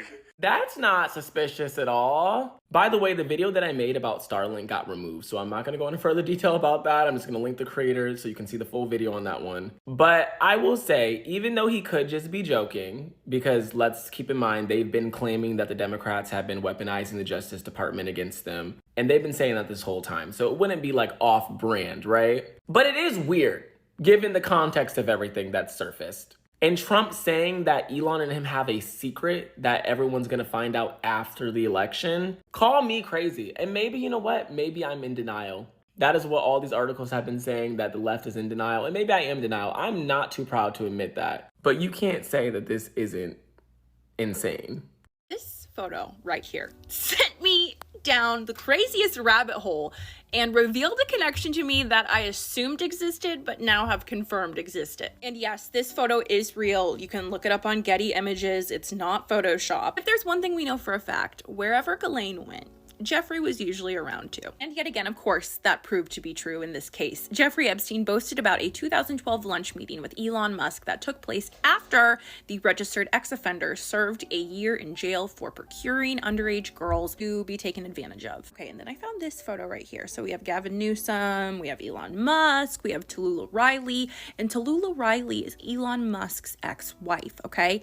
And she spilled the beans about Elon's relationship with Epstein. In this Newsweek article, Tallulah Riley is quoted saying, "Elon and I went to Epstein's house in New York City once as a part of an itinerary of appointments. I can't even date this to a year. We used to travel constantly for work. The situation was always pretty similar in any city or country." She continues, "This trip was no different. There was a man taking us around the city and introducing us to various people." You know, she makes it seem very casual, okay? And then in 2023, we have this article from the AP drop, U.S. Virgin Islands seek to subpoena Elon Musk in Jeffrey Epstein lawsuit. The government of the U.S. Virgin Islands is trying to subpoena billionaire Elon Musk for documents in its lawsuit seeking to hold JP Morgan Chase liable for blank acts committed by businessman Jeffrey Epstein. And then I found this Business Insider article.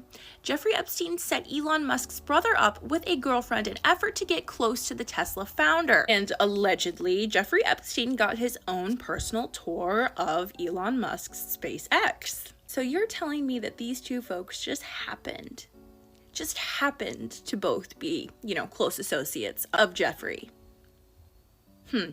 I wonder what's going to happen to the Epstein files. And I don't think it's going to be anything good. We here today officially announce the filing of our $100 million lawsuit against the United States government, the FBI, the CIA, and the NYPD, who we believe all conspired to assassinate Malcolm X. Over the last 3 years, every day, every week, every month, we have been unearthing new evidence, evidence of people never having spoken before about what they witnessed during those turbulent times in the 1960s.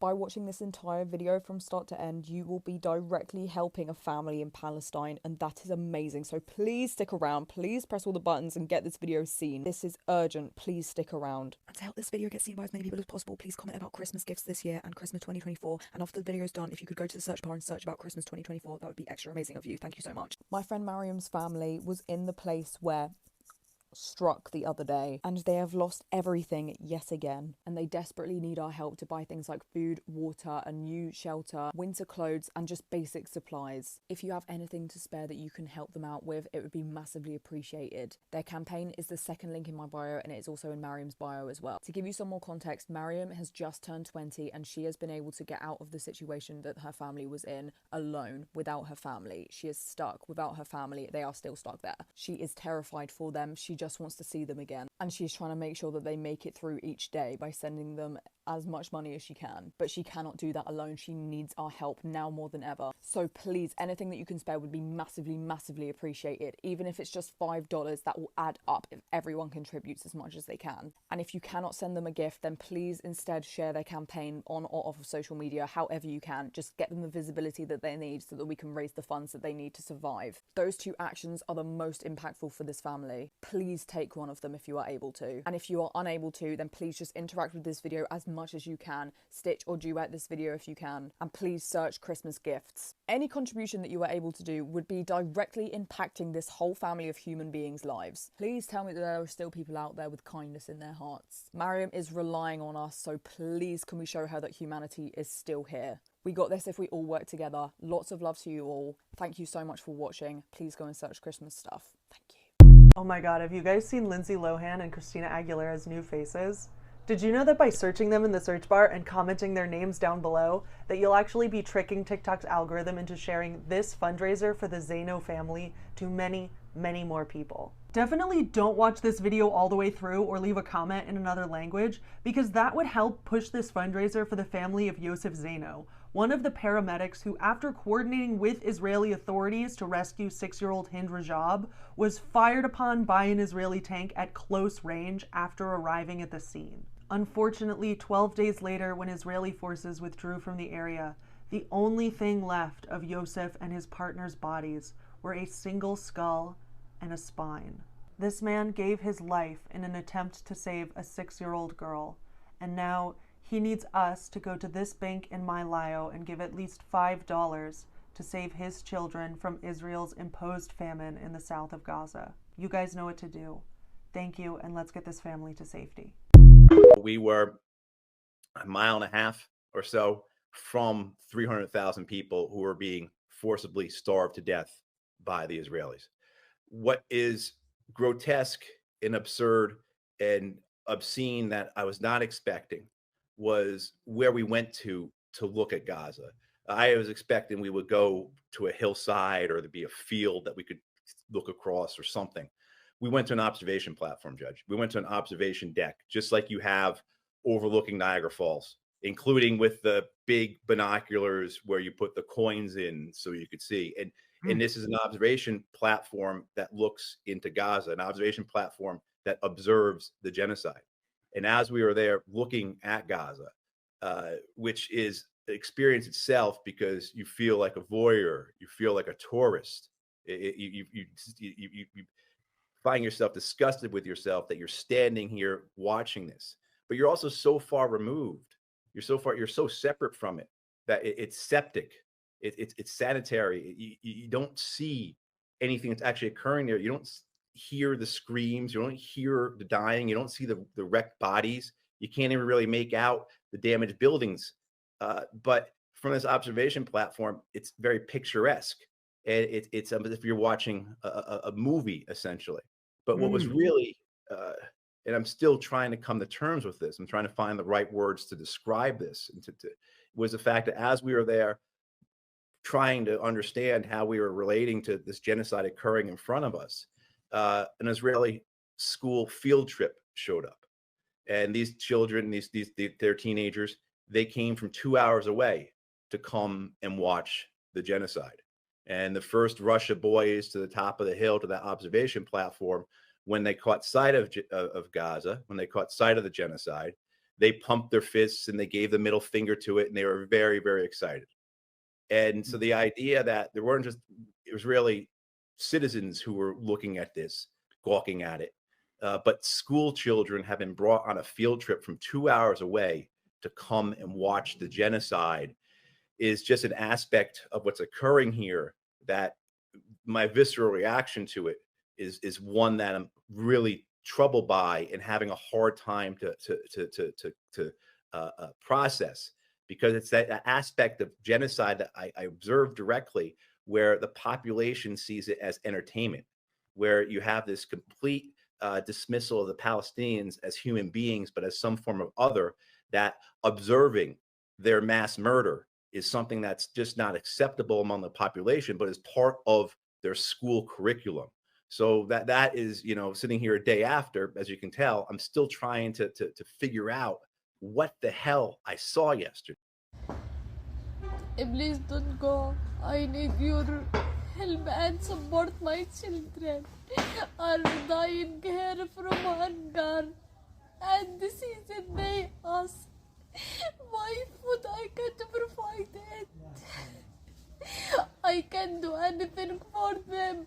Please save us. warfare, man.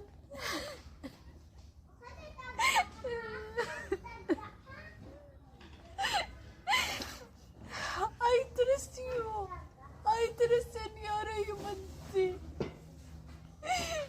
Please share, comment. Repost, donate if you can. Share my video with people who can help me. Who can help me? You guys tell me about so many things, and it's very interesting to go down certain rabbit holes of photos linked to certain things and see a plethora of, oh, I don't know, Zios and teenager daters. So let's get into it. We're gonna start off strong with Ashton Kutcher himself. You all know the backstory of him and Mila Kunis, as well as 2 women that he's dated that have also been unalived. How very Diddy of him. Not to mention Eva Longoria, and she's an absolutely committed Zio, and very closely linked to Diddy. Isn't it so weird? Hardcore teenager dater. Actually, probably while he was holding this sign at this time, he was probably dating a teenager at this time. So, yeah, also signed the letter to Biden in the beginning and then changed his name to Ceasefire, but has never once acknowledged it. Never once said, oh, I don't know, the word genocide or Palestine.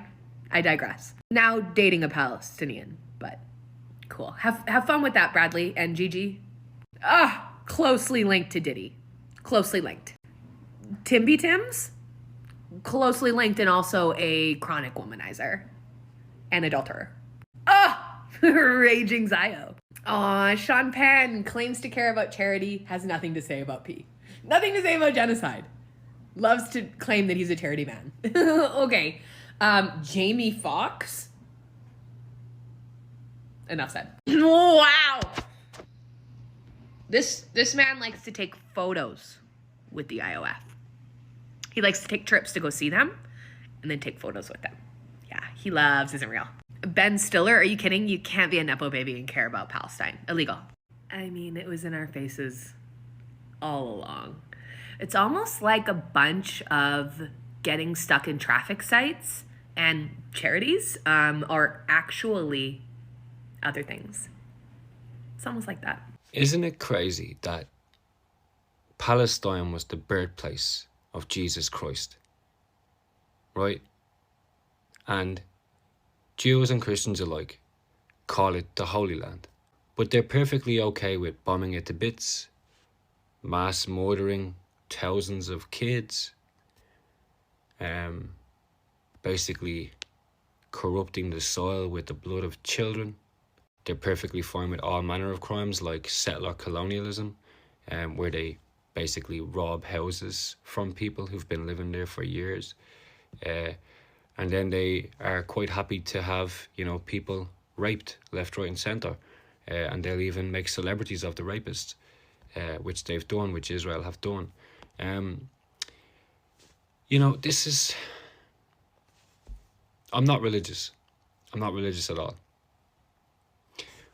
But I look at the things happening in both Israel and Palestine, and I could not describe those things as anything other than demonic, if I was to think religiously about this. Demonic. Utterly depraved, monstrous acts of, just blatant evil.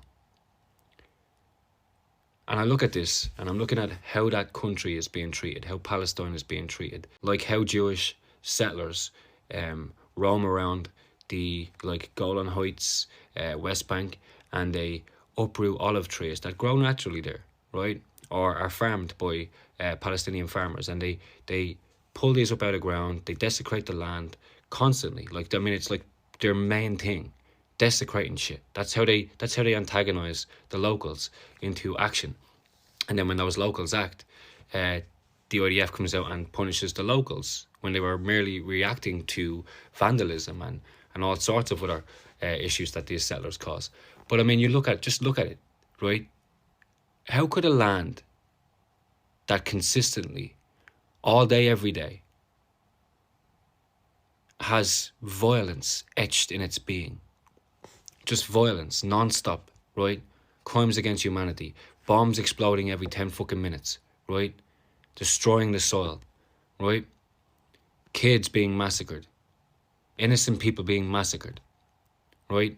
Arms and legs dismembered from bodies of kids and innocent adults alike, pregnant women, all just scattered across the fucking land right now. And then they say it's the Holy Land. The Holy Land. The shit that's happening there, in my mind, happens in hell. Happens in hell. But it's the Holy Land. And you're perfectly fine with all these atrocities, all these crimes, all this desecration, all this vandalism. You're perfectly fine with it because you want Jews to live there. You Americans who support this. You cannot build a holy land atop the graves of babies and toddlers. You can't. You just can't. And is that what you want? Is that what you want? To flatten Gaza to a flat surface, right? Just fix it up so as that it's empty. Burying the bones of thousands of little babies and toddlers beneath it, so you can build your beach house on top of it. Is that what you want? Does that sound like a holy land to anybody with any kind of sense? Does it? If you go into a house and you mass murder everybody, and then you bury them in the basement, and you live there, that smell of their corpses reaches you eventually, one way or another. The collective psyche of anyone who settles on the land of Gaza after it's eradicated and the Palestinian people exterminated will not survive the reality of what you've done there. If ever I believed ghosts or a haunting could exist, it would be there. And I hope it is true. I hope there is something else beyond. Right? I hope there is, because I would hope. I really do. I wish this was true. I wish it does happen. I hope it does happen. That if, because it's a big if, I don't believe it will happen, but if Israel settles on Palestine and eradicates Palestine, and all these rich bastards buy their homes and build their homes on the beach fronts of Gaza, I pray, if there is anything up there to pray to, that the ghosts of the dead never let them get sleep. Never let them rest. Never let them enjoy their beachfront view. I hope they suffer the knowledge of the horrors that were committed so they could have their little beachfront property. Holy Land, my bollocks. It may have been the Holy Land when Palestinians occupied it and owned it and it was theirs, but it is not now. Israel have committed crimes no God could ever respect or accept or will upon anybody. No God would accept any person who served in the IDF and any person who supported the onslaught of Palestinians by Israelis. Anyone who supports this, anyone who's actually involved in any kind of way whatsoever against the Palestinians, no God would have you. If you know anything about your scripture, anything about your Bible or your Quran or anything like that, or your Talmud, you know that those things that are being done there, a God would not have it. I've never seen such depravity, such heinous evil anywhere in the world, ever. I'm sure if I looked, I'd find some somewhere else. But you want to call that place the Holy Land.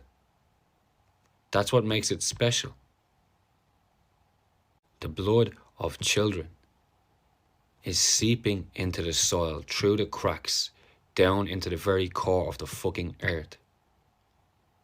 The whole planet has been tainted by the actions of Israel right now, and the United States.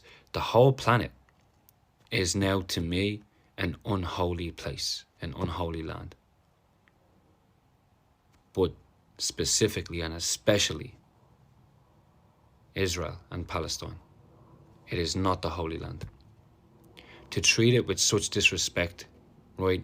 Believing that Jesus came from there, that your whole religion stems from that place, that all these events in your Bible and in your religion, all these events, historical events happened in that place, all these miracles, to then treat it the way you're treating it now, I don't believe you're religious at all. Or if you are, you don't know anything at all about what is good, what is right, what is holy or divine. You are simply a fanatical, psychotic monster. Israeli aggression in Lebanon these last few months has left over 3,600 Lebanese dead.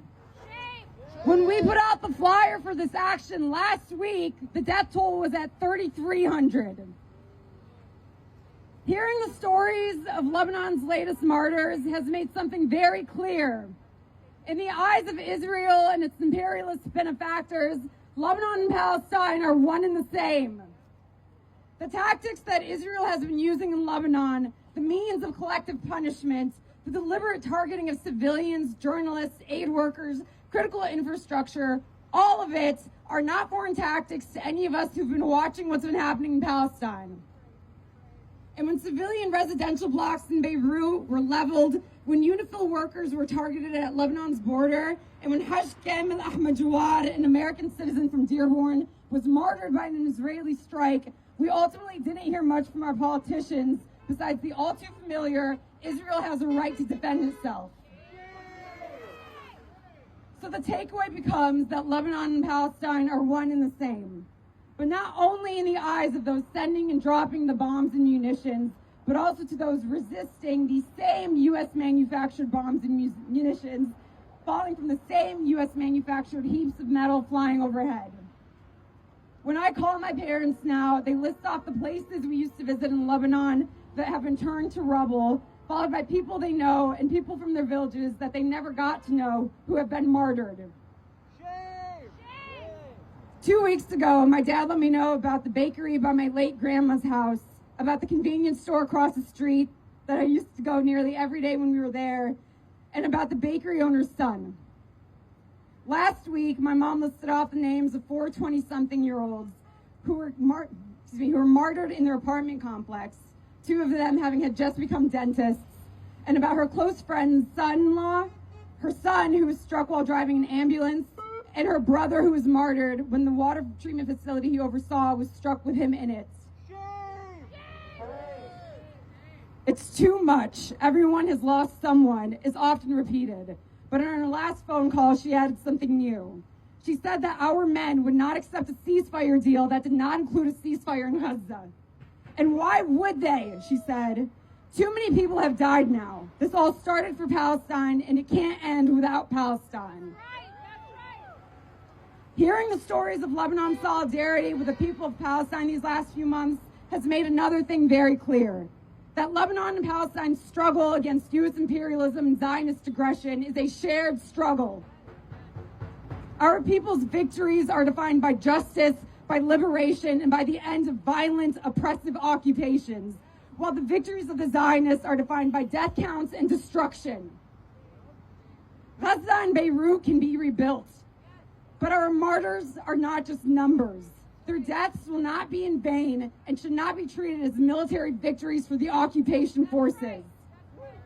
The martyring of Sayyid Nasrallah has not changed the fact that Israel is still incapable of any sort of invasion or triumph over the Lebanese men in South Lebanon. And Yahya Sinwar's dying moments, defending his homeland until his last breath, showed the world once again the courageous defiance of the Palestinian people, which is still persisting today. The fact of the matter is that Israel's waging an impossible battle against a beautifully stubborn people fighting to defend their land and their people, and who are growing more unified, more disciplined, and more defiant. Not a single one of our martyrs will have died in vain.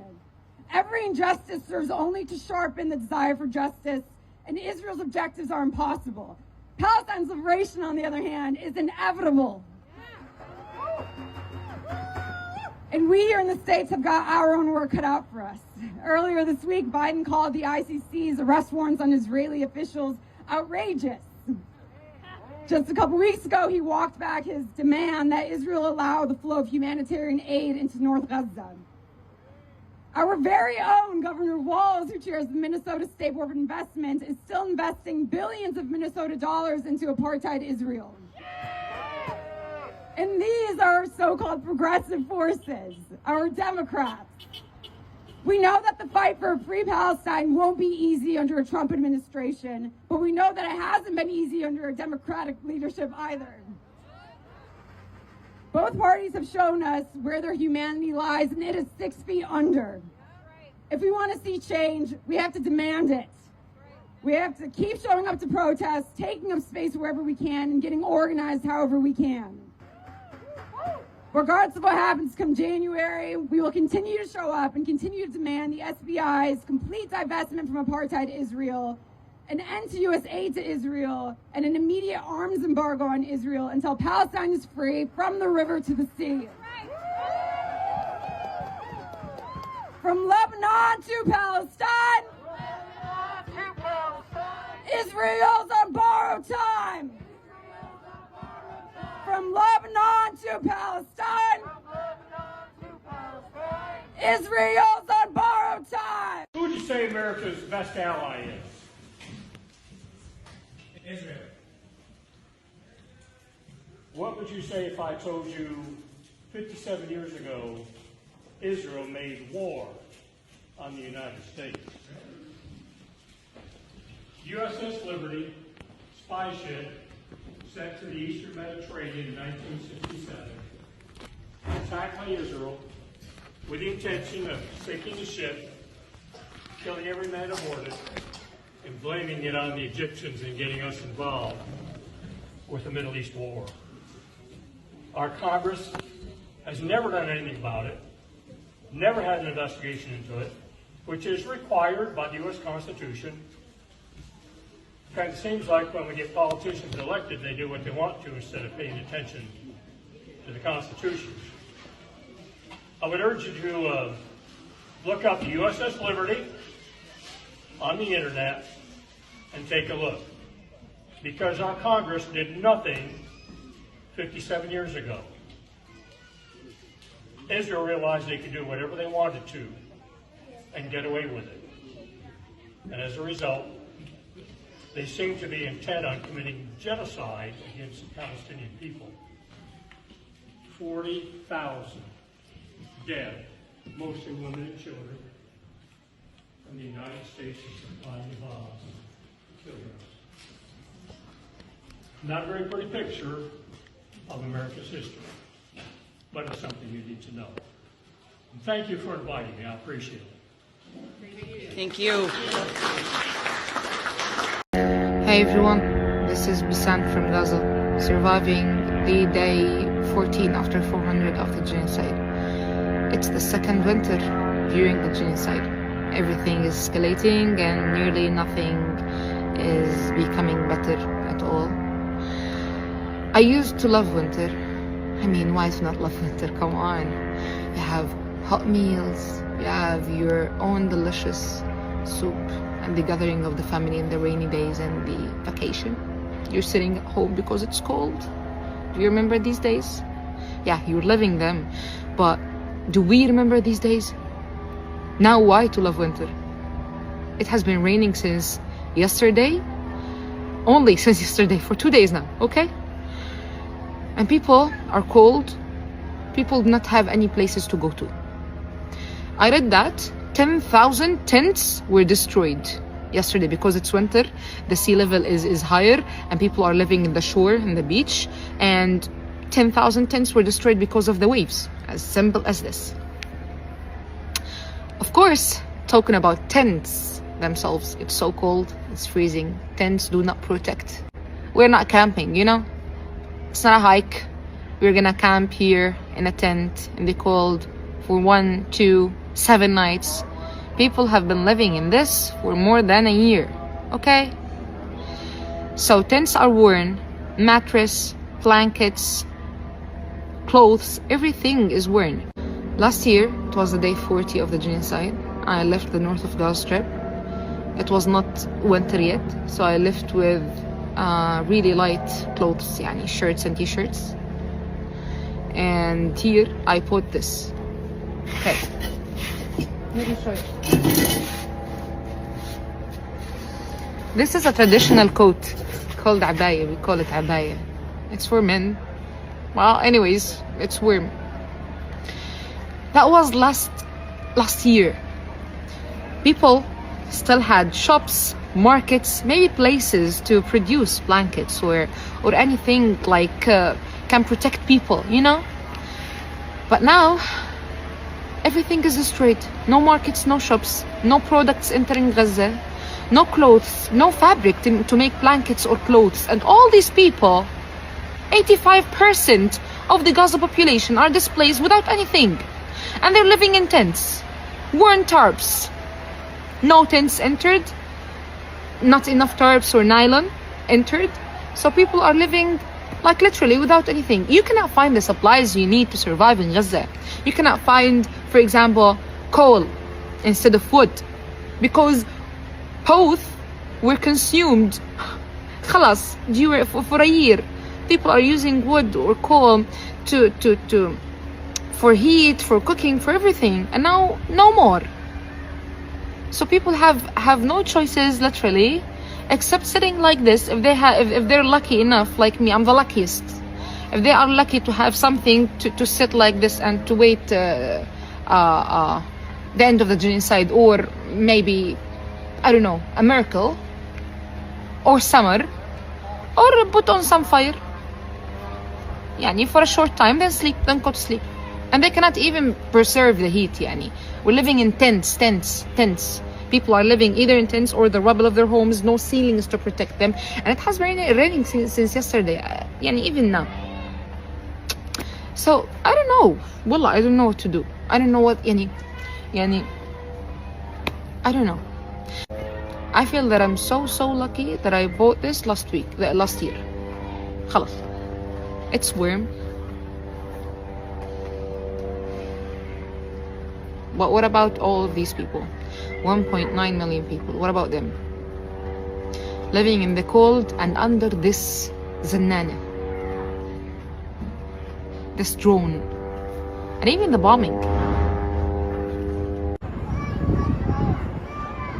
This is the bombing that happened when I was recording. It was so loud. It was close. Alhamdulillah for everything.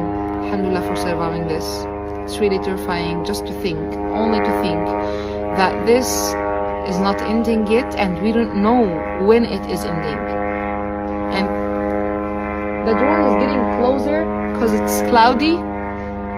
So, you know, it's closer. Pro-Palestine protesters have been arrested for jumping the barriers and halting the Thanksgiving Day parade. This just feels a little too on the nose, you know?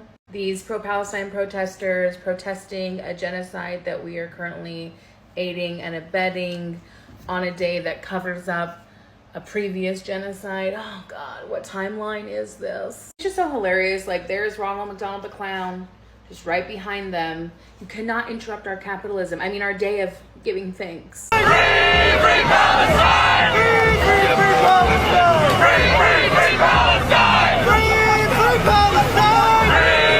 Palestine! Free Palestine! Free Palestine!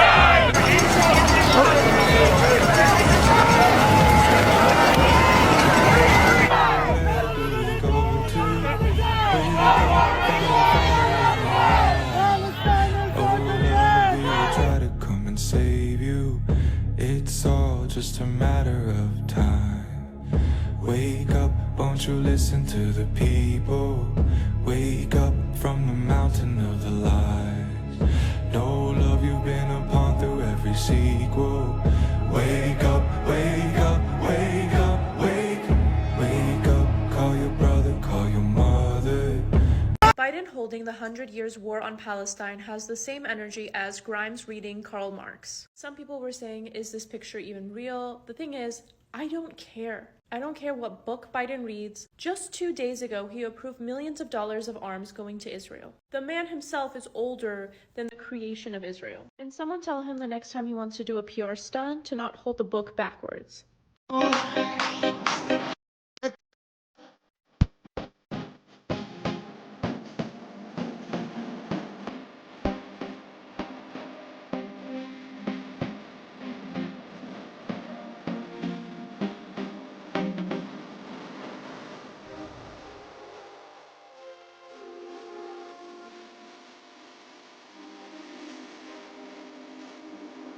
Knowing I would be here today, I asked some colleagues in Gaza if they had messages they wanted me to share with you today. I'd like to share some of them. Tell them we are tired.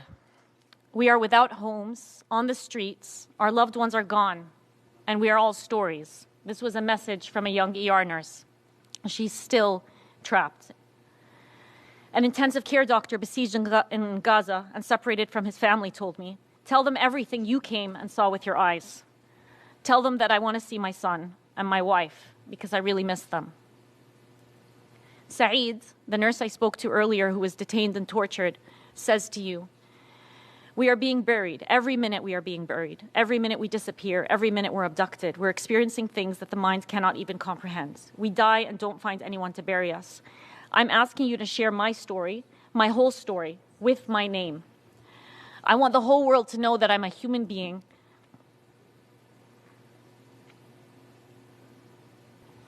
I want the whole world to know that I'm a human being. At the end, I am not pen on paper.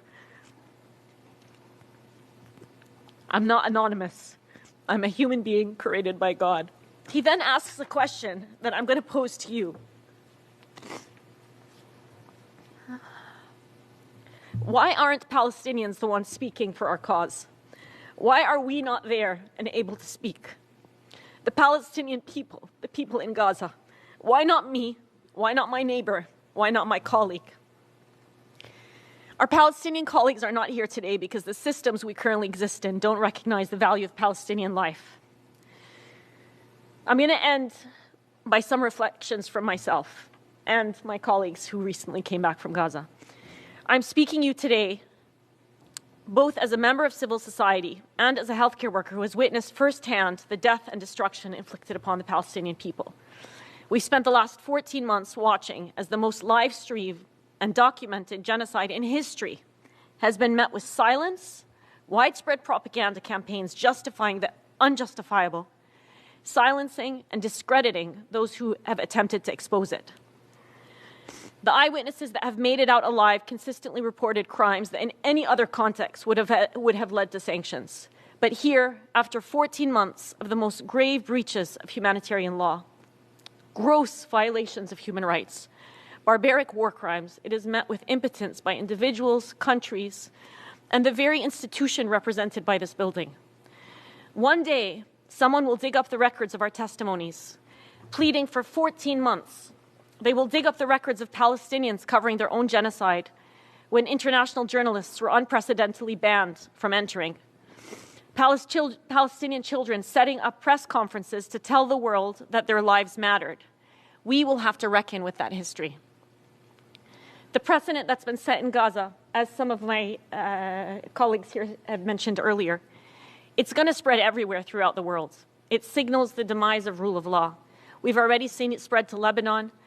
And as one volunteer surgeon said, when I was in Gaza, I felt like it was a prelude to the end of humanity. If solidarity with your fellow humans is not enough of a reason to act, think about how this is going to spill over. This should be frightening for everyone. Palestinians don't need our pity. They don't need our praise. They need our meaningful and truthful solidarity. And there is no time for despair. In the 24 hours that I'm going to spend in this city, at least 60 children in Gaza will be injured or killed. My name is Veronica, and I'm here with the Shutting Down for Palestine Coalition, here with the Brooklyn contingent. We're out here in the streets on Black Friday. We're boycotting and instead we're protesting for Palestine, and you should join us in the streets on January 20th at Washington Square Park at 11 a.m. to fight for Palestine, to fight for immigrant rights, workers' rights, women's rights. Join us. So, the United Healthcare CEO was fairly shot in Midtown Manhattan, and as usual, when a billionaire gets killed, people don't give a shit. At least the working class people.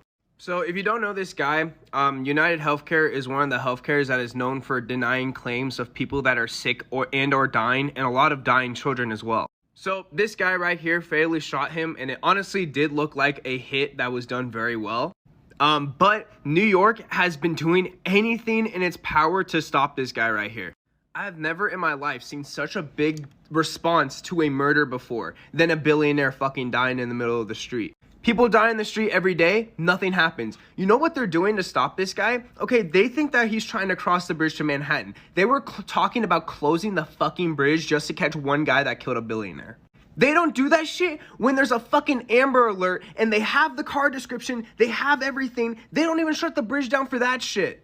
But God forbid a fucking billionaire gets gunned down in the middle of the street, which by the way happens every day in pretty much every major city. Someone gets gunned down in the middle of the fucking street and they don't give a fuck. But look it, when it's this guy right here, that's when they care. That's when they care. I've never seen such a fucking huge response in my life before. The fate of TikTok is hanging in the balance after an appeals court ruled unanimously today to uphold the federal government's ban on the app in the U.S. This means TikTok would be removed from app stores if its Chinese parent company, ByteDance, does not sell to an American owner by January 19th. The DOJ argues the app is a national security threat under its current ownership. Now, this ban was first signed into law back in April, and it is spurring backlash from many of TikTok's 170 million U.S. users. We really were waiting here today, unsure of what we would hear from this 3-judge panel, because back in September, we got a little bit of a clue when some questions were asked of the TikTok team, and we thought, they do seem pretty critical of TikTok, but there were also issues and concerns about free speech here. So we did not know how this is going to go. Ultimately, this panel, as you mentioned, unanimously deciding to uphold this law that could effectively ban TikTok by January 19th. The concern here is that there is able to be Chinese influence on this app that has so much American data and so many American users consuming that content on the app. Notably, though, in what eventually got this law in the first place put there, any type of evidence about what that national security concern would be was redacted. So there's no smoking gun, so to speak, which is a lot of what TikTok has pointed to. A source close to the company did tell me essentially that they're going to ask for this to be paused while they take this to the Supreme Court. We were anticipating that either side that lost here would do so. In terms of President-elect Trump, he has 90 days to essentially allow an extension on that divestiture. If you remember, that's where they're selling the company away from ByteDance, that Chinese ownership. TikTok has never indicated that they are even exploring that whatsoever. We also, though, could see, because the president-elect did say in the last days of his campaign, he will save TikTok, that he just kind of makes this go away altogether in some way. So it'll be really interesting to see what happens over the next month. They called them meat. They called the people meat. The people that they had been running over with tanks and massacring left and right. They said all the meat on the ground. Oh, so disturbing. Now I can't even look at meat. I can't eat a hamburger. I have to be a vegan now because of all the meat that I saw on the ground. They called the people meat. Yo, looks like the TikTok ban is happening, y'all. It's set to take effect on January 19th, which is less than 2 months from today. And if TikTok is going bye-bye, I think you should at least know the monsters who did it. We need to talk about TikTok. TikTok, if you will, it is the 24/7 news channel of so many of our young people, and it's like Al Jazeera on steroids. In November of 2023, a recording was leaked of Jonathan Greenblatt, the head of the ADL, referring to TikTok as a problem that needed to be taken care of. We have a major generational problem. The issue in the United States of support for Israel is not left and right.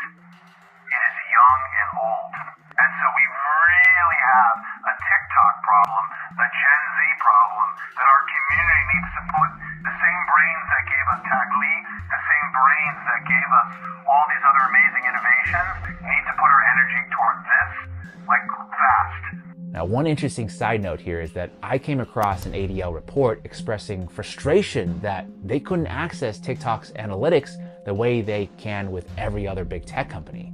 Like, should they be able to do that? Anyway, now we're about a month into this war, and all these studies started coming out, making claims about the proliferation of anti-Semitism on TikTok. The most notable one from a statistician and tech executive named Anthony Goldblum.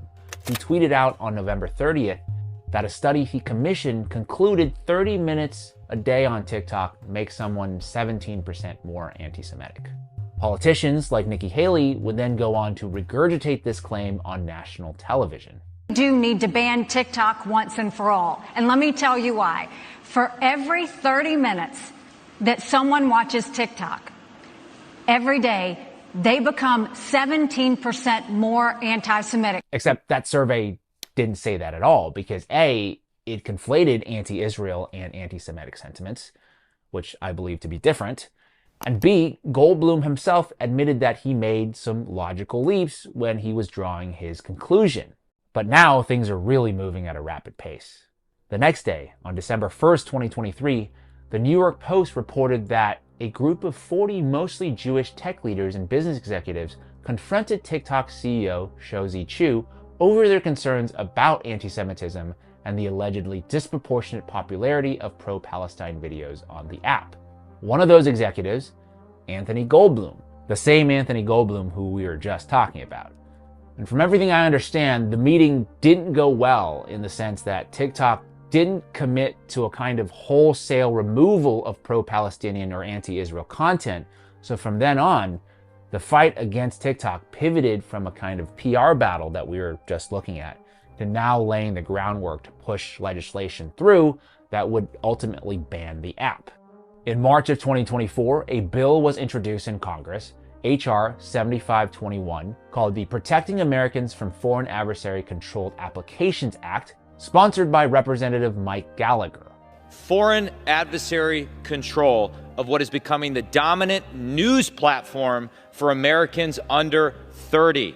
This is a common sense measure to protect our national security. I urge my colleagues to support this critical bipartisan legislation. The argument is one we've heard before. TikTok, owned by the Chinese company ByteDance, could pose a threat to US national security by harvesting user data, and its algorithm could also be weaponized to, quote, brainwash Americans. Now, these concerns I do think are valid in a sense, but I think it's worth noting that companies like Facebook and Google engage in similar data collection practices, and then they would go on to sell this data to China. So China is getting the data anyway. But here's where things get really interesting. You start digging into Gallagher's largest campaign donors, and you uncover a story that goes far beyond data privacy or Chinese influence. Near the top of his donor list is AIPAC, the Israeli lobby. Here's a crazy statistic for you. Of the 500 plus members of Congress, only 33 members did not receive a donation from the Israeli lobby in the last campaign cycle. So essentially, when Israel wants something from America, they usually get it. Now, another contributor I want to draw your attention to, Palantir Technologies, which is a defense contractor co-founded by billionaire Peter Thiel. Palantir just happens to work very closely with the Israeli military, providing advanced surveillance and targeting software used extensively in their war on Gaza. And one of their consultants, a man named Jacob Hellberg, was responsible for writing the bill. Yeah, it's incredible. A defense contractor who profits off Israel's war were also the ones behind drafting a bill that would, in effect, stifle criticism of said war, which is a clear conflict of interest, no? At around the same time, the Jewish Federations of North America penned a letter to Congress urging lawmakers to ban TikTok due to anti-Semitism. Not one mention in their letter about China or data privacy.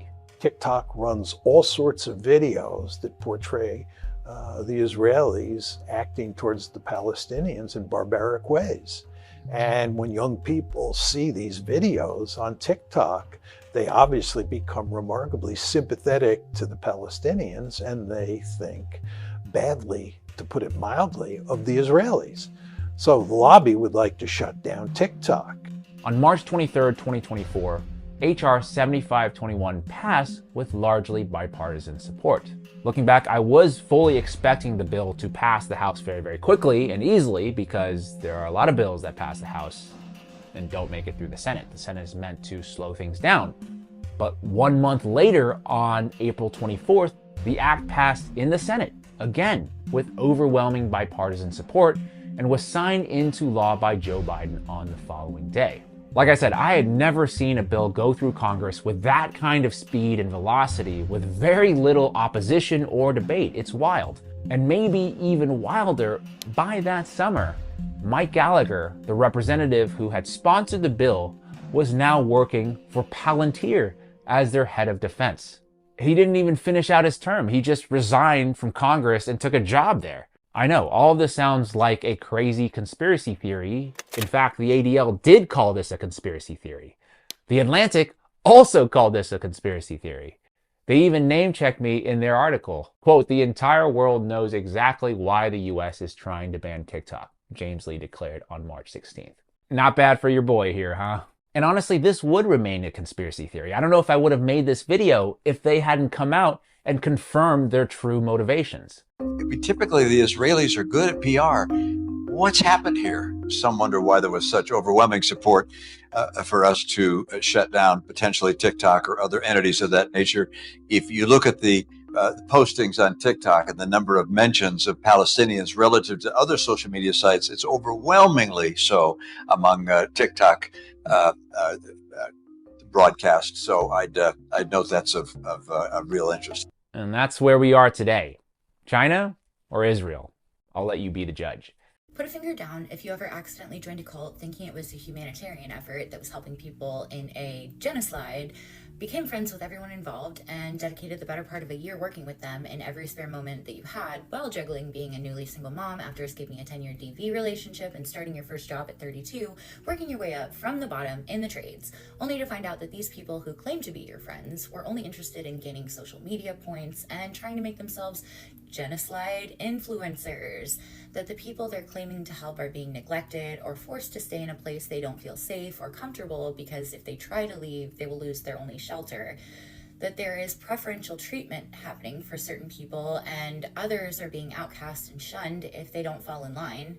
When you try to approach your friends to try to solve the problems, they called you racist and made it seem like all of the genuine problems occurring could be boiled down to your white fragility, that you and many of the people you were working with in this organization tried to tell the higher-ups in the grassroots decentralized volunteer organization with no hierarchy about the communication issues occurring for half a year, and it was always met with hostility, only to find out that one of the higher-ups was dating the family member of an aid partner in the genocide.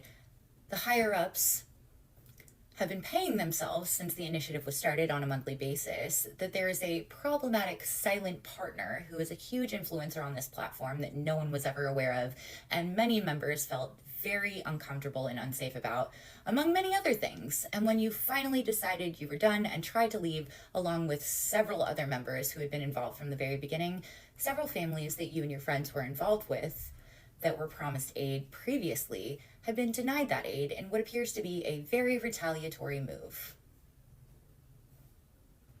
Allegedly. What a interesting and innovative way to social climb.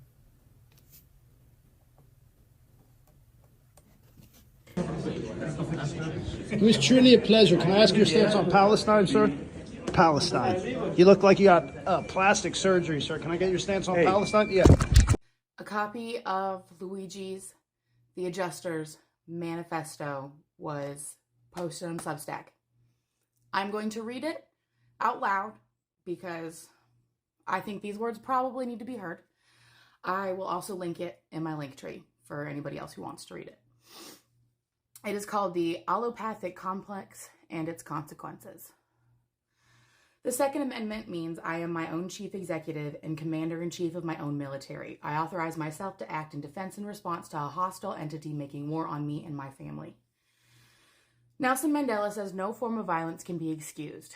Camus says it's all the same whether you live or die or have a cup of coffee. MLK says violence never brings permanent peace. Gandhi says that nonviolence is the mightiest power available to mankind. That's who they tell you are heroes. That's who our revolutionaries are. Yet is that not capitalistic? Nonviolence keeps the system working at full speed ahead. What did that get us? Look in the mirror. They want us to be nonviolent so that they can grow fat off the blood that they take from us. The only way out is through. Not all of us will make it. Each of us is our own chief executive. You have to decide what you will tolerate. In Gladiator 1, Maximus cuts into the military tattoo that identifies him as part of the Roman legion. His friends ask, is that the sign of your god? As Maximus carves deeper into his own flesh and as his own blood drips down his skin, Maximus smiles and nods yes. The tattoo represents the emperor, who is God. The God Emperor has made himself part of Maximus's own flesh. The only way to destroy the emperor is to destroy himself. Maximus smiles through the pain because he knows it is worth it. These might be my last words. I don't know when they will come from me. I will resist them at any cost. That is why I smile through the pain. They diagnosed my mother with severe neuropathy when she was 41 years old. She said it started 10 years before that with burning sensations in her feet and occasional sharp stabbing pains. At first, the pain would last a few moments, then fade to tingling, then numbness, then fade to nothing a few days later. The first time the pain came, she ignored it. Then it came a couple of times a year, and she ignored it. Then a couple of months, then a couple times a month, then a couple times a week. At a point, by the time the tingling faded to numbness, the pain would start, and the discomfort was constant. At that point, even going from the couch to the kitchen to make her own lunch became a major endeavor. She started with ibuprofen until stomach aches and acid reflux made her switch to acetaminophen. Then the headaches and barely sleeping made her switch back to ibuprofen. The first doctor said it was psychosomatic. Nothing was wrong. She needed to relax, de-stress, sleep more. The second doctor said it was a compressed nerve in her spine. She needed back surgery. It would cost $180,000. Recovery would be 6 months minimum before walking again, 12 months for full potential recovery. She would never lift more than 10 pounds of weight again. The third doctor performed a nerve conduction study, electromyography, MRI, and blood test. Each test cost $800 to $1,200. She hit the $6,000 deductible of her United Healthcare plan in October. Then the doctor went on vacation, and my mother wasn't able to resume tests until January when her deductible reset. The test showed severe neuropathy. The $180,000 surgery would have no effect. They prescribed opioids for the pain. At first, the pain relief was worth the price of constant mental fog and constipation. She didn't tell me about that until later. All I remember is we took a trip for the first time in years when she drove me to Monterey to go to the aquarium. I saw an otter in real life, swimming on its back. We left at 7 a.m. and listened to Green Day on the 4-hour car ride. Over time, the opioids stopped working. They made her more sensitive to pain, and she felt withdrawal symptoms after just 2 or 3 hours. Then gabapentin.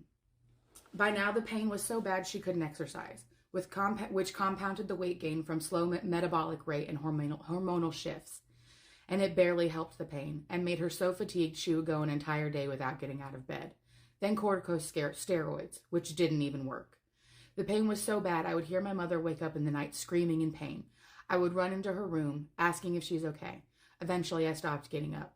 She'd yell out anguished shrieks of wordless pain or the word fuck stretched and distended to its limits. I'd turn over and go back to sleep. All of this while they bleed us dry with follow-up appointment after follow-up appointment, specialist consultations, and more image scans. Each appointment was promised to be fully covered until the insurance claims were delayed and denied. Allopathic medicine did nothing to help my mother's suffering, yet it's the foundation of our entire society.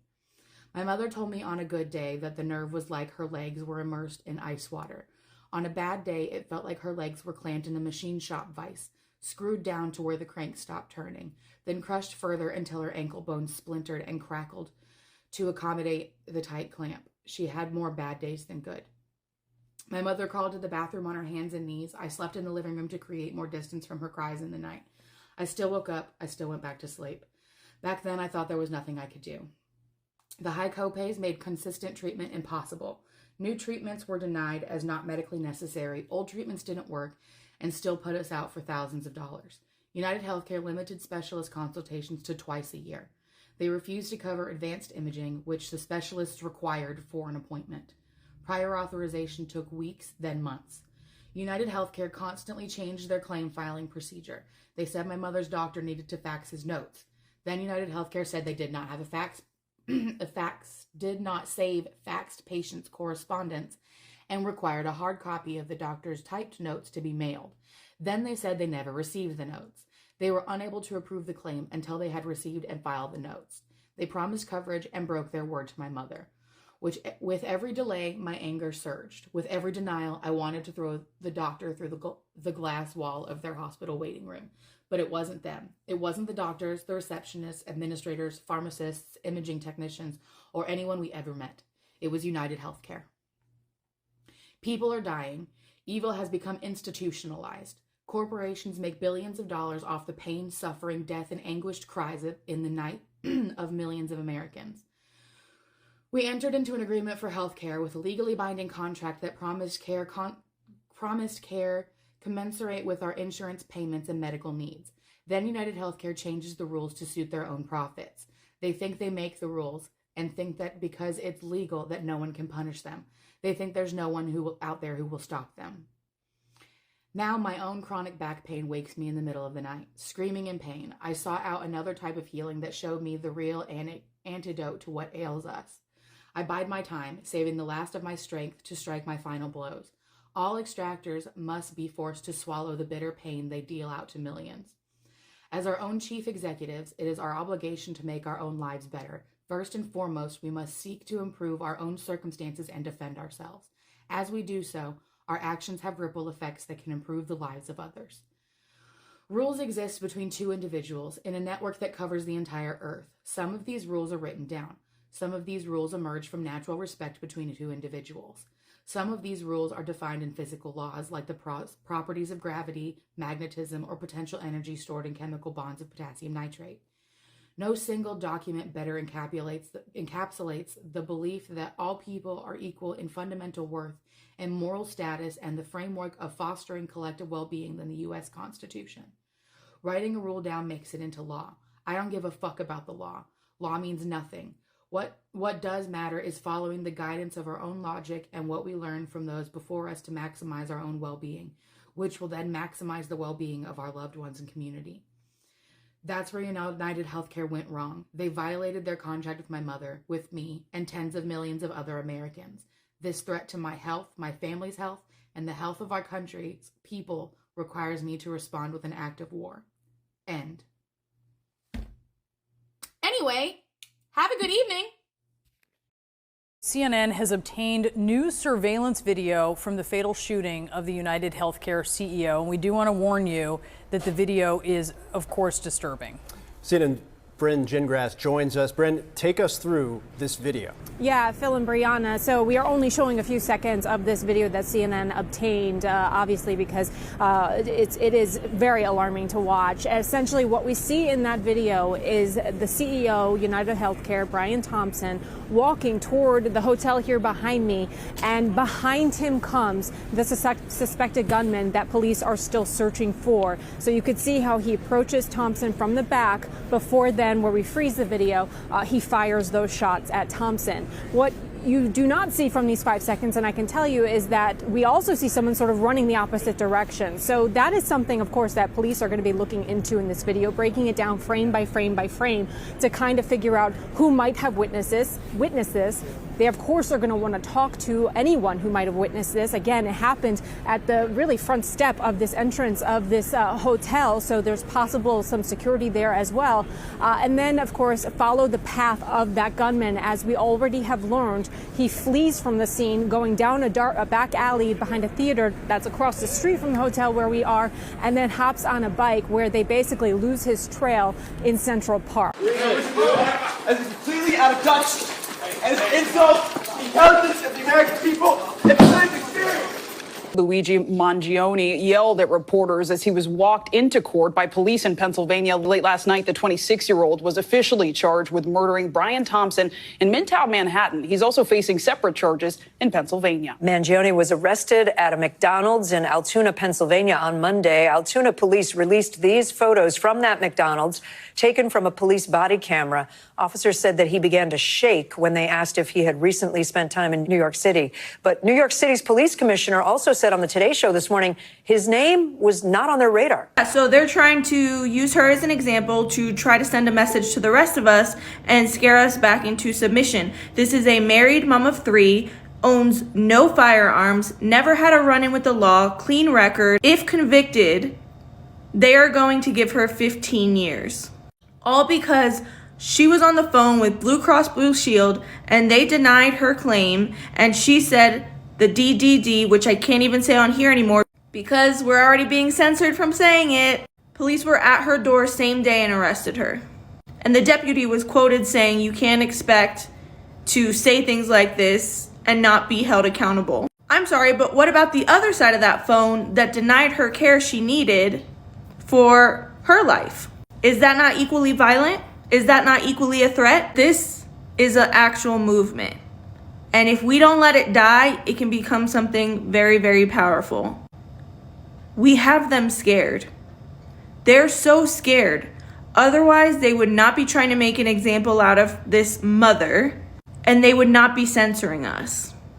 Keep talking about it. Her name is Breonna Boston, and we are not going to take our eyes off this case. January 14th is when she is expected for arraignment. I don't know what her needs will be yet, but if she needs funds in order to get good lawyers, we need to be able to support her on that. We need to be really fucking loud on here about it and make her name trend to let them all know we're watching and we're not scared. If anything, this is going to piss us off even more. Yeah, so they're trying to use her as an example to try to send a message to the rest of us and scare us back into submission. This is a married mom of 3, owns no firearms, never had a run-in with the law, clean record. If convicted, they are going to give her 15 years. All because she was on the phone with Blue Cross Blue Shield and they denied her claim, and she said the DDD, which I can't even say on here anymore because we're already being censored from saying it. Police were at her door same day and arrested her. And the deputy was quoted saying, "You can't expect to say things like this and not be held accountable." I'm sorry, but what about the other side of that phone that denied her care she needed for her life? Is that not equally violent? Is that not equally a threat? This is an actual movement.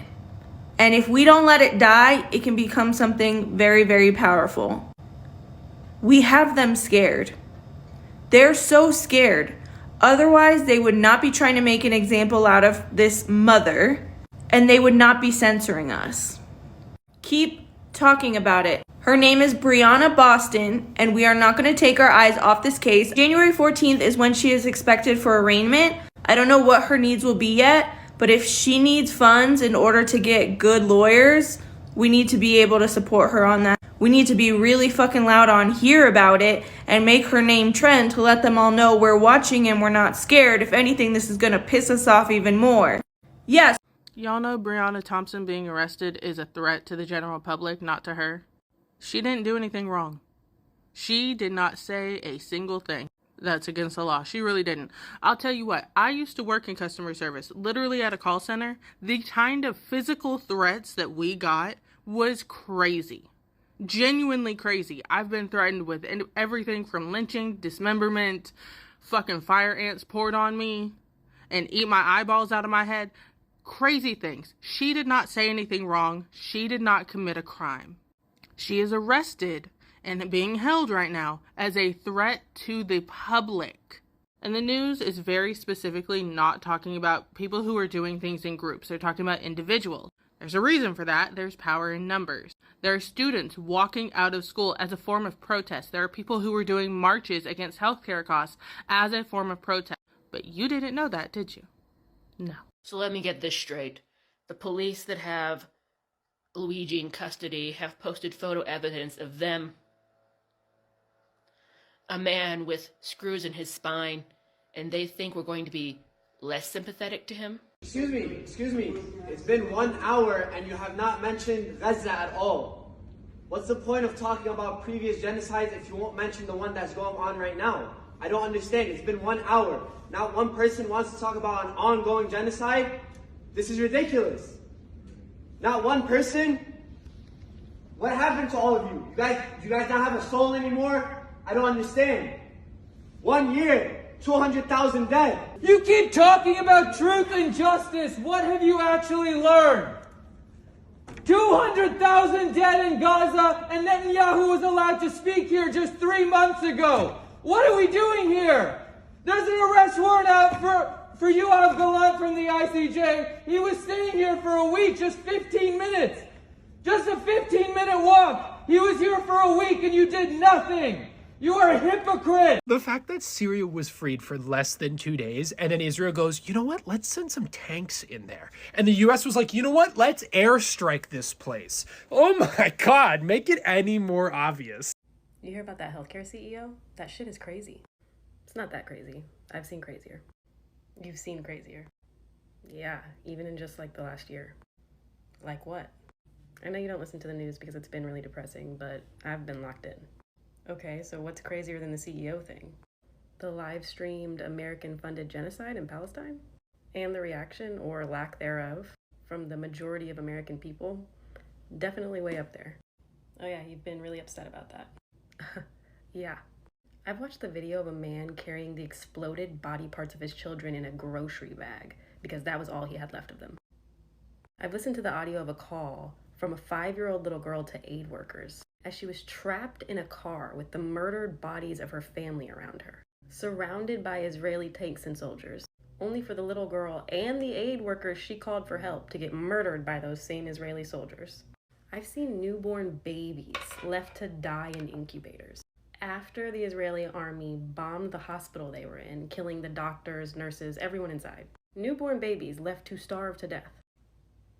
I watched a 25-year-old on active duty in the U.S. Air Force set himself on fire in front of an Israeli embassy to protest this genocide. I've watched people in my daily life deny, defend, and ignore the genocide, and then genuinely be confused as to why I'm upset. Well, I know Palestine is a hot topic right now. I've seen literal images of child slavery in the DRC, and learned that that child slavery is how we get the raw materials that power our smartphones and Teslas. Do you want me to keep going? No, not really. This is why I don't listen to the news. You're not really any fun anymore. I'll smile through it to prioritize your comfort. Thank you. But this Luigi guy, he's pretty hot, right? Totally.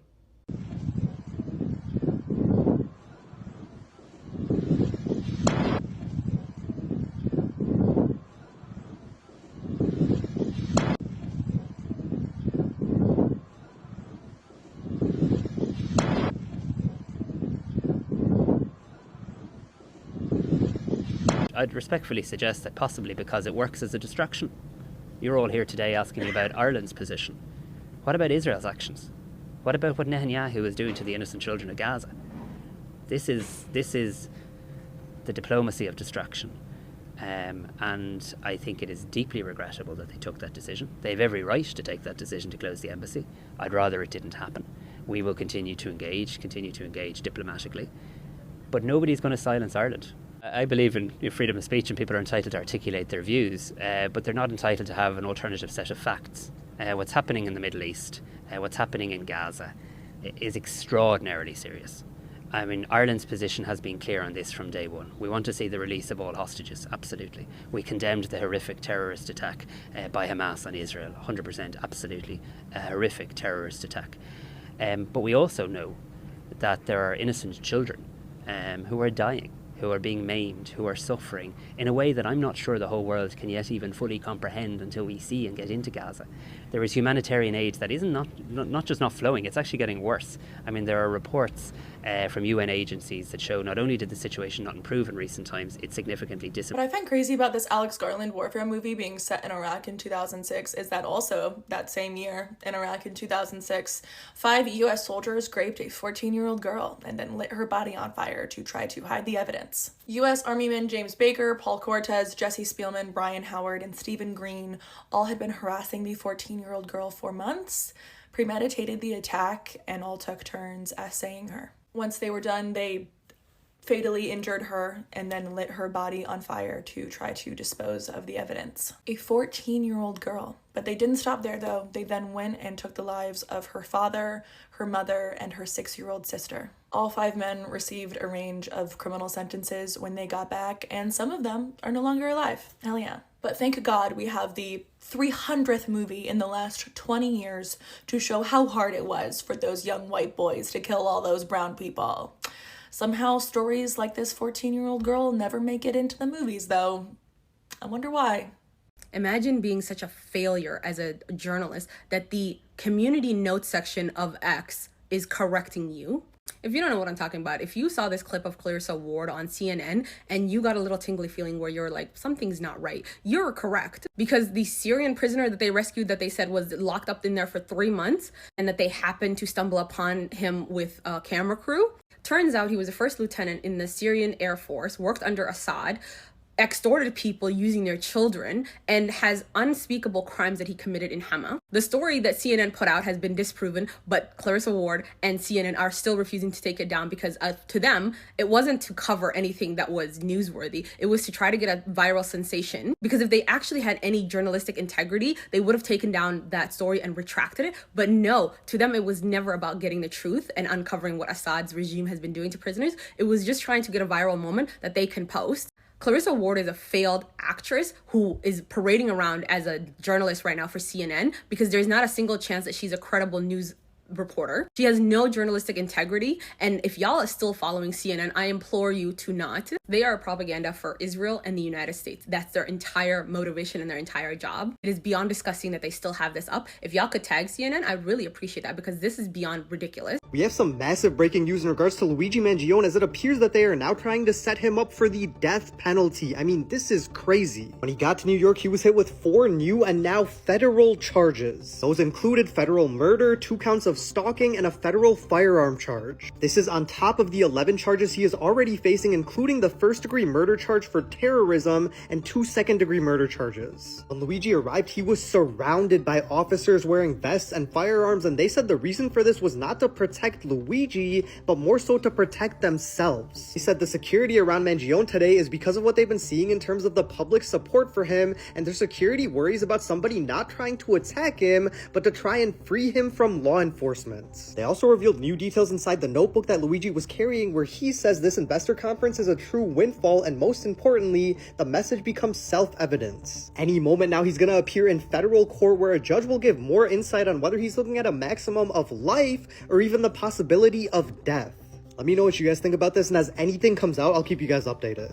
By charging Luigi with terrorism, the United States has fully gone mask off in the fact that we are in an oligarchy. Because the fuck you mean a mass shooter who walks into a school, a church, a store, a concert, and kills upwards of 10 people, 10 to fucking 70, that's in the range we usually hit, is not a terrorist. But one guy killing one CEO is a terrorist. That makes no fucking sense. And like, say he gets convicted of it. Say they go, yeah, no, you're a terrorist in a court of law. That would then mean that anybody who supports Luigi and has outwardly said their support for him is outwardly showing support for a terrorist and would be an enemy of the United States. Not a single January 6th rioter got charged with terrorism. But Luigi got charged with it. This system's so fucking stupid, dude. Committing mass murder on a group of minorities is never considered terrorism in this fucking country. But shooting one rich white dude, that's a little too far, guys. If you care about us, please just do this one simple thing. Please use the search bar above here and search for Christmas gifts, Christmas joy, Christmas decor. Anything to do for the Christmas at all over this holiday season. This will push the video to the FYP. This will get my family the help they need, because it will reach the people who can help us. We live in displacement, and access to food, water, shelter or medicine is very, very hard and crazy expensive. You can help my family by just doing this simple search and commenting any Christmas related. We can do it together, please. Thank you so much. I really appreciate it. Please stop, my brother, my sister. Please like and share the video, please. Please. Link in bio. Thank you so much. My name Mahmoud. My name Ahmed. Thank you so much. Thank you. Thank you. Thank you, brother. Thank you, sister. I love you, wallah.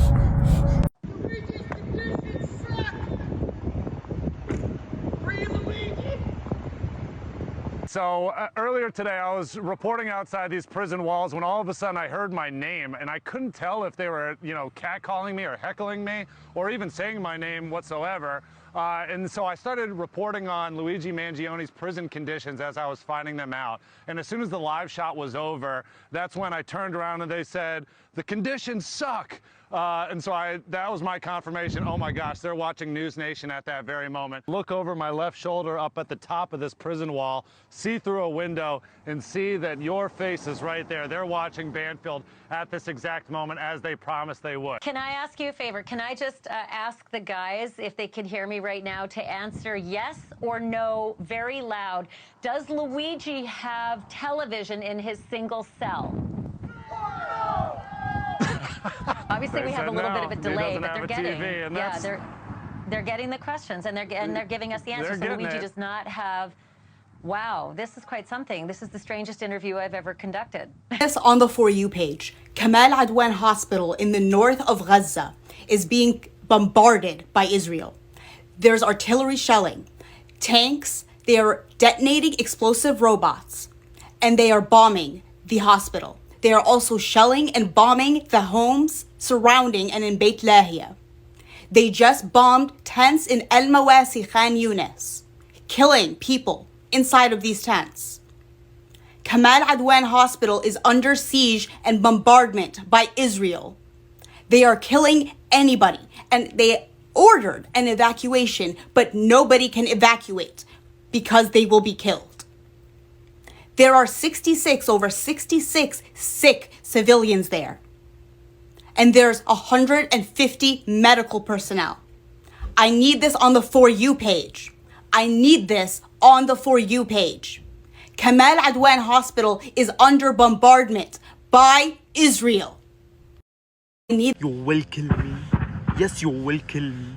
Don't use my audio. Don't share that in my bio. Don't help my family because you are not a human. Thanks. I felt like a Nazi.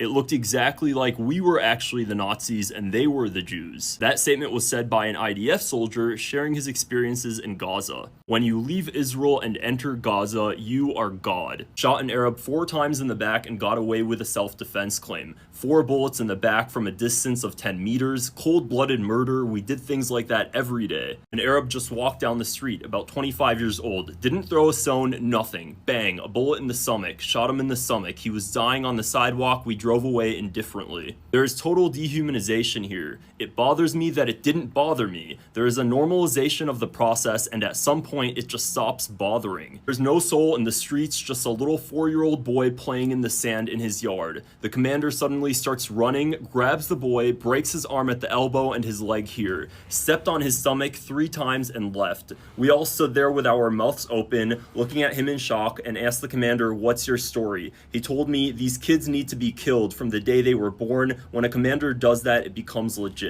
Let's talk about where Hezbollah comes from. Hezbollah emerged, it's Lebanese people, who emerged in the mid-1980s because Israel viciously invaded and occupied Lebanon. I mean, that invasion and occupation was so horrific. Ronald Reagan called up the Israeli Prime Minister Menachem Begin at the time and told him to stop carrying out what Ronald Reagan referred to as a Holocaust on Beirut. That is how vicious the Israeli invasion and occupation was. And under those conditions emerged a group of Lebanese people who picked up arms to defend their homes and land from occupation, and that's how you get Hezbollah. And they kicked the Israelis out in 2000, and since then they have been seen by many Lebanese. You don't have to agree with it. I'm telling you the reality of the situation. I live in Lebanon. I know. Since then, they have been seen by many Lebanese as a force of protection against further Israeli invasions of Lebanon. And I'll also remind you, Hezbollah has never invaded Israel. Israel has repeatedly invaded Lebanon. The same goes for Hamas, by the way. Where did Hamas come from? They haven't sent rockets? Hamas is a group of Palestinians who picked up arms to defend their people against Israeli aggression. So if you want the aggression against Israel to stop, if you can even call it aggression, if you want that to stop, Israel needs to stop invading, occupying, and massacring its neighbors. People in your neighborhood are not going to like you if you continue to kill their families and steal their homes and land. It's really basic. So let's turn to Gaza.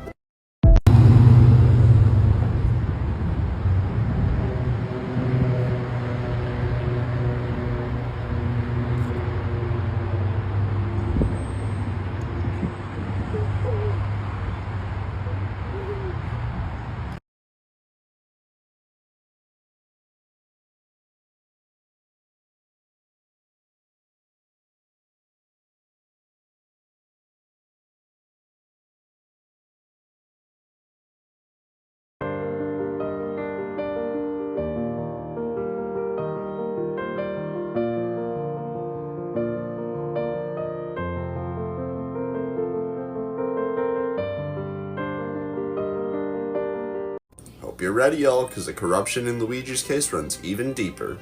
First, it's been revealed that a lot of Luigi's more serious charges were brought against him specifically because of pressure from healthcare executives on the Department of Justice. It's also been discovered that the top 3 officials with the Department of Justice all received paychecks from healthcare companies before serving. Apparently, healthcare executives were putting immense pressure on Department of Justice officials to make an example out of Luigi. Oh, and pause to read if you want to catch all 3 Department of Justice executives' names. I guess that's how Luigi somehow wound up with these bullshit terrorism charges, as well as a pretrial judge that's married to a healthcare executive. We already knew, but we can kind of take this as confirmation that the entire justice system is bought out by corporations, especially healthcare corporations.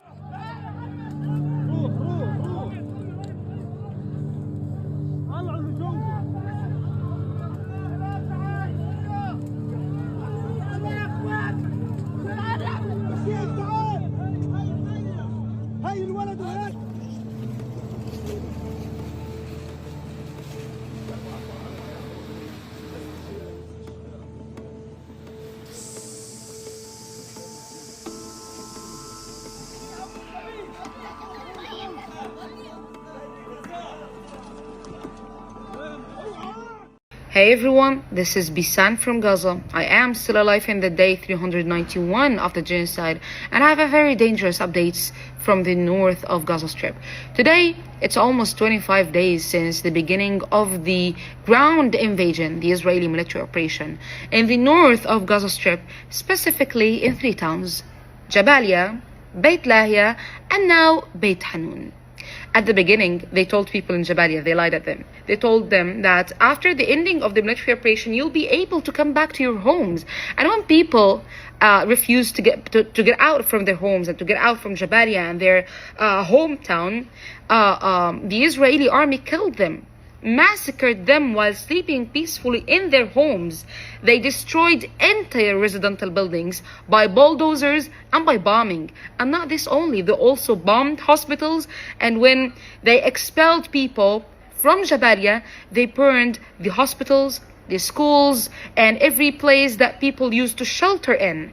And even the only working hospital, Kamal Adwan, do you remember it? Yeah, the Israeli army have been bombing Kamal Adwan several times since the beginning of this invasion in the beginning of October 2024.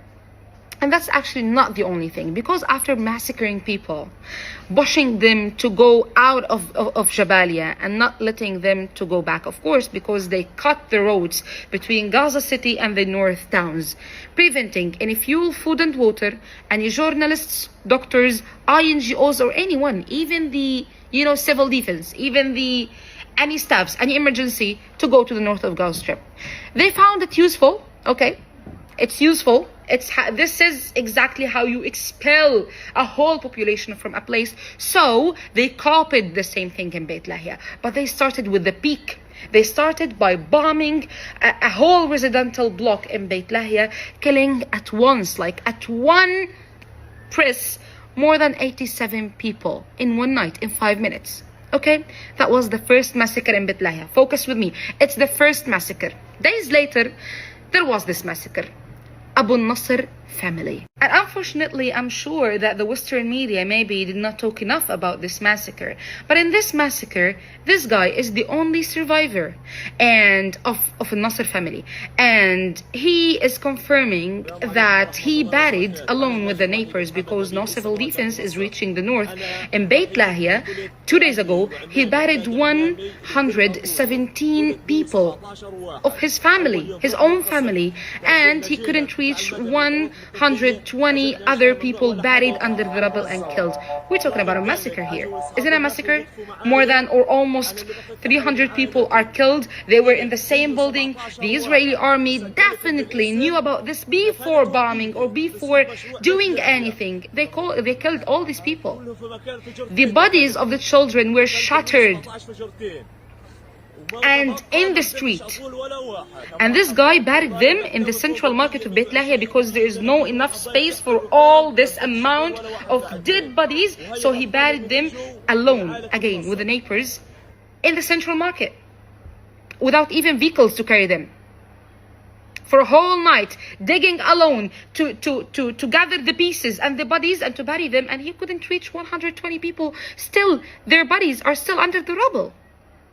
Of course, no one is talking about this. Because even if you talk about this, what will happen? I mean, can you stop them?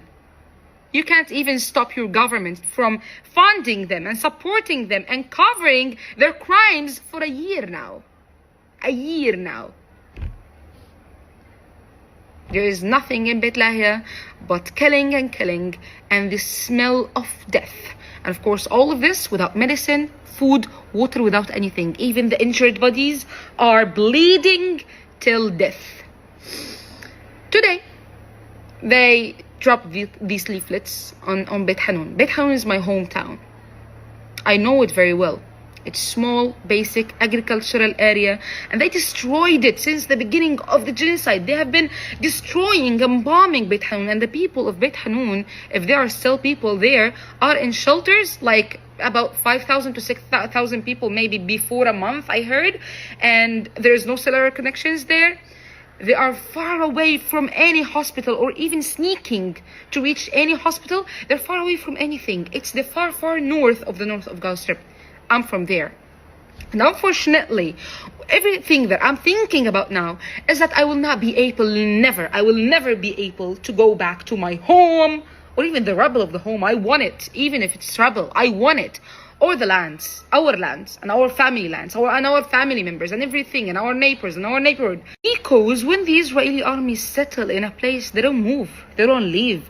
Like what is happening now in Jabalia, in Beit Lahia, in Rafah, and now Beit Hanun. I'm so scared that I might not be able to go back to my home or to see my hometown, Beit Hanun, my green heaven.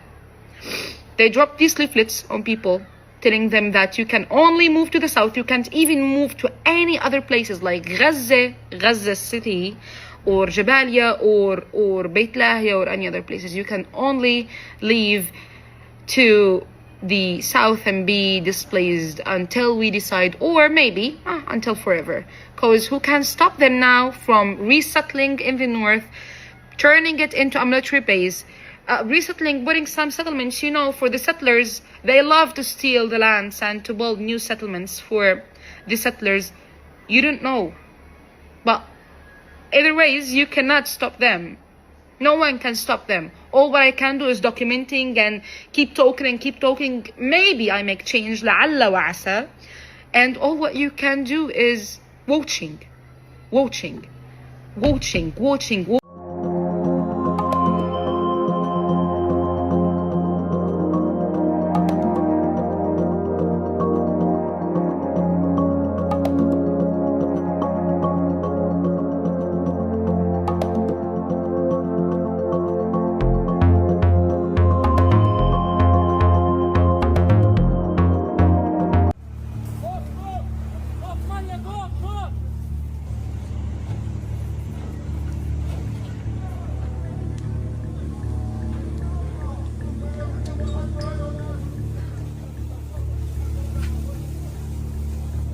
تشاهدون من خلفي قام الاحتلال الصهيوني ليلة مدينة حمد مدينة خان يونس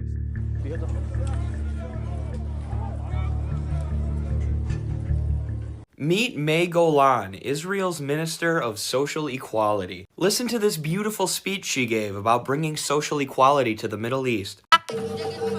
אני אישית גאה בהריסות של עזה, ושכל תינוק, גם עוד 80 שנה מהיום, יספר לנכדיו מה עשו היהודים.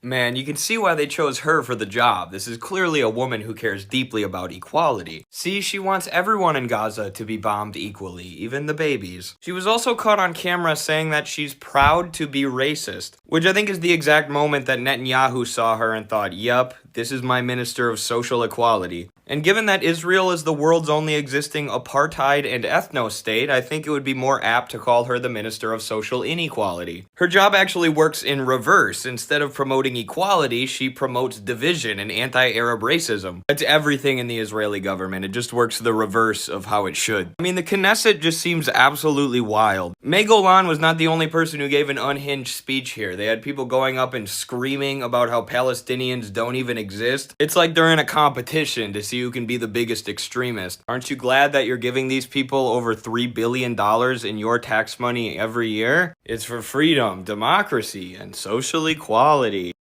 Images like this come out of Gaza every single fucking day, of doctors, of patients. This is literally the hospital, the last remaining hospital that was raided in northern Gaza. And yet we are still having fucking debates of, oh, should IDF soldiers come back and integrate into our society? Should people that hold pro-Zionist views be allowed, I don't know, in medical professionals? Like, if I have to see one more tweet of someone who is pro-Israel, pro-Zionist saying, fuck all of them, they should all be human shields, they should all be destroyed, raid guard, be a pharmacist. Be a medical professional, be a nurse. Your nurse believes this is okay. And we're meant to sit here and be like, oh, okay, that's fine, that's normal. I'm meant to go to school with people who served in the IDF. And that's okay. People that did this then come back to America, come back to the UK. And we're not meant to question it. We're meant to be fine with that. I feel like I'm losing my fucking mind. I genuinely feel like I'm going insane, that this has just been normalized. Journalists are wearing their blood type on their vests because they know they're going to be targeted. Palestinian prisoners are being marked on their bodies with numbers. 50 children out of 84 people were just martyred in the north.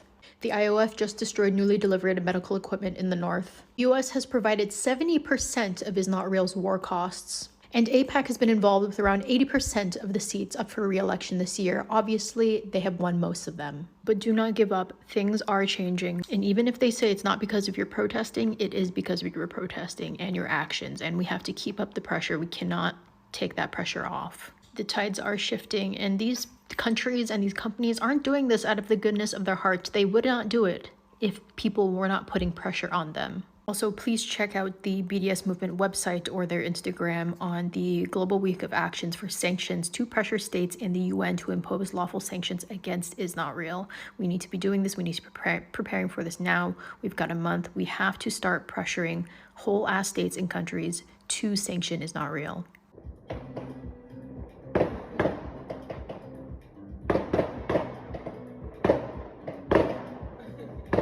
This right here is tonight's big question, and in my opinion, the main motivation behind the NYPD trying to put all Luigi sympathizers on a terrorist watch list. Because let us not forget, the ones calling these shots may be arrogant, and they may even be a tad bit naive, but they are not stupid. Because anybody with half a functional brain knows that it is completely impractical to put that many people on a list. No. They're hoping that any potential jurors hear this message and are swayed to find Luigi guilty, lest they be labeled a terrorist if they find him innocent. It is, for all intents and purposes, a thinly veiled attempt to poison the jury pool. Never forget that when WikiLeaks released over 500,000 U.S. diplomatic cables going back to 1979, Julian Assange came to one chilling conclusion. The CIA created ISIS. And if you don't know what he's talking about, a cable is a confidential message that is sent between state departments and embassies. And back in 2010, Julian Assange released over 250,000 cables going back decades, and they revealed all sorts of incriminating information, suggesting that the CIA is behind or at least complicit in the creation of ISIS. Whether directly or indirectly, we have trained ISIS soldiers, we've provided them weapons, and we've created the circumstances for them to flourish. In 2003, the United States completely dismantled the Iraqi military and their government.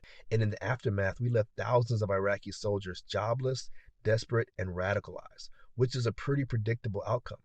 And it is also predictable that this outcome just so happens to be the perfect environment to radicalize and recruit ISIS soldiers.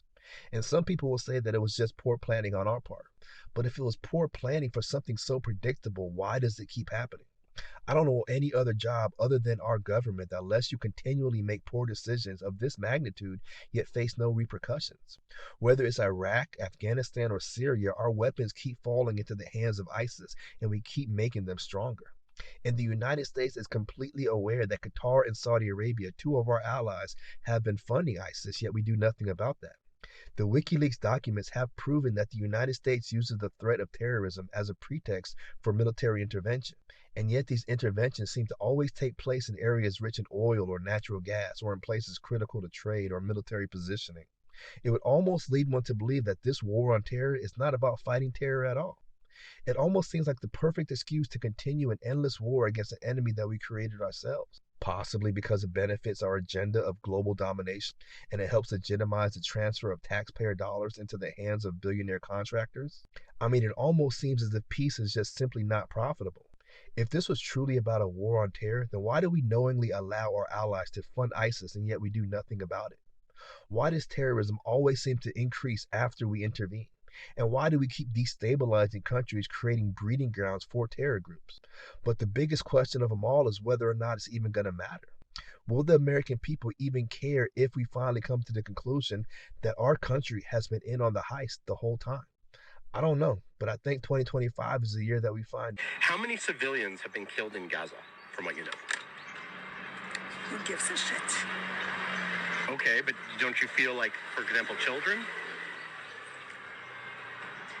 Children grow up to be Arabs. Somehow, after all of these years studying Israel, it never fails to surprise me how racist their society actually is. This woman with a full-blown American accent talking about how Palestinian children are legitimate targets because they'll grow up to be Arabs. And this is a very short segment from an 18-minute YouTube video that you can watch here. And whilst there are some in this video who try and hide behind the veneer of that they care about Palestinians, ultimately all of them just circle back to the same point, that it is acceptable what Israel is doing, because they live in a world of myths and monsters, a world that is completely different to us. In the video, the justification that is given over and over again about why anyone on the outside shouldn't be angry about what Israel is doing is because we've not been there, because we don't understand how difficult it is for Israelis to do this. But in reality, this is not true.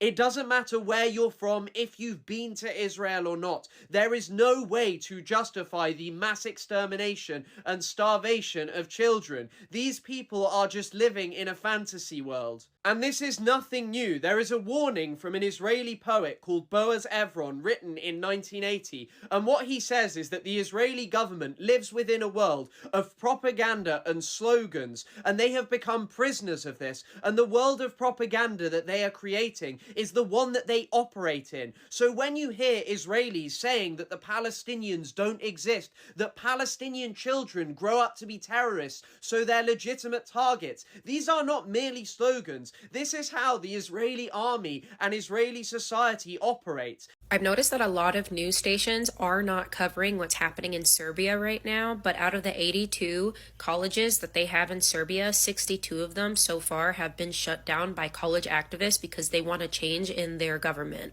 The young people have taken to the streets and are shutting shit down. There's no more business as usual. They're fighting for their right to a future that they agree with. Which is crazy because I just found out that the British ambassador over in Tel Aviv is telling Israel that they're going to use British planes and soldiers to help defend Israel. But when you look at the British and their statistics and polling, you find out that 69% of them are against what's happening and want a ceasefire. Only 13% of them even consider armed anything over there should be happening. 13%. Seems like the entire world is having this problem where their government isn't listening to the people and are following suit at just going forward with whatever they want. And Serbia is the perfect example of what can happen when the people say, fuck that, no. Same thing in South Korea when they did martial law. Everybody got out into the streets at like 2, 3 o'clock in the morning to shut that shit down. Collectively, everybody has to agree that something needs to change, regardless of differences, and get on the streets. But even then, when you look at the differences we have, a lot of them are manufactured by the ruling class to make us think that it's us against us and not us against them who are hurting people just like us. We will always have more in common with the people that they are bombing. We will always have more in common with the people that get to the streets to ask for better. And that is why the revolution will never be televised, because they want you to think that it's impossible, but it's not.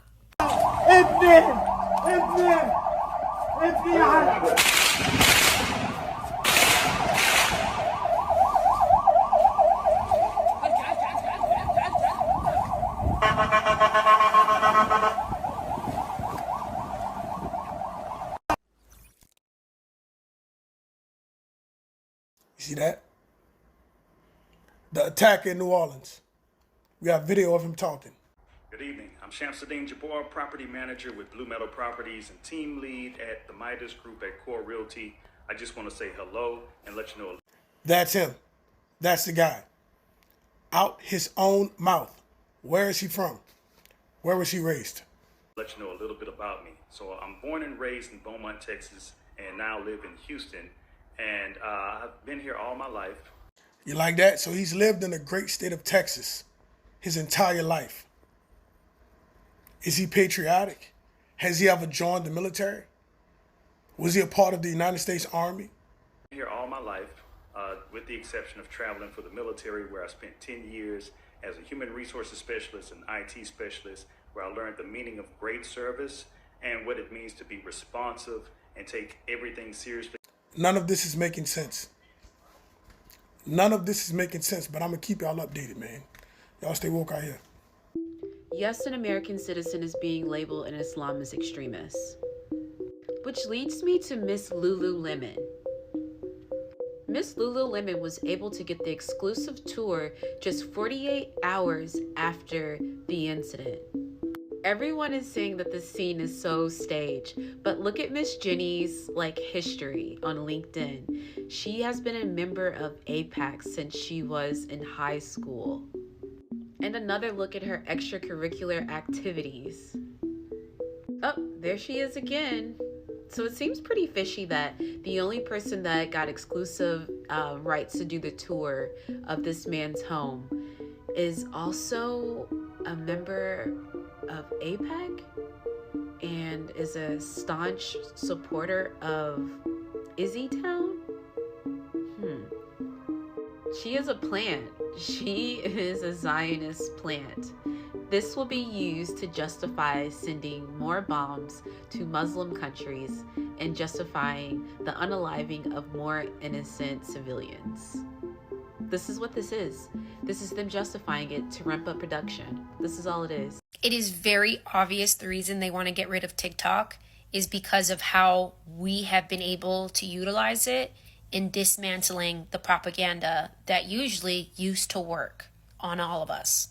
The man who drove through crowds and killed a bunch of people on New Year's Eve in New Orleans was arrested. Then the news today walked through his house and there's a Quran just in the middle of the house, and it's open to a page on martyrdom. And then they go in his closet and do a steady long shot of the kafia, the Palestinian scarf, in the closet. Oh, that must have been it. And then people do some digging on this guy and he has a DUI, which no man of faith that extreme is going to do that. And then everybody in the Muslim community in the area is hey, I've been circulating for years in this space and none of us know that guy. We have never seen that guy before in our lives.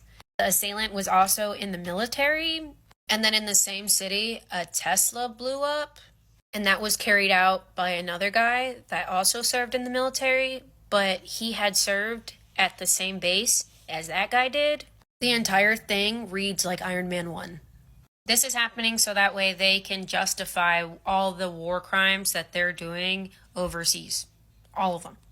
They're going to tell us that they hate our freedom, that they hate us for being loosey-goosey, and that we are under attack and we need to fight back even more now.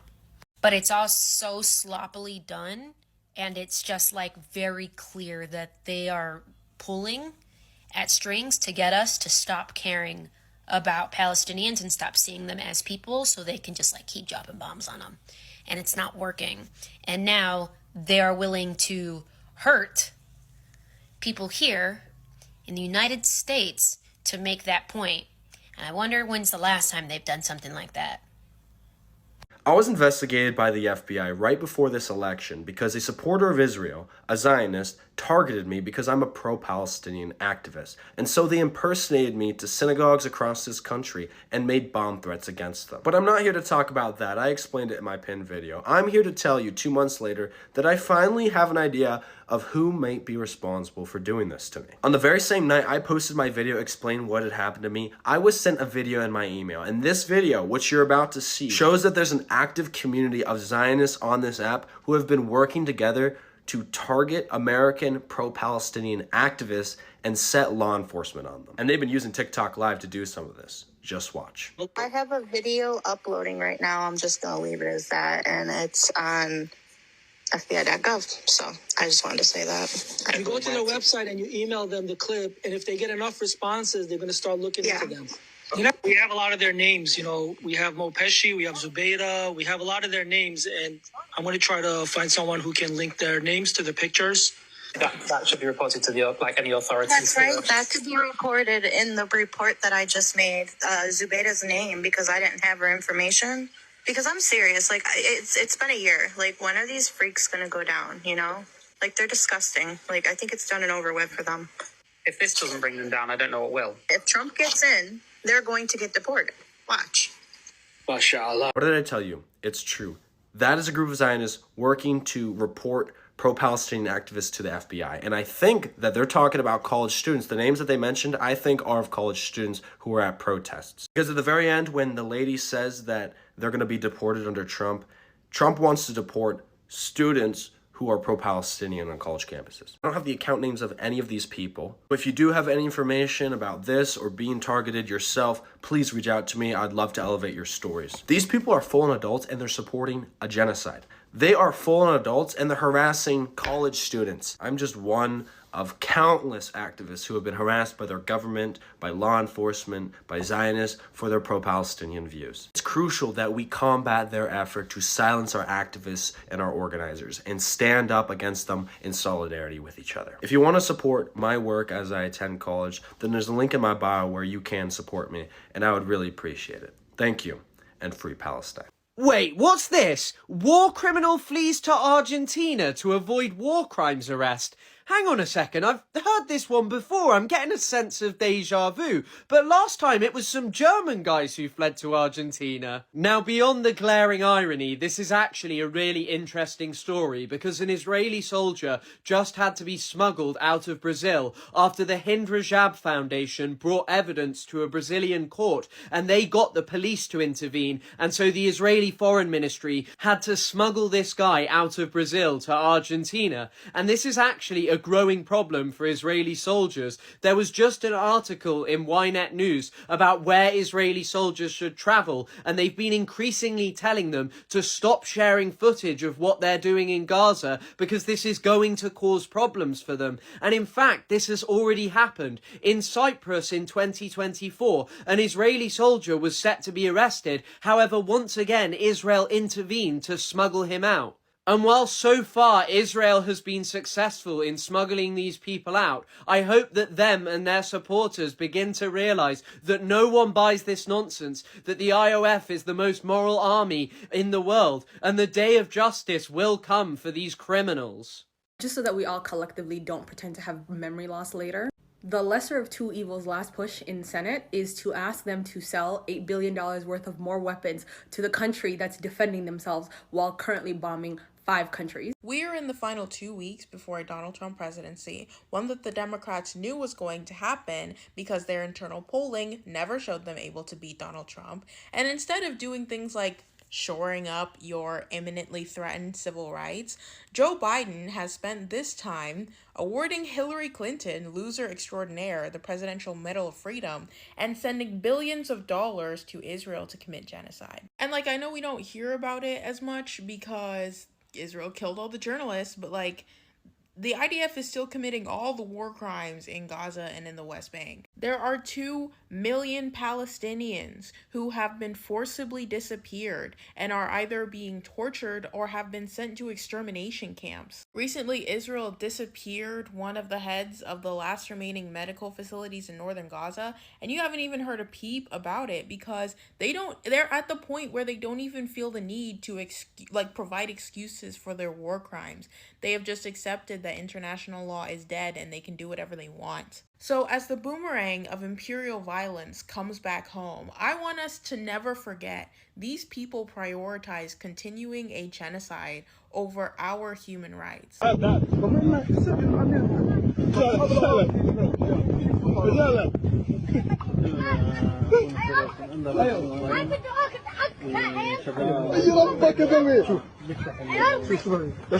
Where are you from? I'm from Palestine. I come and occupy this land.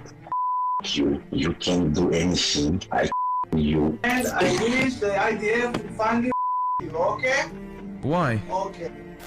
I use my platforms such as Instagram, YouTube, and TikTok to advocate for the Palestinian cause, amplifying the voices that are being silenced. Last month, I woke up one day ready to post another video as usual, only to find out that I wasn't able to log into my Instagram account. Literally overnight, my main Instagram account, a page with 1 million followers, was deleted. All of my videos where I exposed Zionists were completely gone. They gave me no actual reason other than there were too many violations, which is simply untrue since I've never had a problem with Instagram before. Each platform has a different system when it comes to bans or pages getting deleted, but the majority of people on Instagram who lose their account like this never get them back. What I feared most was losing my ability to make a positive impact on the Palestinian cause. Thankfully, I got my account back. I immediately went to every friend that had connections with Instagram, and together they filed complaints to help get my account back up. After countless complaints, they restored my account, but the negative impact still remains.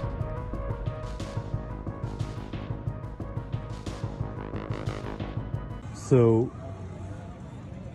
this is what it's like living in Jerusalem.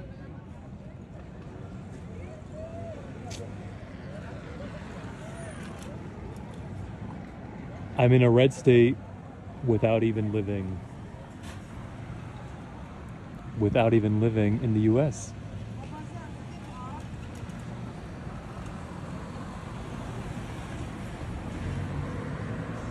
Operation Olive Branch has been reporting activists to the FBI. Operation Olive Branch has been reporting people to the FBI. Operation Olive Branch has been reporting people to the FBI. This isn't an I told you so. In fact, I never really said anything negative about Operation Olive Branch. This is just a PSA. It's been confirmed by one of their lawyers that Operation Olive Branch is reporting people to the FBI. I remember there being a Reddit post about this like 8 months ago where they were being accused of being feds, and shit. We're so radically transparent, and there's no gag order in your NDA, so say what you want and show the receipts if you really have something to say. Oh, and we're also going to call you feds, but I mean, don't mind the fact that this is what we're doing. They objectively are targeting civilians intentionally. Was there a point where you were in the field or doing this stuff where you just kind of had this aha moment? It came on my last deployment where I was pretty much just in a strictly intelligence role where I was plugged into the targeting cycle for kinetic strikes. So drone strikes mostly. Right. Yeah, there just really wasn't any standard of proof for who was being hit and why they were being hit. If you ended up on the wrong contact list because you were some affiliate's baker, and that's the word that they used, affiliate. How do you define affiliate? You know, Israel does the same thing in Gaza. They're Hamas affiliate. It's a 14-year-old Hamas affiliate whose cousin may be in the civilian sector of Hamas. Yeah. And so affiliate. So like they objectively are targeting civilians intentionally. Even though I'm disgusted by the global war on terror and I'm now an anti-war activist, I cannot think of a single instance where, people are like, oh, we're going to do a punitive strike, kill a bunch of civilians, and that will teach them. It was more like they just didn't care because there was certain metrics of collateral damage where, lawyers would sign off on them. So that gave people some shield psychologically from thinking like, oh, we're actually the bad guys because, it's legal. Israel doesn't even do that. They have rogue targeting cells just doing whatever the fuck they want. So. Well, since they already reported me to the FBI for it, I might as well tell you. I'll tell you what I know for sure to start, and then what I know based on when I left second. What I know for sure, Zem, Lily, Maury are the board members. Zem is the one who signed the FBI documents. As of our last departure, Ryan, aka Sandwich, and Amma, who is not very active on TikTok but is on Instagram, were also involved in CORE. Also, as of our leaving, Savannah Sparks, aka our exorcist, was in the CORE chat, not very active, but in there with access to every single piece of information, as was WP, the founding member, but she was even less active. And once again, I am letting people know this because it is in the public's best interest to know what the nonprofit who boasted themselves as a transparent, radical organization is doing behind the scenes and who's actually leading them, because they're on this app watching us and reporting some of us to the FBI. They gave them poisoned food. After months of not supplying sufficient aid for a starving population, they gave them poisoned food. For the first time in 4 months, Israel has allowed chicken into the south of Gaza, where merchants have immediately began reselling it for exorbitant prices. Families have paid upwards of $70, $80 for a chicken, just to then find out that it has been intentionally contaminated with listeria. Listeria being an invasive intestinal bacteria that can cause fevers, flu-like symptoms, seizures, headaches, confusion in perfectly healthy people, and which can be fatal to people who are immunocompromised or are dealing with other health conditions. It can also cause miscarriage, stillbirth, or premature birth in pregnant women. It's been reported that upwards of 20 people have already died in Gaza after consuming this contaminated meat. We've gone from deliberate starvation to outright poisoning, turning hunger into a deadly weapon. We've already watched Israel replace aid with explosives, sand, and now poisoned food. What crime against humanity is next? You're an assist. You got an assist, but I see some snow and ice here. Did you get hit in that spot? I hit my eye. Man, are you okay? Yeah, I'm okay. It like hurt, but I'm still okay. Glad to hear that. Oh, Hey, no, I got one more thing to say. yeah, one more thing to say. Free Palestine. Okay, all right. You're telling me the camera I use to unlock my iPhone every day has the same technology used to target my watermelon people? I'm done with the internet. I'm done with TikTok for the day. Like, I need a break. I have to go cry.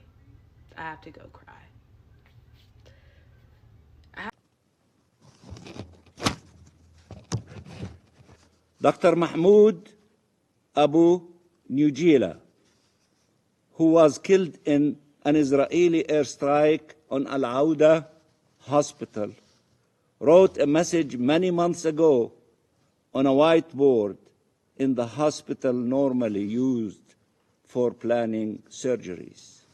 And I quote him, whoever stays until the end will tell the story.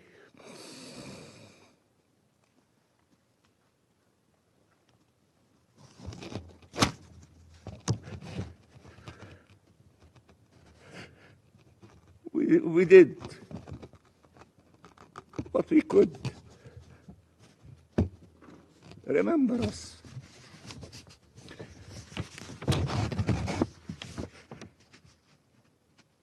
Remember us. In case anybody need more evidence that the rich and powerful would literally not piss on you if you were on fire in the street, Joe Biden just had a press briefing about the LA wildfires at a fire department. This man goes, yeah, so I heard that a lot of people might have had their entire houses burned down to the ground.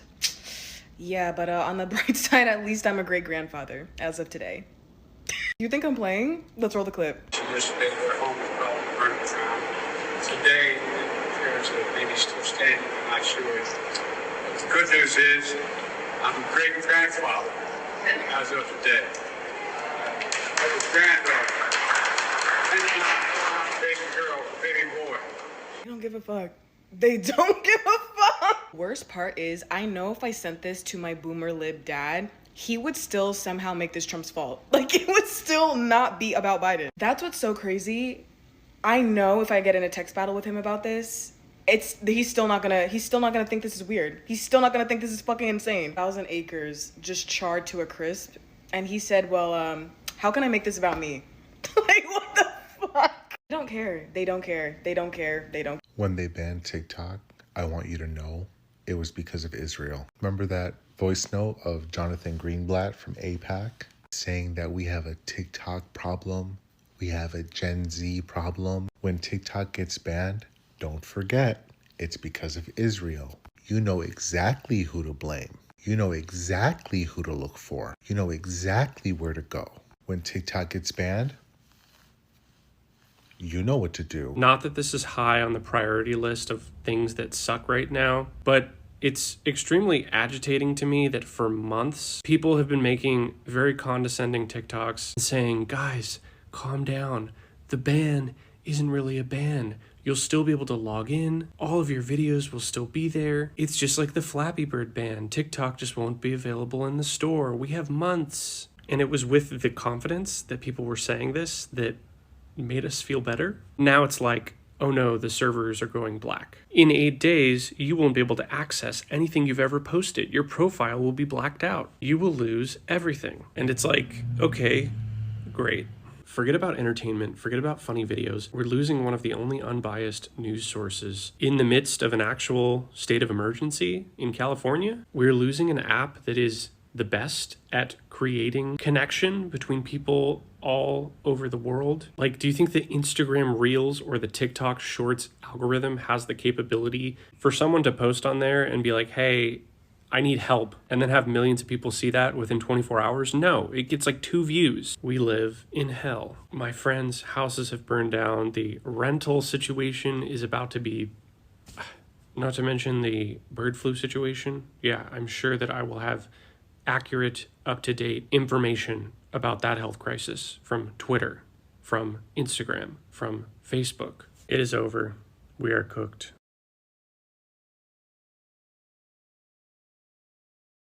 Obviously, I have no idea where you work, but people at your job will probably agree with most of the things. My boy is being super diplomatic about answering this question, and I respect that. I am not going to be. Trying to make a difference takes personal sacrifice. It takes you being willing to risk and lose something that is yours. That could be some friends, that could be your family, that could be your job, that could be your freedom. You could do some jail time. It could even be your life. Labor organizers and pro-union demonstrators that fought to give you an 8-hour workday were slaughtered in the streets by paramilitaries. Black revolutionaries and thought leaders were assassinated in their homes and in broad daylight. Civil rights activists marched to certain injury and death. You can't fight the system and not have anything bad ever happen to you at the same time. Okay, it doesn't work like that. If you see what's going on out in the world and you want to change it, but your instinct is, well, I can't risk my job, my such and such, my FICO score, you're on the wrong track. If you know that your refusal to risk your own safety makes death a certainty for another, and you refuse nonetheless, you're on the wrong track. It's just a job. It's just a couple of teeth. It's just a life. That's what this takes. And without even seeing that commenter, I already know that they're white. And I'll just leave that there. This racist fucking bitch. Look at what she says. Everyone. Everywhere. The entire city of the Pacific Palisades is gone. You guys. I mean, literally my neighborhood gone. My house tonight is still there, but I live in a different canyon. But the entire Pacific Palisades looks like, unfortunately Gaza or one of these war-torn countries where awful things have happened. So, and there are fires now breaking. This is the same woman that literally shared images of I Stand With Israel with pictures of Gaza in the background, and when people pointed out, hey, you're literally sharing images of Gaza, she deleted it and never addressed it again. The fact that you can bring up a genocide as just a point of comparison so flippantly, oh, you know, my multi-million-dollar neighborhood as I sit here promoting my multi-million-dollar movie, you know, it feels like Gaza, you know, where civilians are literally being headshotted, where children are literally being like forced to eat grass. There are literal videos of cats eating dead bodies, but I'm gonna promote my movie and say, you know, like Gaza or another war-torn area. I have never seen something so tone deaf, and I've seen so much shit online. Even Pamela Anderson looks at her like, that was insane. That was legitimately insane. I kept trying to tell y'all it doesn't matter. It doesn't. It doesn't matter what face you put in there. It doesn't matter what race, ethnicity, marginalized identity. It doesn't matter who you put in that seat. They'll still push the imperialist goal because that's the job position. And at the end of the day, these two sit next to each other. What do they have to beef about? They're on the same side. They push the same ideology. They have nothing to lose, so why would they beef? You have everything to lose. The only time they're gonna be beefing is when it's on a parody stage to kind of persuade you that there's two sides when there's only ever one side. And you can keep trying to semantic your way out of understanding that they're the same person because Obama gives us a little bit more. He's a little bit nicer. He's a little bit more charismatic. He's easier to process as a person specifically of a marginalized community. But at the end of the day, they give their collective bases the same things, the bare minimum. Just enough to keep you leashed on to think that there are going to be improvements. There are going to be improvements. As long as I stick with this guy, there's going to be improvements. And it never comes. And it never will. They're running game on all of us. People like them are running game on all of us. And we continue to fall for it because we want to believe that all of this time we haven't been falling for ruse after ruse after ruse. Fascist countries ban apps. Fascist countries ban websites. Fascist countries ban apps and websites under the guise of threats to national security, when every other country knows it's about suppressing the free speech of its citizens. If the government believes that a single app could, quote from the hearing on the 10th, skew the perspective of American citizens to be anti-American, maybe the real problem is that American citizens are already in such a state of political unrest and unhappiness that our government is scared a single foreign influence could tip the scale and have it all be over. Don't you think that by taking away the, and I quote, key communications channel of Americans, it's gonna make those 170 million Americans a little more anti-American? Maybe Congress knows and understands that. Maybe the government knows that the backlash it will receive from banning TikTok does not outweigh the threats that come with its existence. Not in a matter of national security, but in a matter of being the most popular news and media outlet that the government cannot control, like American-owned broadcasting networks and publications. Maybe, if this was actually a national security concern, the government would be banning all Chinese-developed apps, like Shein and Temu, that collect the exact same amount of data as TikTok. Because maybe it knows TikTok is something special. You can't politically organize on Temu. If TikTok goes dark, the government deliberately and knowingly took away your free speech. Do not accept national security for an answer, ever. Just a reminder for those of you who never cared, the TikTok ban is because of Israel. Louder for the people in the back, the TikTok ban is because of Israel. This all started escalating when that AIPAC member, Jonathan Greenblatt or whatever, made a voice note that got leaked that said, we have a TikTok problem. They were afraid that people were waking up and sharing their opinions and the facts about what was happening in Is Not Real in Palestine on this app, and they're like, shit, we need to control this. We need to get this app out of their hands because they are figuring out that we are the problem. We as in Is Not Real. So if you guys want to be mad at anybody, be mad at Is Not Real, because we've been mad for a very long time about what they're doing to the people in Palestine. But if this is what it takes for you guys to care, I mean, it's low-key sad, but like at least you're waking up and you're realizing that Is Not Real is the problem. So just remember, when you can't scroll on this app, you can't see your FYP and your funny videos and your favorited videos.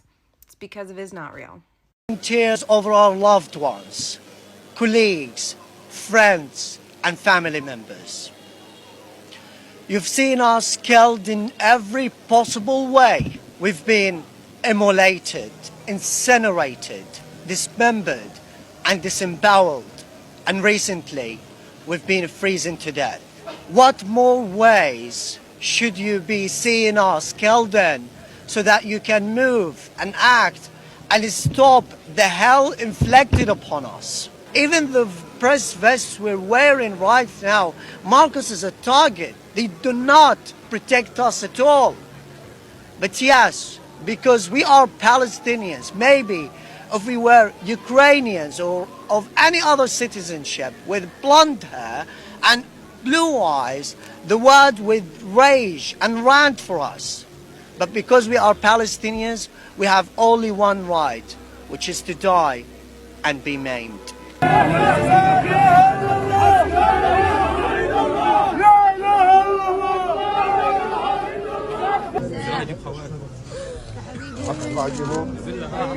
After 459 days of the most well-documented and first live-streamed genocide in history, there are no words to describe what we've been going through.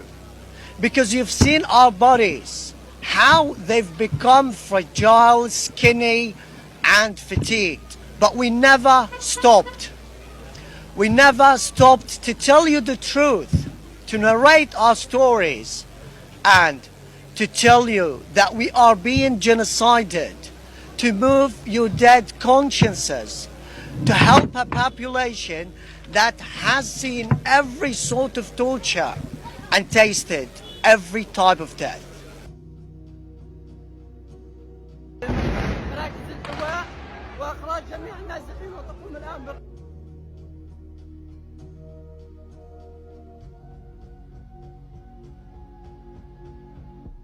And we don't know how many journalists should be killed so you can really act and stop Israel's impunity against us.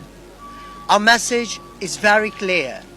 We are journalists, and we are Palestinian journalists. We have been let down by the international community, particularly the international media organizations. We haven't seen any sort of support, a single word of support. Finally, we are just documenting a genocide against us. It's enough after almost a year and a half. We want you to stand foot by foot with us, because we are like any other journalists, reporters, and media workers all across the globe, no matter the origin, the color, or the race. Journalism is not a crime. We are not a target. They're not banning this app because it's Chinese. They're banning this app because it's left-leaning. TikTok is the most left-leaning voices out of any social media platform, especially the ones that are owned by American oligarchs such as Mark Zuckerberg and Elon Fuck. The only reason why they're getting rid of this app is because you keep on seeing videos that are pro-Palestinian, that are anti-American establishment, that are pro-liberation of minorities across the planet. Everything that you see on this app is directly antithetical to hyper-capitalist profit, and these oligarchical pieces of shit at the top, they don't care about you. They don't care about your First Amendment right. The only thing that they want from you is your money and your body. They would like to send your body overseas to go fight in a foreign war for two reasons. One, it's useful. Two, if you're dead, you're quiet. Never stop screaming. Never stop making content. Overflow the rest of these goddamn shitty social media apps with your voice. And above all else, never stop fighting. I love you. This killing has got to stop.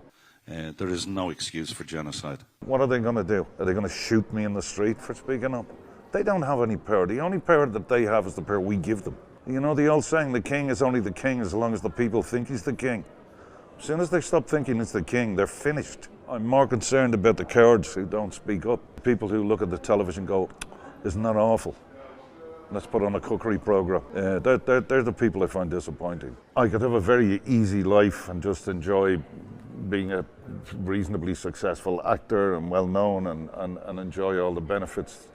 But my conscience wouldn't allow me. Occupation it makes me nauseous. It involves apartheid. It involves crimes against humanity. And as we're seeing at the moment, it involves genocide. If you think about it, Game of Thrones was about the nature of power and the corrupting qualities that power can give you. You have to be very, very careful with power. With documentaries, you open the window on the world. And with drama, you kind of hold a mirror up to society. I mean, what a time to be alive when you have headlines like this. Harris's Ice Princess demeanor, Bush's belly tap were key expressions at Jimmy Carter's funeral. On this episode of The Real Housewives of DC, we have Jimmy Carter's funeral. But let's go through some of the highlights. What's so funny? I want to laugh. I mean, these two could not stop giggling like little schoolgirls the entire funeral. Especially with a man that you threatened the country multiple times, dead in their face, would literally be the end of democracy. What's so funny though? Like, we all want to laugh. We got Pence shaking hands with Trump, who their last interaction was Trump saying, yeah, hang Mike Pence, assassinate Mike Pence.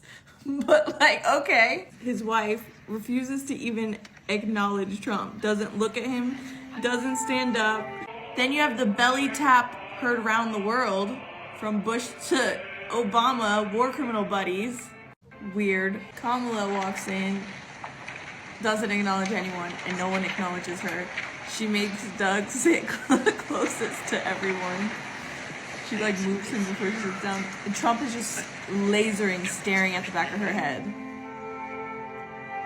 And she just turns around. No one acknowledges her. Those who just keep kikiing in the back. What's happening in Gaza right now? Right now we are in northern Gaza in the city of Jabalia. We'll see who will skip my video without using my audio and without sharing it.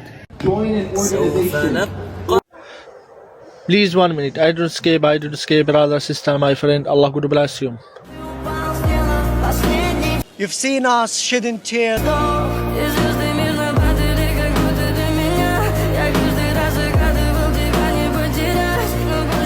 Over our loved ones.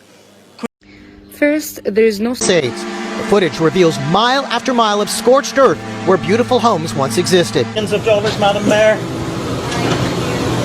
Have you nothing to say today? Have you absolutely nothing to say to the citizens today?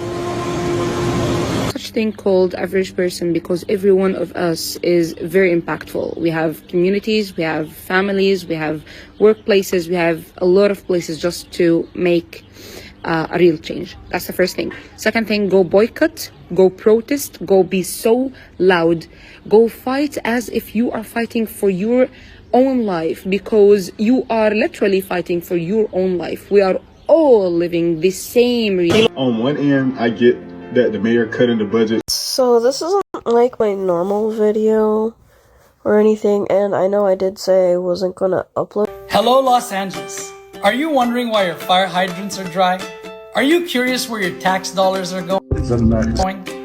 Are you frustrated with your insurance companies not covering you? Do you find yourself occupied with dark thoughts sometimes? Well, you've come to the right place. Call 1-800-DISPLACED. Our team of expert Palestinians will help you with the displacement process from A to Zionist. Yes, you're in the right place.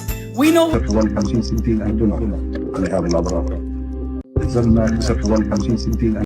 I mean, where is our humanity?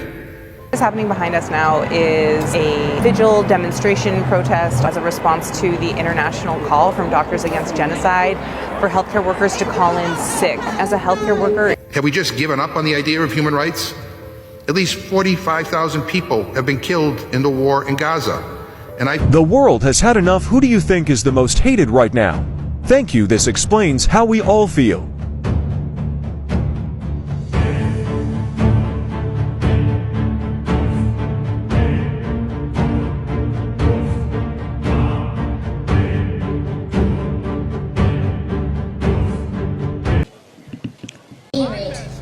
Oh, you're an assist. You got an assist. I see some snow and ice here. Did you get hit in that spot? If you are like so many people right now frustrated with all of the attention. Good morning. Today's January 9th.